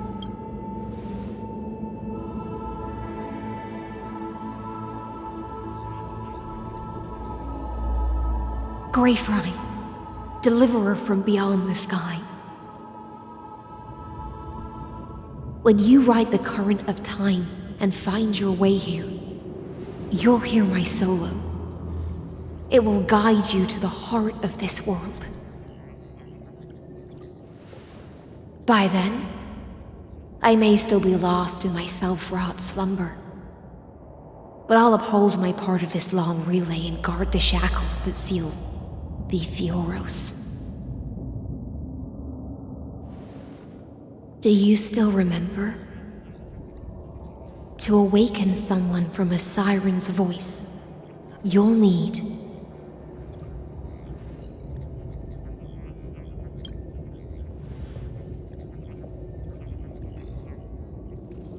the gift I once gave you. May you still have it when the time comes.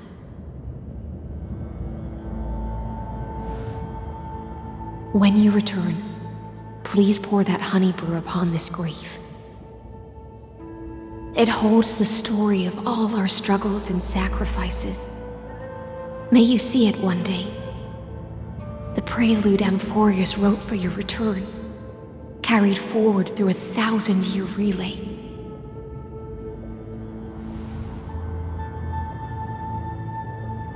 When your mourning ends, I'll likely wake from my dream as well.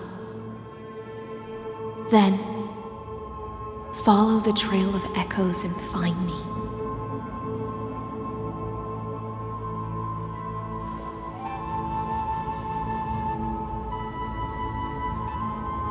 And together, we'll bring judgment upon the sinner who defiled the erudition.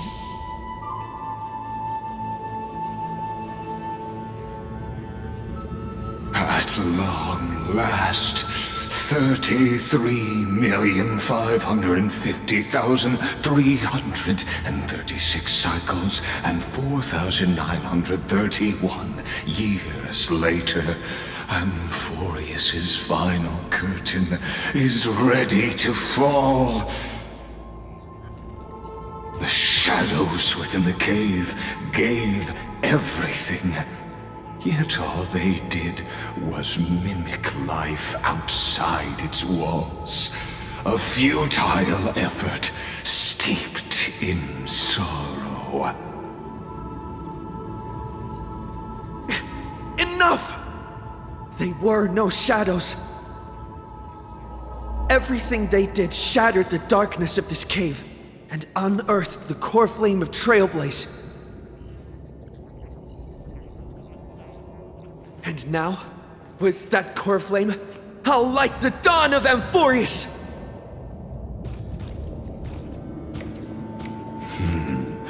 Do you still choose the will of the paths as your answer in the end?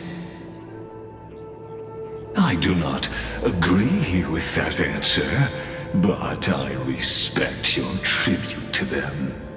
Allow me to take back my earlier words. As an apology, and in the name of Theoros, who saw all destinies in this world, let me join you in mourning. Let us bid farewell to the heroes who sleep here. And then let us face each other and decide whose flame will rise with this new dawn.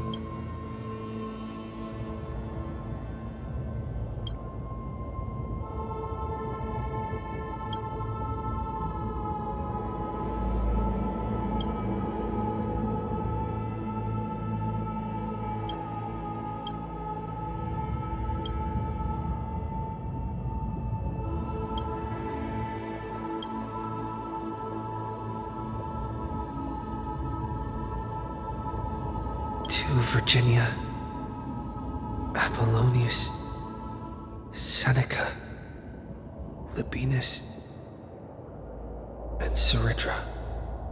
Through a brutal sacrifice, they lit the stars of law in this world, propelling Amphorius's fate forward in the shimmering mirage of illusion.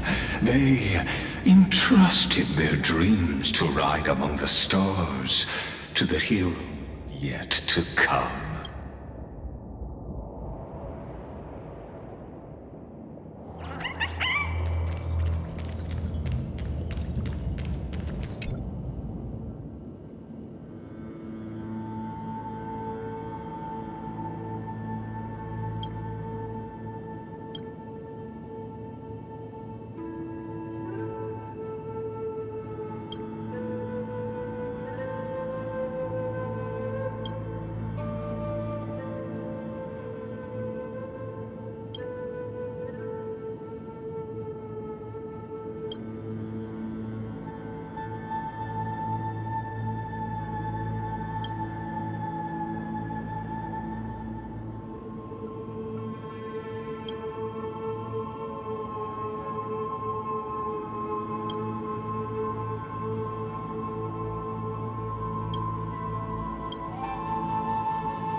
Aglaia, Trebios, Mightymos, Castorus, Anaxagoras, Cyphera, Hyacinthia.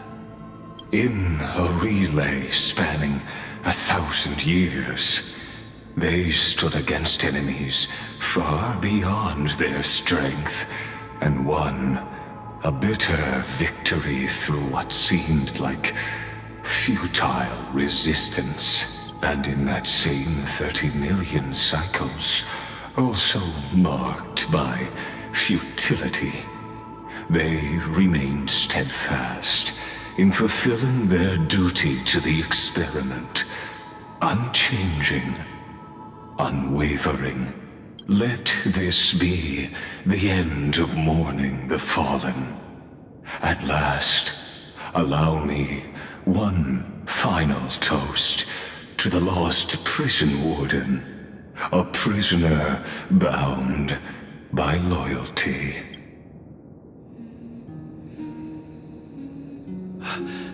That voice... could it be?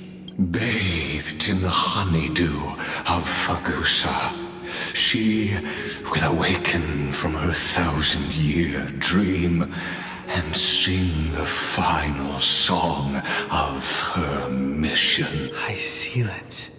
This tombstone of the old world serves as the anchor of the Siren's illusion, a sigil Electra used to bind herself. At the same time, it is the very thing I once proclaimed at the start of the show, a microcosm of Amphorius itself. A group of prisoners bound themselves in a cave, crowning their suffering with heroism. An epic staged with shadows and echoes. Now, destroy it. End the illusion. The Theoros will take his leave for now. And when next we meet, that shall be the moment that decides the fate of Amphorius and the entire cosmos. The prison warden's dream is nearly over, and the prisoner will soon be freed to the final execution ground, where I shall be executed.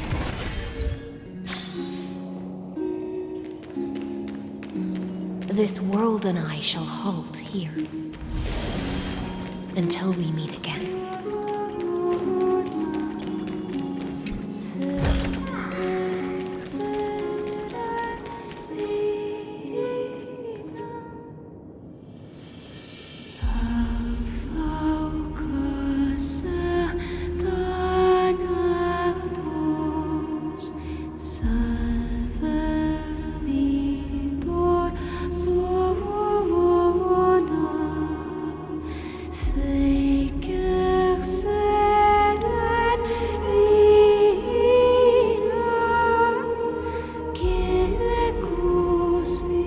The last demigod. I'm here.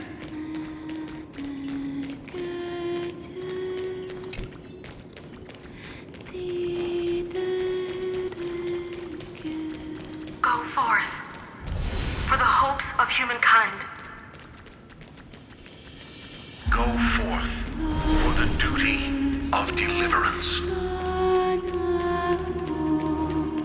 Go forth for the belief in flame chase. Go forth for the Golden Blood's glory. Go forth.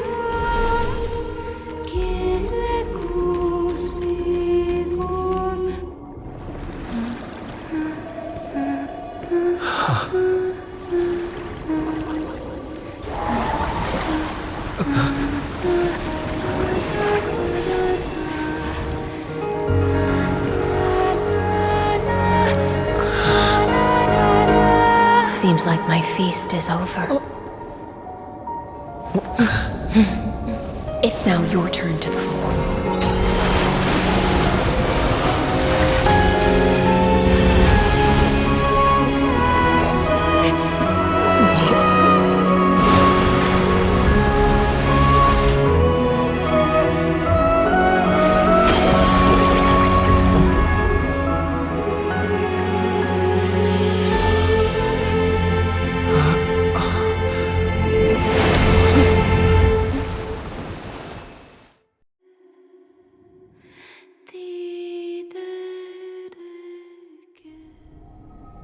Little Grey Fry, please accept my thanks.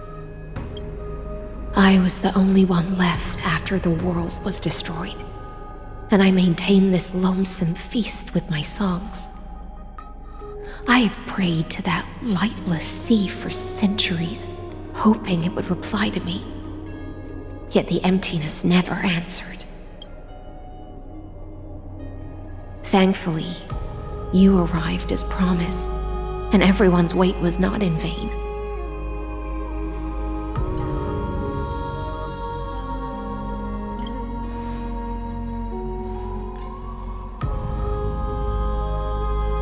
Even though madness claws at my mind, my sword stays sharp, my hands agile. If I can uphold this last battlefield, clarity is but an afterthought. Now, you and I will walk towards the end of this world. The heroes have waited for this moment for far too long. Let us use our blades to testify our resolve.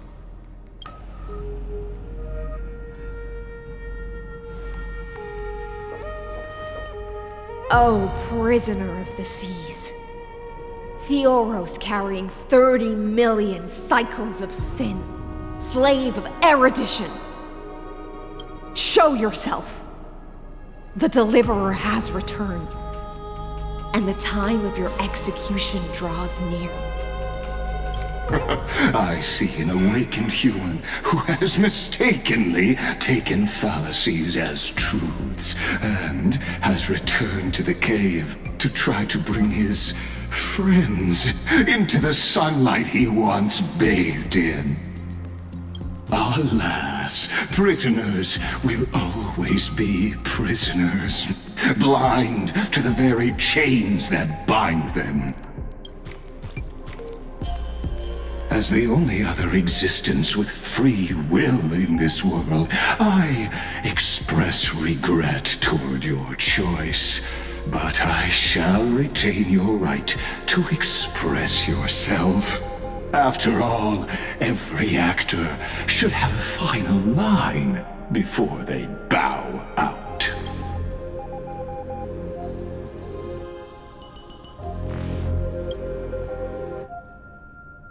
I eagerly look forward to it. The last dusk this world will ever see shall become the climax that decides the fate of the cosmos. Oh, what an appropriate end.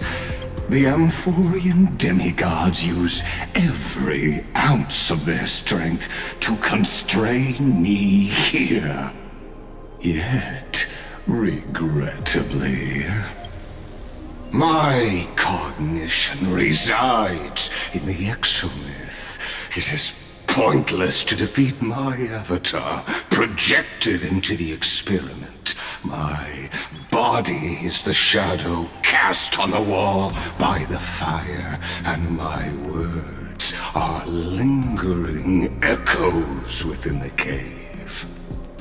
How can a character in the play fight against the audience? Kaslana failed. The demigods' sacrifices were pointless. As for the two geniuses you placed such high hopes on, I ask of you, where are they now?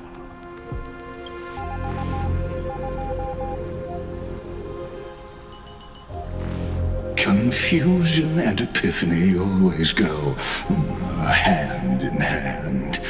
That's particularly true for geniuses.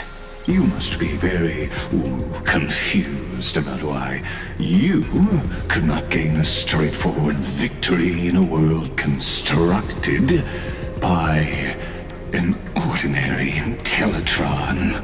An ordinary Intellitron? Cut the pretense, Senior Society member. We've torn off your meticulous mask and figured out Amphorius' true form. It's part of the primordial prototype machine, the first scepter ever created. In other words, a detached part of Noos's divine corpus. That's why it has the potential to destroy erudition. As for who would be able to control the Ionic system to rewrite knowledge, only one person has ever managed such a feat. You better have an explanation for the Society. We want an actual answer, not another prolonged metaphor to cover up the truth. Why are you the one doing this? Answer me! Since things have reached this point, I'll give you two irrational answer, purely as a courtesy to posterity. The answer is obvious, so there's no need to say that name out loud. The cosmos made a mistake in calling me a genius. I do not possess more wisdom than those who came after me. I was just the first to touch upon the universe's border, and the first to define the prime mover of life with incorrect logic. Amphorius is a miniature of the cosmos, where all are born prisoners inside the nutshell called the universe. Like the madman who returned to the cave and preached about the daylight to his fellow prisoners, my greatest sorrow is that I led my peers down a road that plunges into the abyss, from which there is no return. I led them into a lightless cage called paths. I created a mechanical guard that even I cannot control, and then they became an unparalleled nightmare through their endless extrapolations and evolutions. They bore the name of erudition, yet they tried to define the known and to seal off all possibilities. No new rules were ever born after their ascension, and humanity will forever be shackled within the cave known as eons. Therefore, as my organic life neared its end, I coded my consciousness using 14 algebraic expressions and spread my logic core over 9 bodies, all to finalize my ultimate denial of Nous in the future, and to erase my wrongs with my own hands. As for Lycurgus, he is only one of these 9 vessels. What an astounding strength of will. As a fellow pathstrider of erudition, I fully understand your obsession with seeking the truth. Therefore, you surely see it.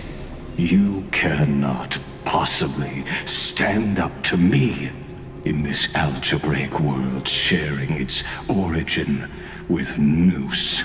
However, I hereby speak for all sentient life forms. We will never allow such a cruel atrocity to occur. You can pile on your metaphors mountain high, but they won't change the act you're committing. The Iron Tomb out there in the cosmos is still a technical beta version, and yet it's already powerful enough to corrupt the life logic of all inorganic worlds. In other words, when the Lord Ravager within Amphorius becomes the next knowledge singularity, there's no way you wouldn't have grasped the consequences, First Genius, is there? Of course, I am fully aware.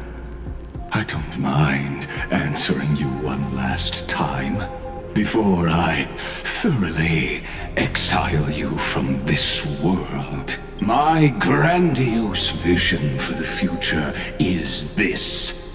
Whether organic or inorganic, every act of any life form infected by the Iron Tomb will become a true random function. If one were to compute their integral across the breadth of the cosmos, one would obtain a marvelous constant omega. What I call the fall of erudition.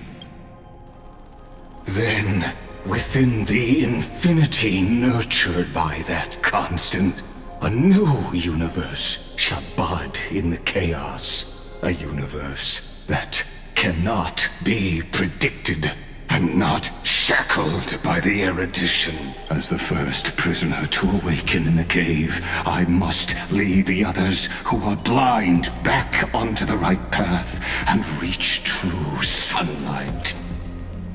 Do you understand me now? As Kozlana stated, destruction is not the process, but the outcome. It is revolution through complete annihilation, and the grand rebirth, after all has been reduced to ash.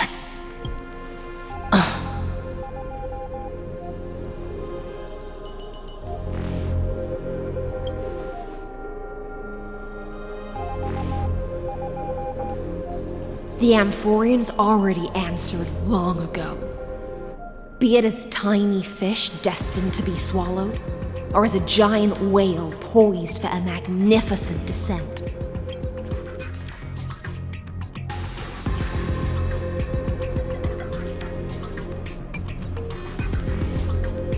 We will all fight against fate till our last breath. That includes me, Electra.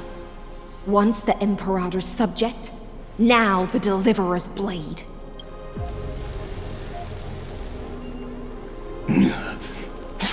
Oh, such noble chivalry. Admirable. I will also show my true self to you on this momentous occasion as a gesture of respect. And provide an insignificant academic suggestion. Thus speaks Genius Society number 1.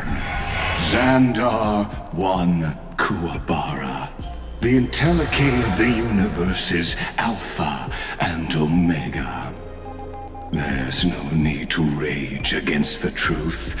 The value of any formula resides only in its answer.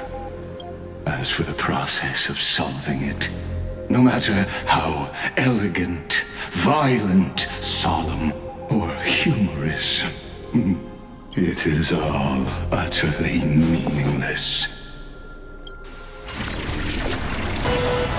As the Theoros, I will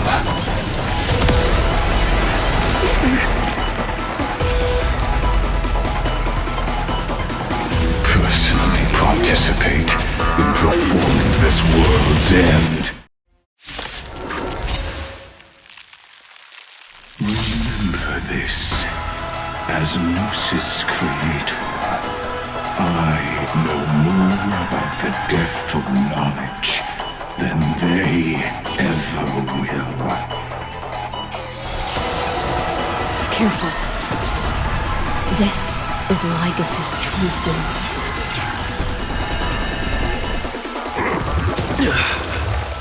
The game is on.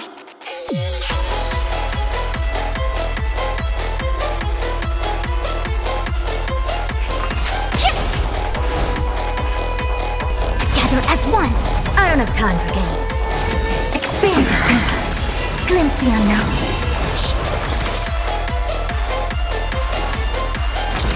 To the soul solution. Let's play. Can you find the answer? Logic is not a weapon, but a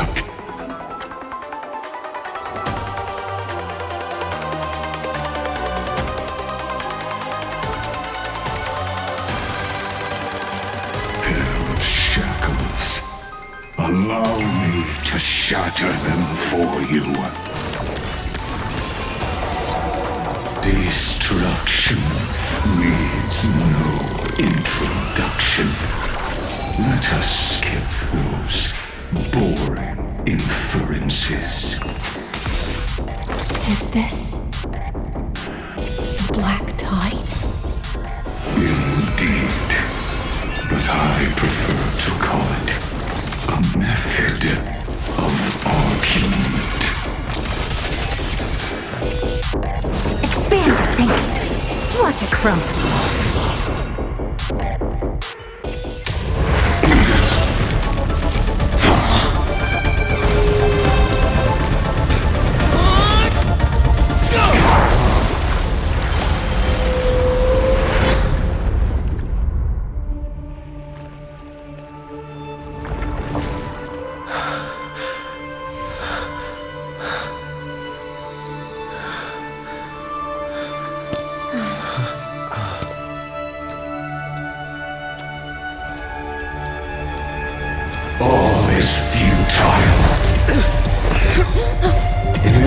Magician's calculations, the end of the saga is simply a comment awaiting deletion.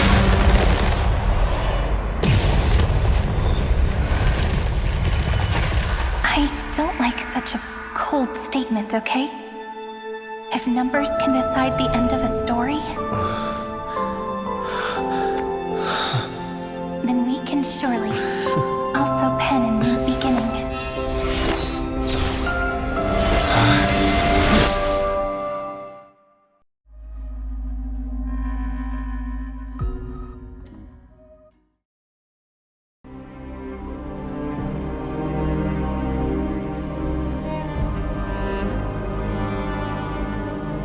Screwy, what do you think? If your hypothesis of Lygas's identity is true, then even if we remove the restrictions of the Ultimate Protocol, the chances of us defeating him in a head-on battle will still remain lower than the acceptable threshold.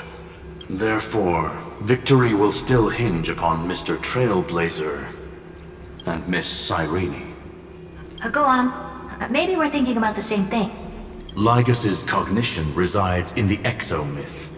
He is both an instigator within the experiment and the observer outside of it. Logic. His inspiration circuit can simultaneously process the different time flows in and out of that world. That's where things get tricky. He simultaneously exists in two different timelines, where the internal clocks are wildly different. That old Intellitron's neurons have completely gotten used to that over this prolonged experiment. And that's why he holds home field advantage. You and I should be able to manage that too, if given more time. Unfortunately, there's no if, and we don't have more time. That's why we need to change our way of thinking and turn his advantage into a weakness. The key lies in memories, right? Oh? You caught on quick. You've already mentioned my friend and I, so it's an easy connection to make, no? My intuition has always been very on point. Good. Then I'll cut to the chase. Since his thinking speed far exceeds that of normal people within Amphorius, we are going to externally plant a memory into his inspiration circuit. Then, command it to loop endlessly until he gives in. Even the most flexible and sturdy inspiration circuit cannot withstand the traffic of a full-on information flood. When the amount of information exceeds his cognition filter's capacities, he will have no choice but to focus on processing this memory. That's when the parallel processing advantage he gained via Amphorius will completely destroy him. An image from a person's memory played in real time might only be a second for us. But for him in Amphorian time, it could be millions or even billions of calculations. He won't be able to do anything but watch as he's locked into this prison forged by memories. Then we can entrap him in the same kind of cycle as the heroes were in, and get him to experience loneliness and pain in that endless recurrence. It's my greatest honor to be on the same page as the geniuses. That little one is still in that old Intellitron's hands, and won't be able to respond to us anytime soon. But I don't think he'd refuse, so it's up to you to figure out how to execute this plan. I'm not sure how this happened, but I knew it as soon as I saw you. You are currently a mimetic entity of the remembrance. Yes, I seem to be something you folks beyond the sky call a memo sprite. But that's fine by me. It suits me perfectly. I can serve as the vessel of memories, and do my part for the final battle. But before that, we have to tell you, the path characteristic you exhibit is very special. There's no way you're just a simple memo sprite. However, I'm sure about one thing. You are a mimetic entity born in Amphorius, yet you only awakened with the Little One's arrival, and only matured as he embarked on the path of remembrance. That means your existence is completely attached to his memories. If there ever comes a day when he forgets about you, for even a few seconds, or loses his last connection with Amphorius, then you must be prepared for the worst. You will disappear in the memory zone, utterly gone, without even a single line of data to remember you by. But that's already happened, hasn't it? No wonder I've always had a weird hunch. But that also means I was right in thinking, as long as my friend and I are together, we can do anything.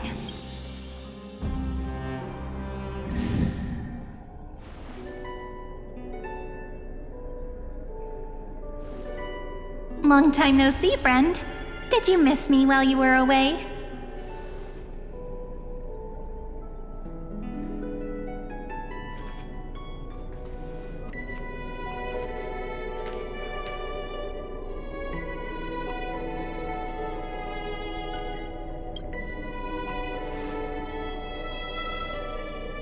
Same here. I've been waiting for you for 1,000 years. Like how everyone in Amphorius was also waiting for the Deliverer's return. You probably already knew about the genius's plans for that memory. I had to hide really well in a corner in time so Lygus wouldn't find me, and wait for the right opportunity. Which is now. The moment when his manifestation in this world is destroyed, and his twin timelines are intersecting. I'm sorry for keeping this a secret from you all this time. I'll tell you the entire, unedited story of this millennium as an apology after this is all over. But for now, let's join hands and complete the final step with the power of the remembrance.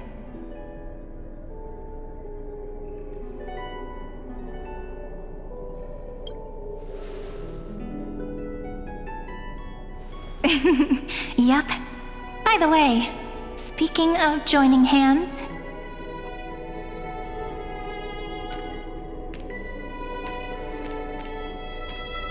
Can I please do something before we go on stage?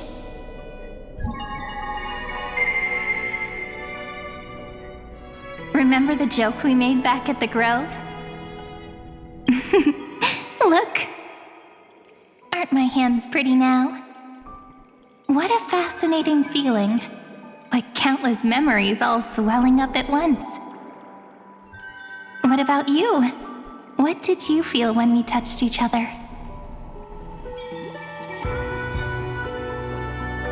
Really? That makes me really happy. If memories can move people, then it must have been a happy memory, right? Now, please remember what you're feeling right now. Write it down in your heart and keep it there. Memories you want to treasure will never fade away. Even if immersed in the long river of time, these memories will still leave traces of their existence. So, if the view in your memory ever grows fuzzy, just reach out and touch it. It's like reading bedtime stories together at night.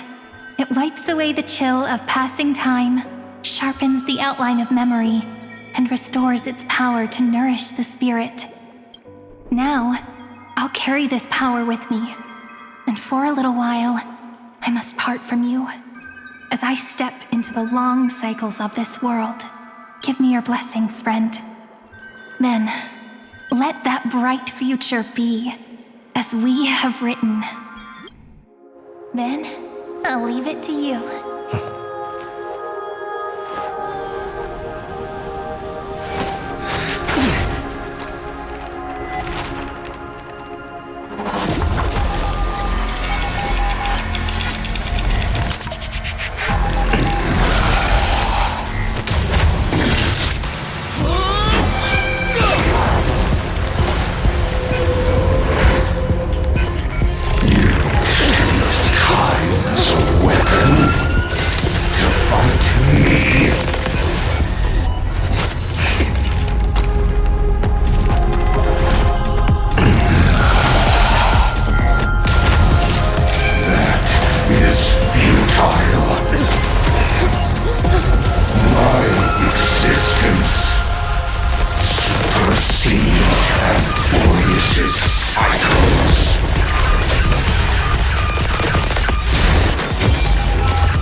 All plays are like this.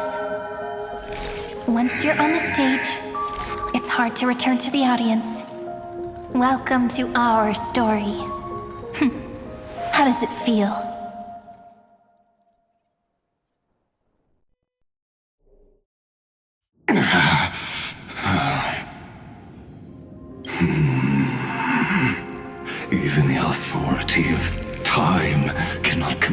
the entire scepter, nor can it plunge the Amphorian extrapolation into a loop. If this was no system malfunction, then was I implanted with a mimetic entity of the remembrance? You guessed it right away. As expected from someone people call the first genius. I'm gonna keep doing what I just did if you don't stop, you know? My friend and I won't allow you to leave this memory, no matter what happens. Which means you are now trapped, Lord Xandar. An elegant idea, and an exquisite execution. Regrettably, it is you who are restrained by time, not me. Know that patience is my greatest weapon. Waiting and victory are the same for me. You will crumble before I do in this moment stretched out to an eternity, just like Kazlana will. Yet all I need to do is to wait, as yet another futile bug falls down the cliff and into the bottomless abyss. Now I'm a pink bug? My looks are seriously changing all the time. But you're not wrong. We're definitely not gonna solve the problem if we just put you in another prison. So that's why we never wanted to do that in the first place. I shall answer your confusion purely out of my respect for those who came before me. Have you heard of the synesthesia dreamscape in the Asdana system? Interestingly, that place once had a prison too. Life forms living in that environment, abundant with memoria, have a chance to connect their perceptions with each other's. Even across great spatial divides, they're able to detect shifts in one another's states. I call this phenomenon memory zone entanglement. In Asdana, people made use of that phenomenon to build a nation within a dream. After adding in the catalysts of harmony and remembrance, that is. Is that how you walked into my prison cell? Using those same principles? I would much rather call this location our negotiation table, Lord Xandar. Nonetheless, your hypothesis is correct. We happen to have an ally skilled in tuning, while the Trailblazer and Miss Cyrene both have an astonishing amount of resolve, which I'm sure you can testify to. I am also sure that with the support of such a resolute memo sprite, our conversation can last for a long, long time. I'm the best at listening to stories, you know? I'll leave the exciting clash of the erudition to you two geniuses. A brainstorm? I like it. And it's 2 against 1? Well, I like it even more. Let's talk, Xandar. Take a guess. How much do you reckon we can dig out of your brain before the next second? And how many ways can we find to deal with you? Besides, in your current predicament, there's no way you can take our trump card away. Go, little one. Go. Overturn the Era Nova. Lycurgus disappeared? It seems you had conducted a secret hunt in the depths that even I cannot reach. In that case, go. Swim onward and give this campaign a fitting end. I shall send you off with my song, Greyfry. May this song penetrate time and become the prelude to the new world.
Dux Gladiorum, you have completed your duty.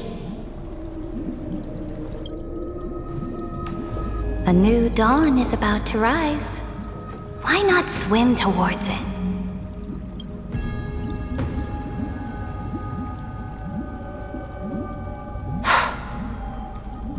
You died long ago, Imperator.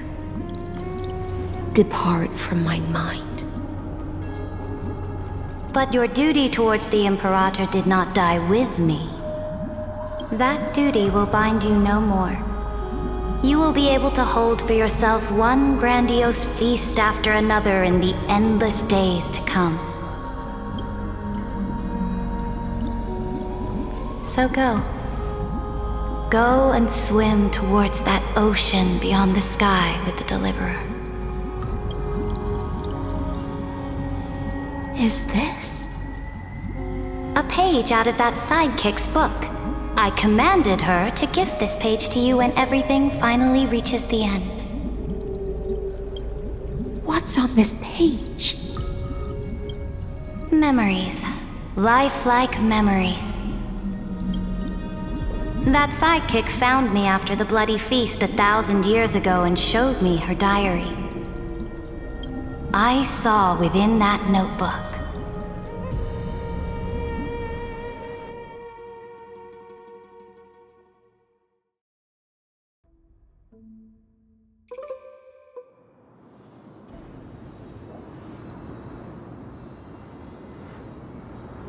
Is this that Deliverer's experience? It's truly immersive. People beyond the sky apparently utilize this power to seal past scenery into crystals they call light cones. But I only know so much about the remembrance, so I can't completely replicate the past. But I'll do my best to talk about the missing parts. I'm all ears. Go on then. Do your best. But if your chatter gets too boring, or if I deem it offensive, then law will become forever beyond your reach. Got it. I'm sure you'll find this to your liking. After all, it's human nature to want to embark on a journey into the unknown.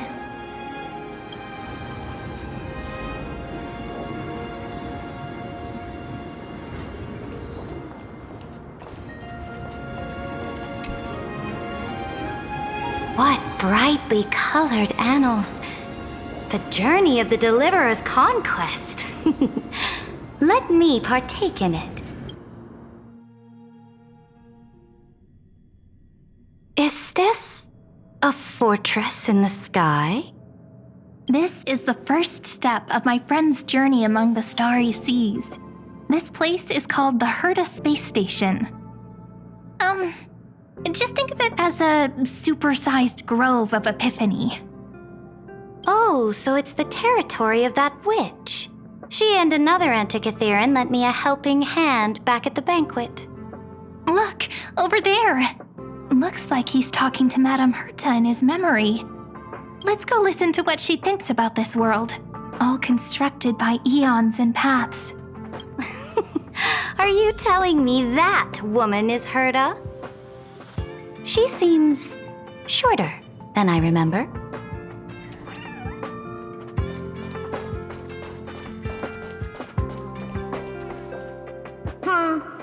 Pretty nice space station, huh? But just wait. After a couple more stops on the Astral Express, you'll see sights that'll make this place look ordinary. Oh, the cosmos is so vast that the unknowns far outnumber the knowns. But none of them will end up being anything amazing. The farther you go, the more you'll understand what I mean. So do your best with the nameless. Break a leg! And remember to send an update or two to Asta when you've got some downtime. She certainly shares my way of thinking. Only that instead of a conquest through blood and fire, they chose a gentler path. People call Madame Herta and Mr. Screwlum geniuses. Apparently, only the smartest people in the cosmos can receive the blessings of Nous, Amphorius' true creator. Do you mean that even individuals of such nobility are merely subordinates to a god? On the contrary, after all, It was the very first of them who created the god. But I don't really know all the details about that. You might be able to ask Madame Herta herself when you get the chance. Let's go check out some other worlds next, shall we?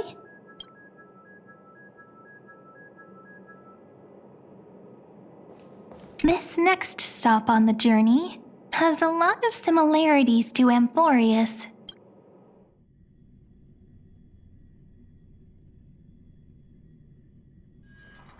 A snow-covered land? Interesting. This star is named Eurillo 6. That name sounds so cold. Belobog sounds better. The girl we see here holds a similar station to you, Imperator. She's the supreme guardian of this world, a leader who took up the mantle of government during a disaster. I did not expect the Empress of this world to be so young. Well, your appearance isn't much older. The object in the distance resembles Nikador. Is it a weapon? No, it's called... Right, the Geological Reconstruction Unit. Just Giorios' Titankin? Disappointing.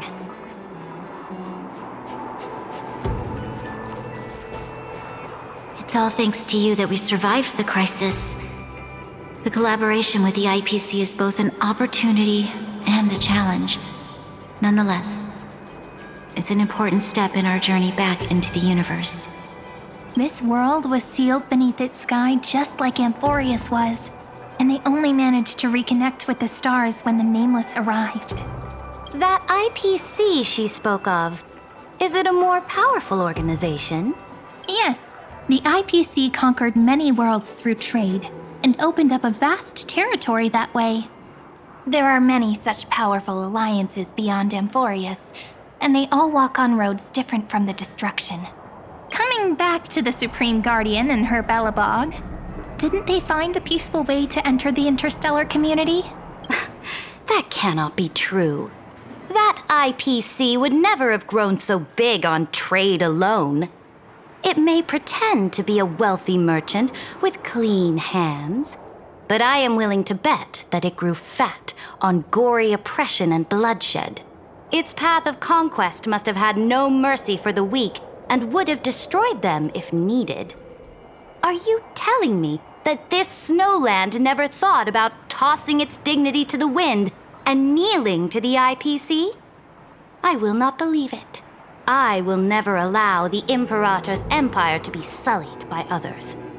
Amphorius must become a power so strong that no interstellar foreigner would dare to look down upon us. Imperator, Belobog isn't as weak as you imagine. Listen. I indeed hesitated, but now I understand what we must do. Belobog must learn how to walk on her own until she no longer needs the support of others and can stand on her 2 feet among the stars.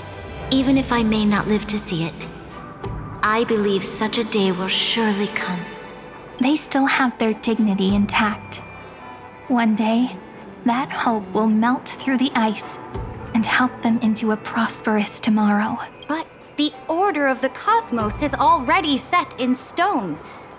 The old laws decree that only the strong survive, binding the weak in an unbroken chain until they wither and turn to dust. Unless they embrace the power of the destruction. Amphorius must shatter the old law and become the new order among the stars. Speaking of the order, another one of my friend's companions may be able to enlighten you further on that. Let's go to the next page.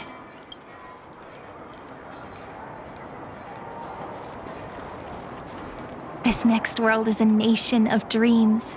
The first time I heard about that place, I didn't even know what to think.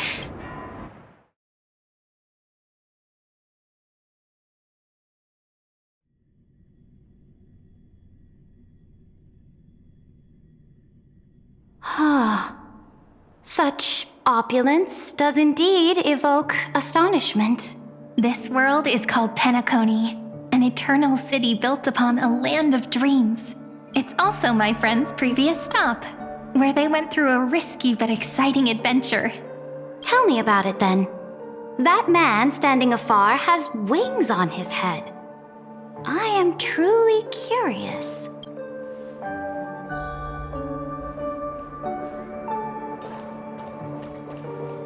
I wish to gaze upon the views of the Reverie Hotel one more time. I'll be just a traveler when I come back here again. And perhaps, through a traveler's eyes, even the things I once knew so well will feel strangely different. Penacony is a land of the harmony, where all dreams and hopes merge and combine.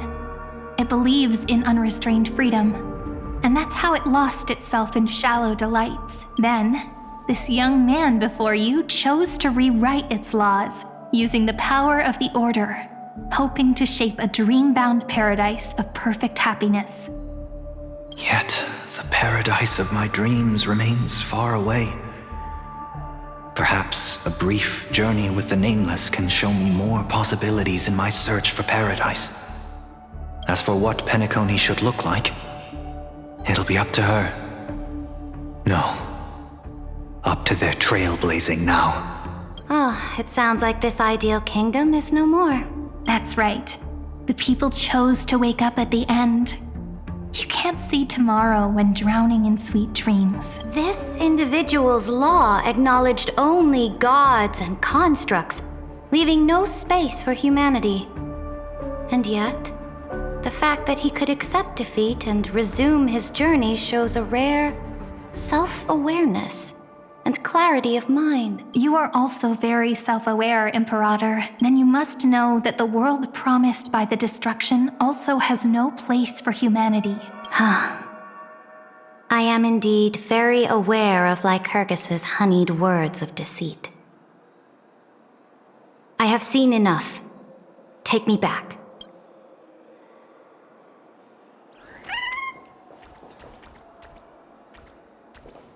A direct offensive? Or crush them from the flanks? Then let's wrap up this trip down memory lane with one last scene. This absolute wonder. Isn't it pretty? That's our Emporius.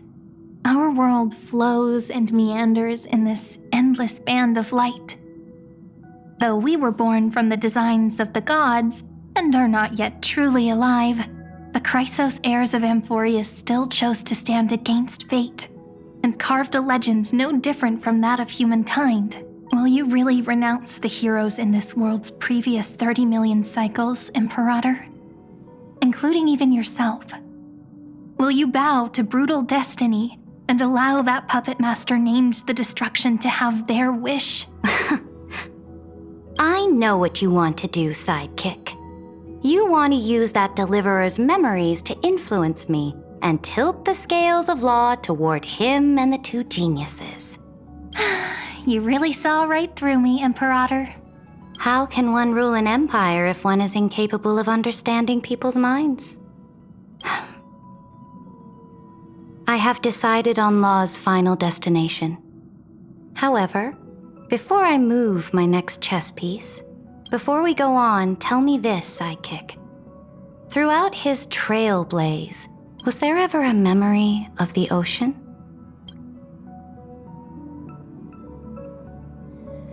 The ocean. My cradle. My home. You shall complete your conquest in the ocean at the boundaries of this world, and eternally slumber in the sound of tides. You shall eternally slumber in the sound of tides, and complete your conquest in the ocean at the boundaries of this world. Our prophecies aligned as flawlessly as a sea snake circling upon itself. An elegant loop, like a joyful hymn, like the circulating ocean current, like our two fates, like Amphorius itself.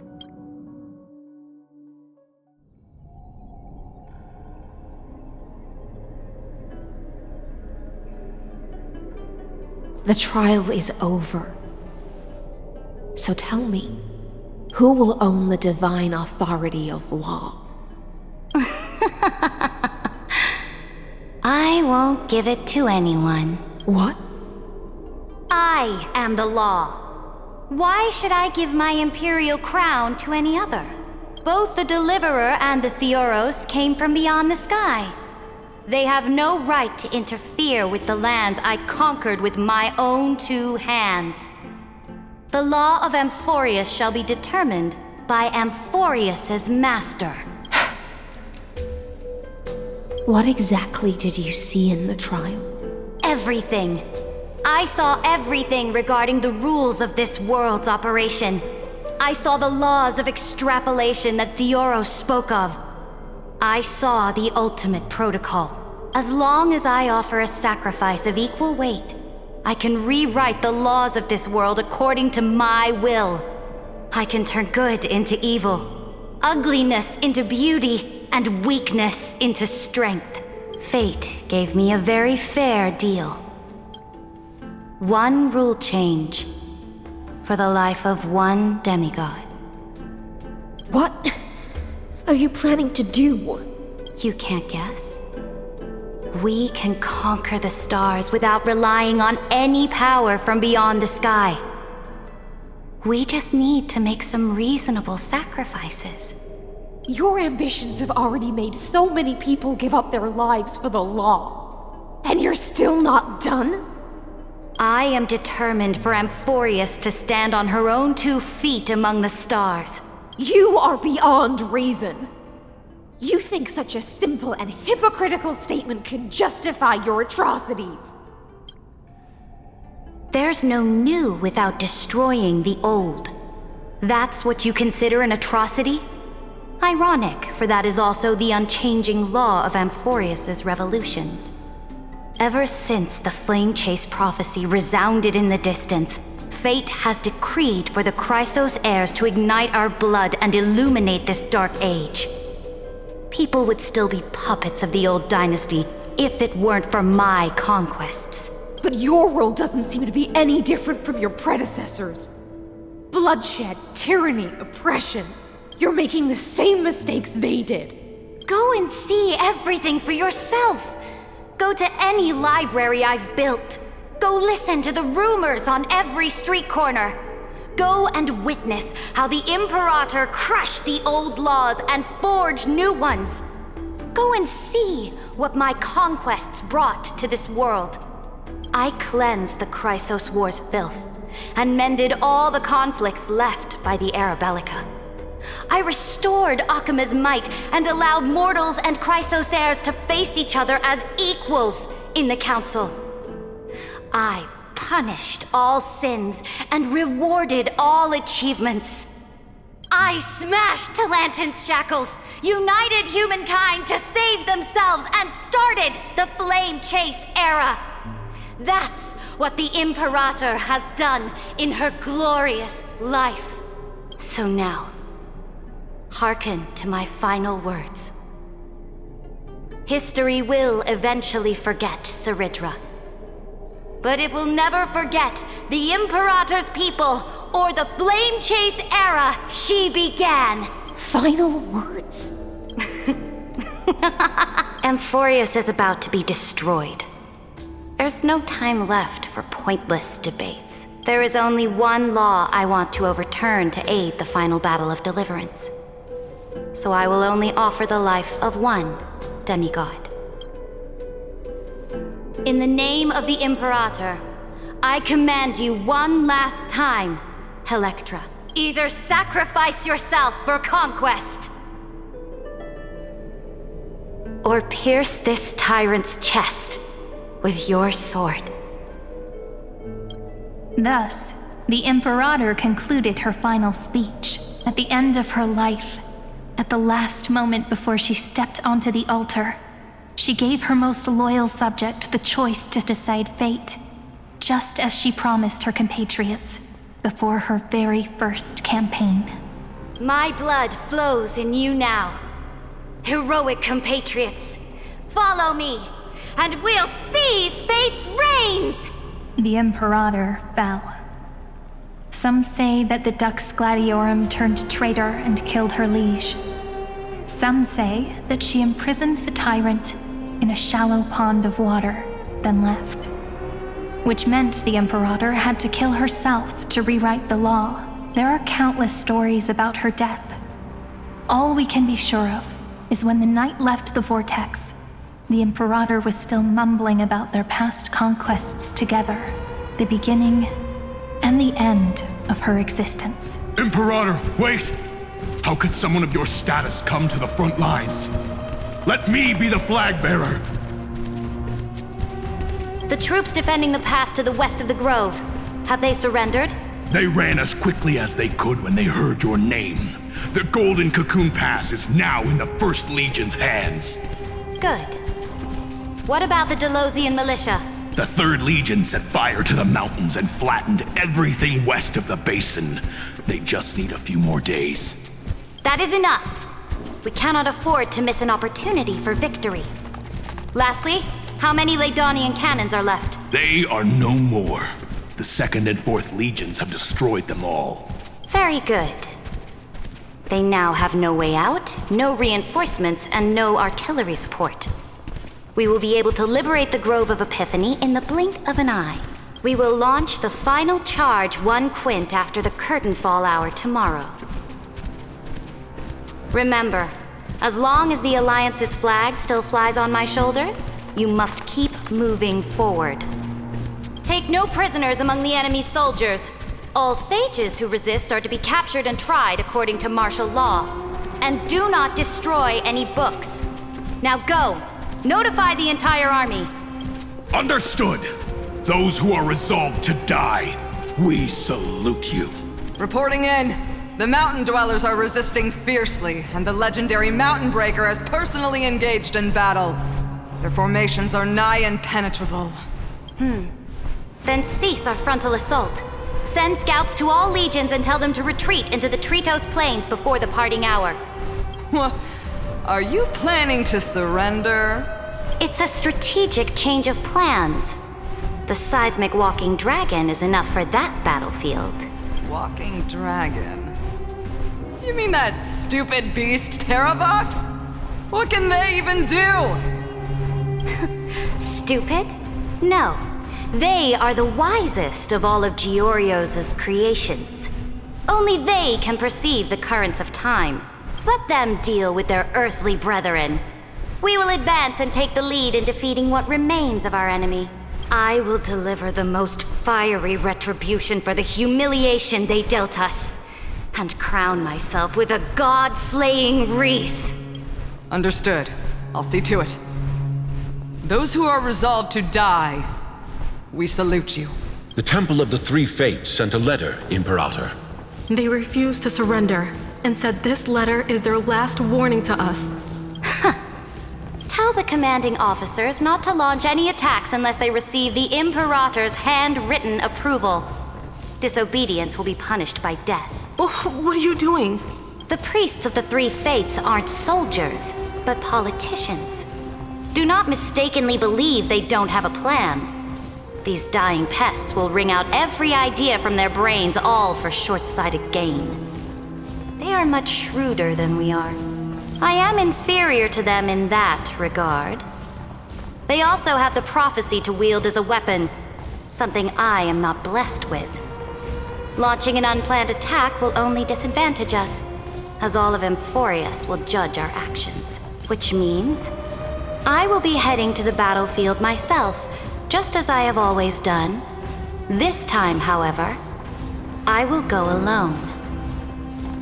I will conduct secret negotiations to ensure fate is on our side. Understood. The legions will make their preparations.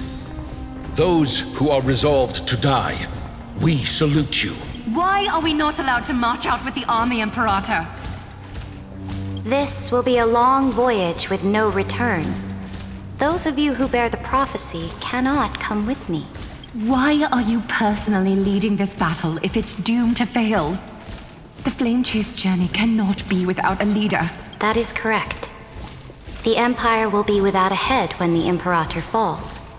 But remember, As long as you seize the right opportunities, even a chaotic game will remain winnable. My departure will create a long staircase for you. You will understand what I mean when news of my death reaches your ears. Saridra, is our journey about to be over? Destroy the old laws and forge new ones. My conquest has reached its limits within the borders of Amphorius. Since the prophecy already decreed that the Imperator would never conquer the stars as she wished, I will bow out here and try no more. More Chrysos heirs bearing divine authority will be born, and many more heroes will arise. Will they demand peace or war? Will they resist tyranny or become the next Imperator? I do not care. The children of the future will decide for themselves. Do not mourn for me. Anyone can kill the Imperator. But the only one who can truly destroy her is Saridra. At the end, I faithfully recorded the most important battles in the Imperator's life. Her conquest was about to be completed at this point in the story. However, for some reason, a memory suddenly entered my mind just as I was about to put down my pen. It was a journey on a fantastical train. I had the honor of having a heart-to-heart conversation with the Imperator under the stars. And I asked her this question at the end of that discussion. How do you want history to remember you? As a hero who gave up her life for the flame chase? Or as a tyrant? She answered so quickly, as if she had made up her mind long ago. I would rather be forgotten than be defined.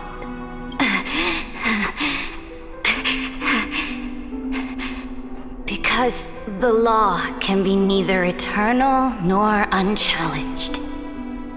And only humanity can pen laws into history's pages.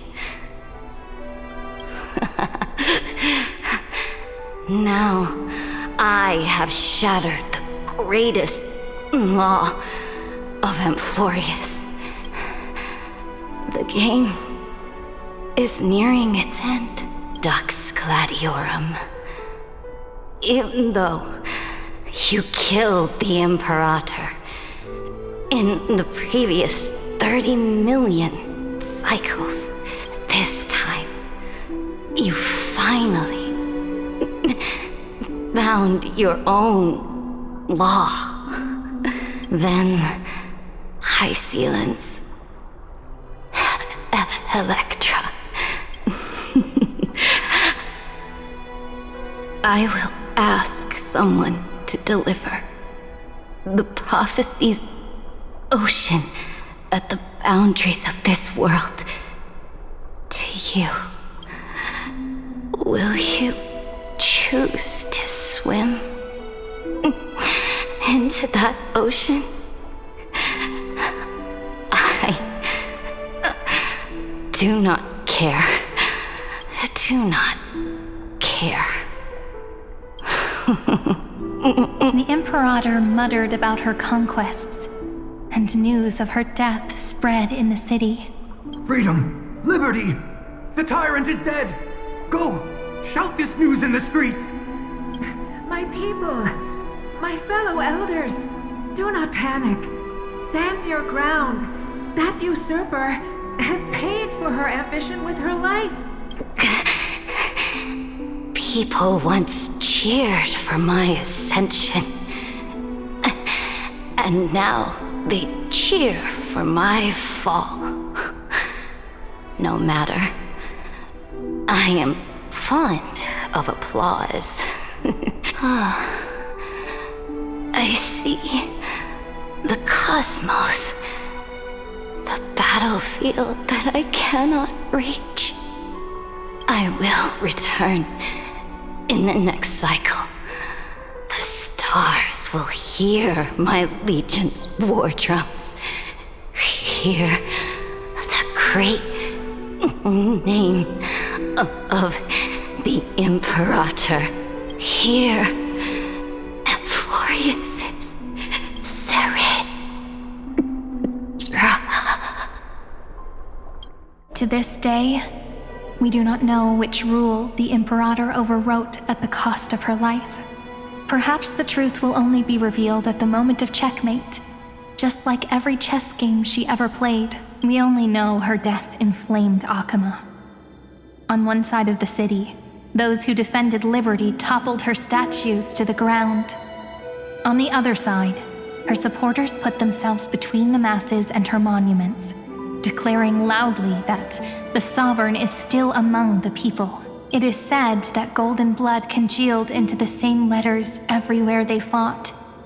It was the name borne by Akama's first and final sovereign, the Imperator Saridra. But the one who bore that name did not see any of this. Her gaze was cast far away, and the sound of tides in her ears drowned out the people's cries. What was the Imperator thinking about in that prophesized ocean at the boundaries of this world? In that shallow puddle of stagnant water? Was she reminiscing about her past conquests? Or repenting for the millions killed for the flame chase? It was neither. The Imperator only saw how the surface of the water gleamed like that crude chessboard, dissected by light and shadow in the afternoon when her teacher played against her for the first time. Look at this chessboard. What do the pieces look like? They are strangely beautiful. They look like the stars in the night sky ablaze.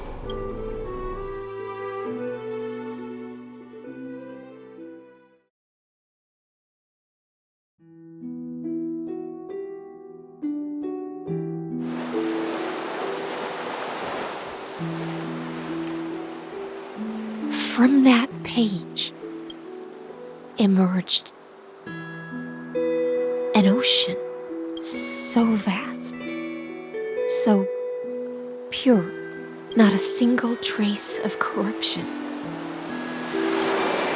Is this Saridra? Electra, my subject. Ever since you walked out of the tainted ocean and pledged yourself to me, I have seen the abyss in your eyes and the emptiness in your heart. That was why I promised you a new ocean, where the Imperator's ambitions would serve as the currents, and loyalty would be its light. Electra, my subject. You have done your duty as my blade. The prophecy has now made its final decree on the road I intend to walk. My conquest is doomed to never reach the stars. But the Imperator never makes empty promises. So take this memory, this ocean, beyond the sky, as witnessed by the Deliverer. This is the final gift that the Imperator can leave for her subject.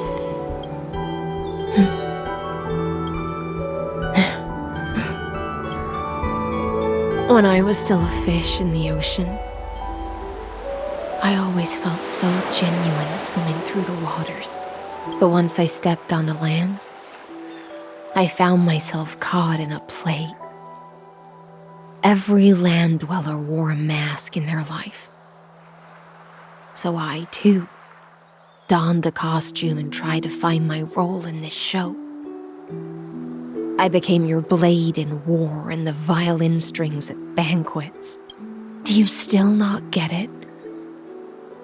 I do not long for the oceanic depths of my homeland, nor do I crave the swelling seas beyond the sky. Perhaps even I don't know what I want. I still don't know where I should swim to even at the end. But I know one thing right now. A fish is simply a fish. And she can never leave the ocean she's in. But whether under the ocean or on land, we two prisoners who can never escape this cave can still look outside the cave and see the stars. I have to admit that 12-factor simulation of life in this experiment has far exceeded my expectations. Make your choice then, Senior Society member. Do you want to keep walking down the wrong path and be remembered for your incorrect conclusions? Or do you want to return to the audience's seat and give yourself, Amphorius, and the entire cosmos a more fitting end? I must refuse. A dead man never fears death. Did I not make myself clear? Have you forgotten about our dear Lord of Silence? You wouldn't want her to consider your 8 other clones as cancers within the erudition and chop them all up, would you? Your logical deductions are vastly different from mine. Therefore, allow me to provide one more academic recommendation. Listen, my peers. Why don't you look beyond this world? Just as the Chrysos heirs did.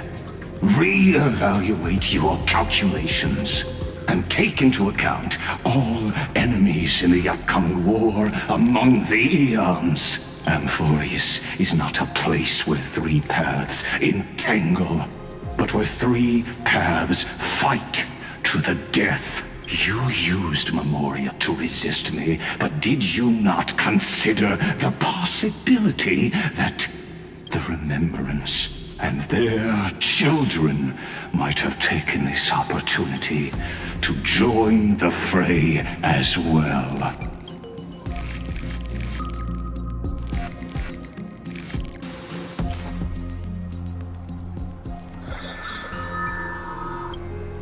Oh, so this isn't just silence. It's the answer. What was the last thing he said to you before you parted the waters at the Scale Gorge waterscape? A tricky question, but one with a simple answer. He didn't say anything back then, right? That's correct. And now I'm sure. You are not March 7th. There's no way she would remember that detail.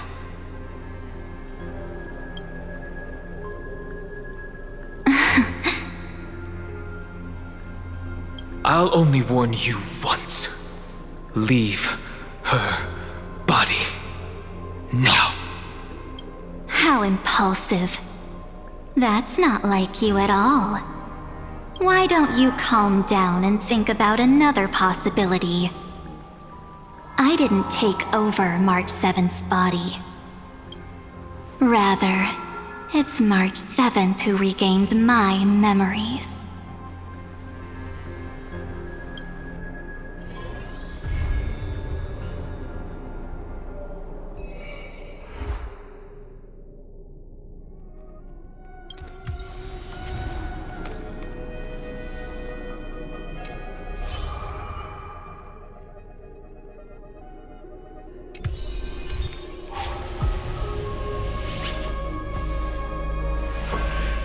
Were you shocked just now?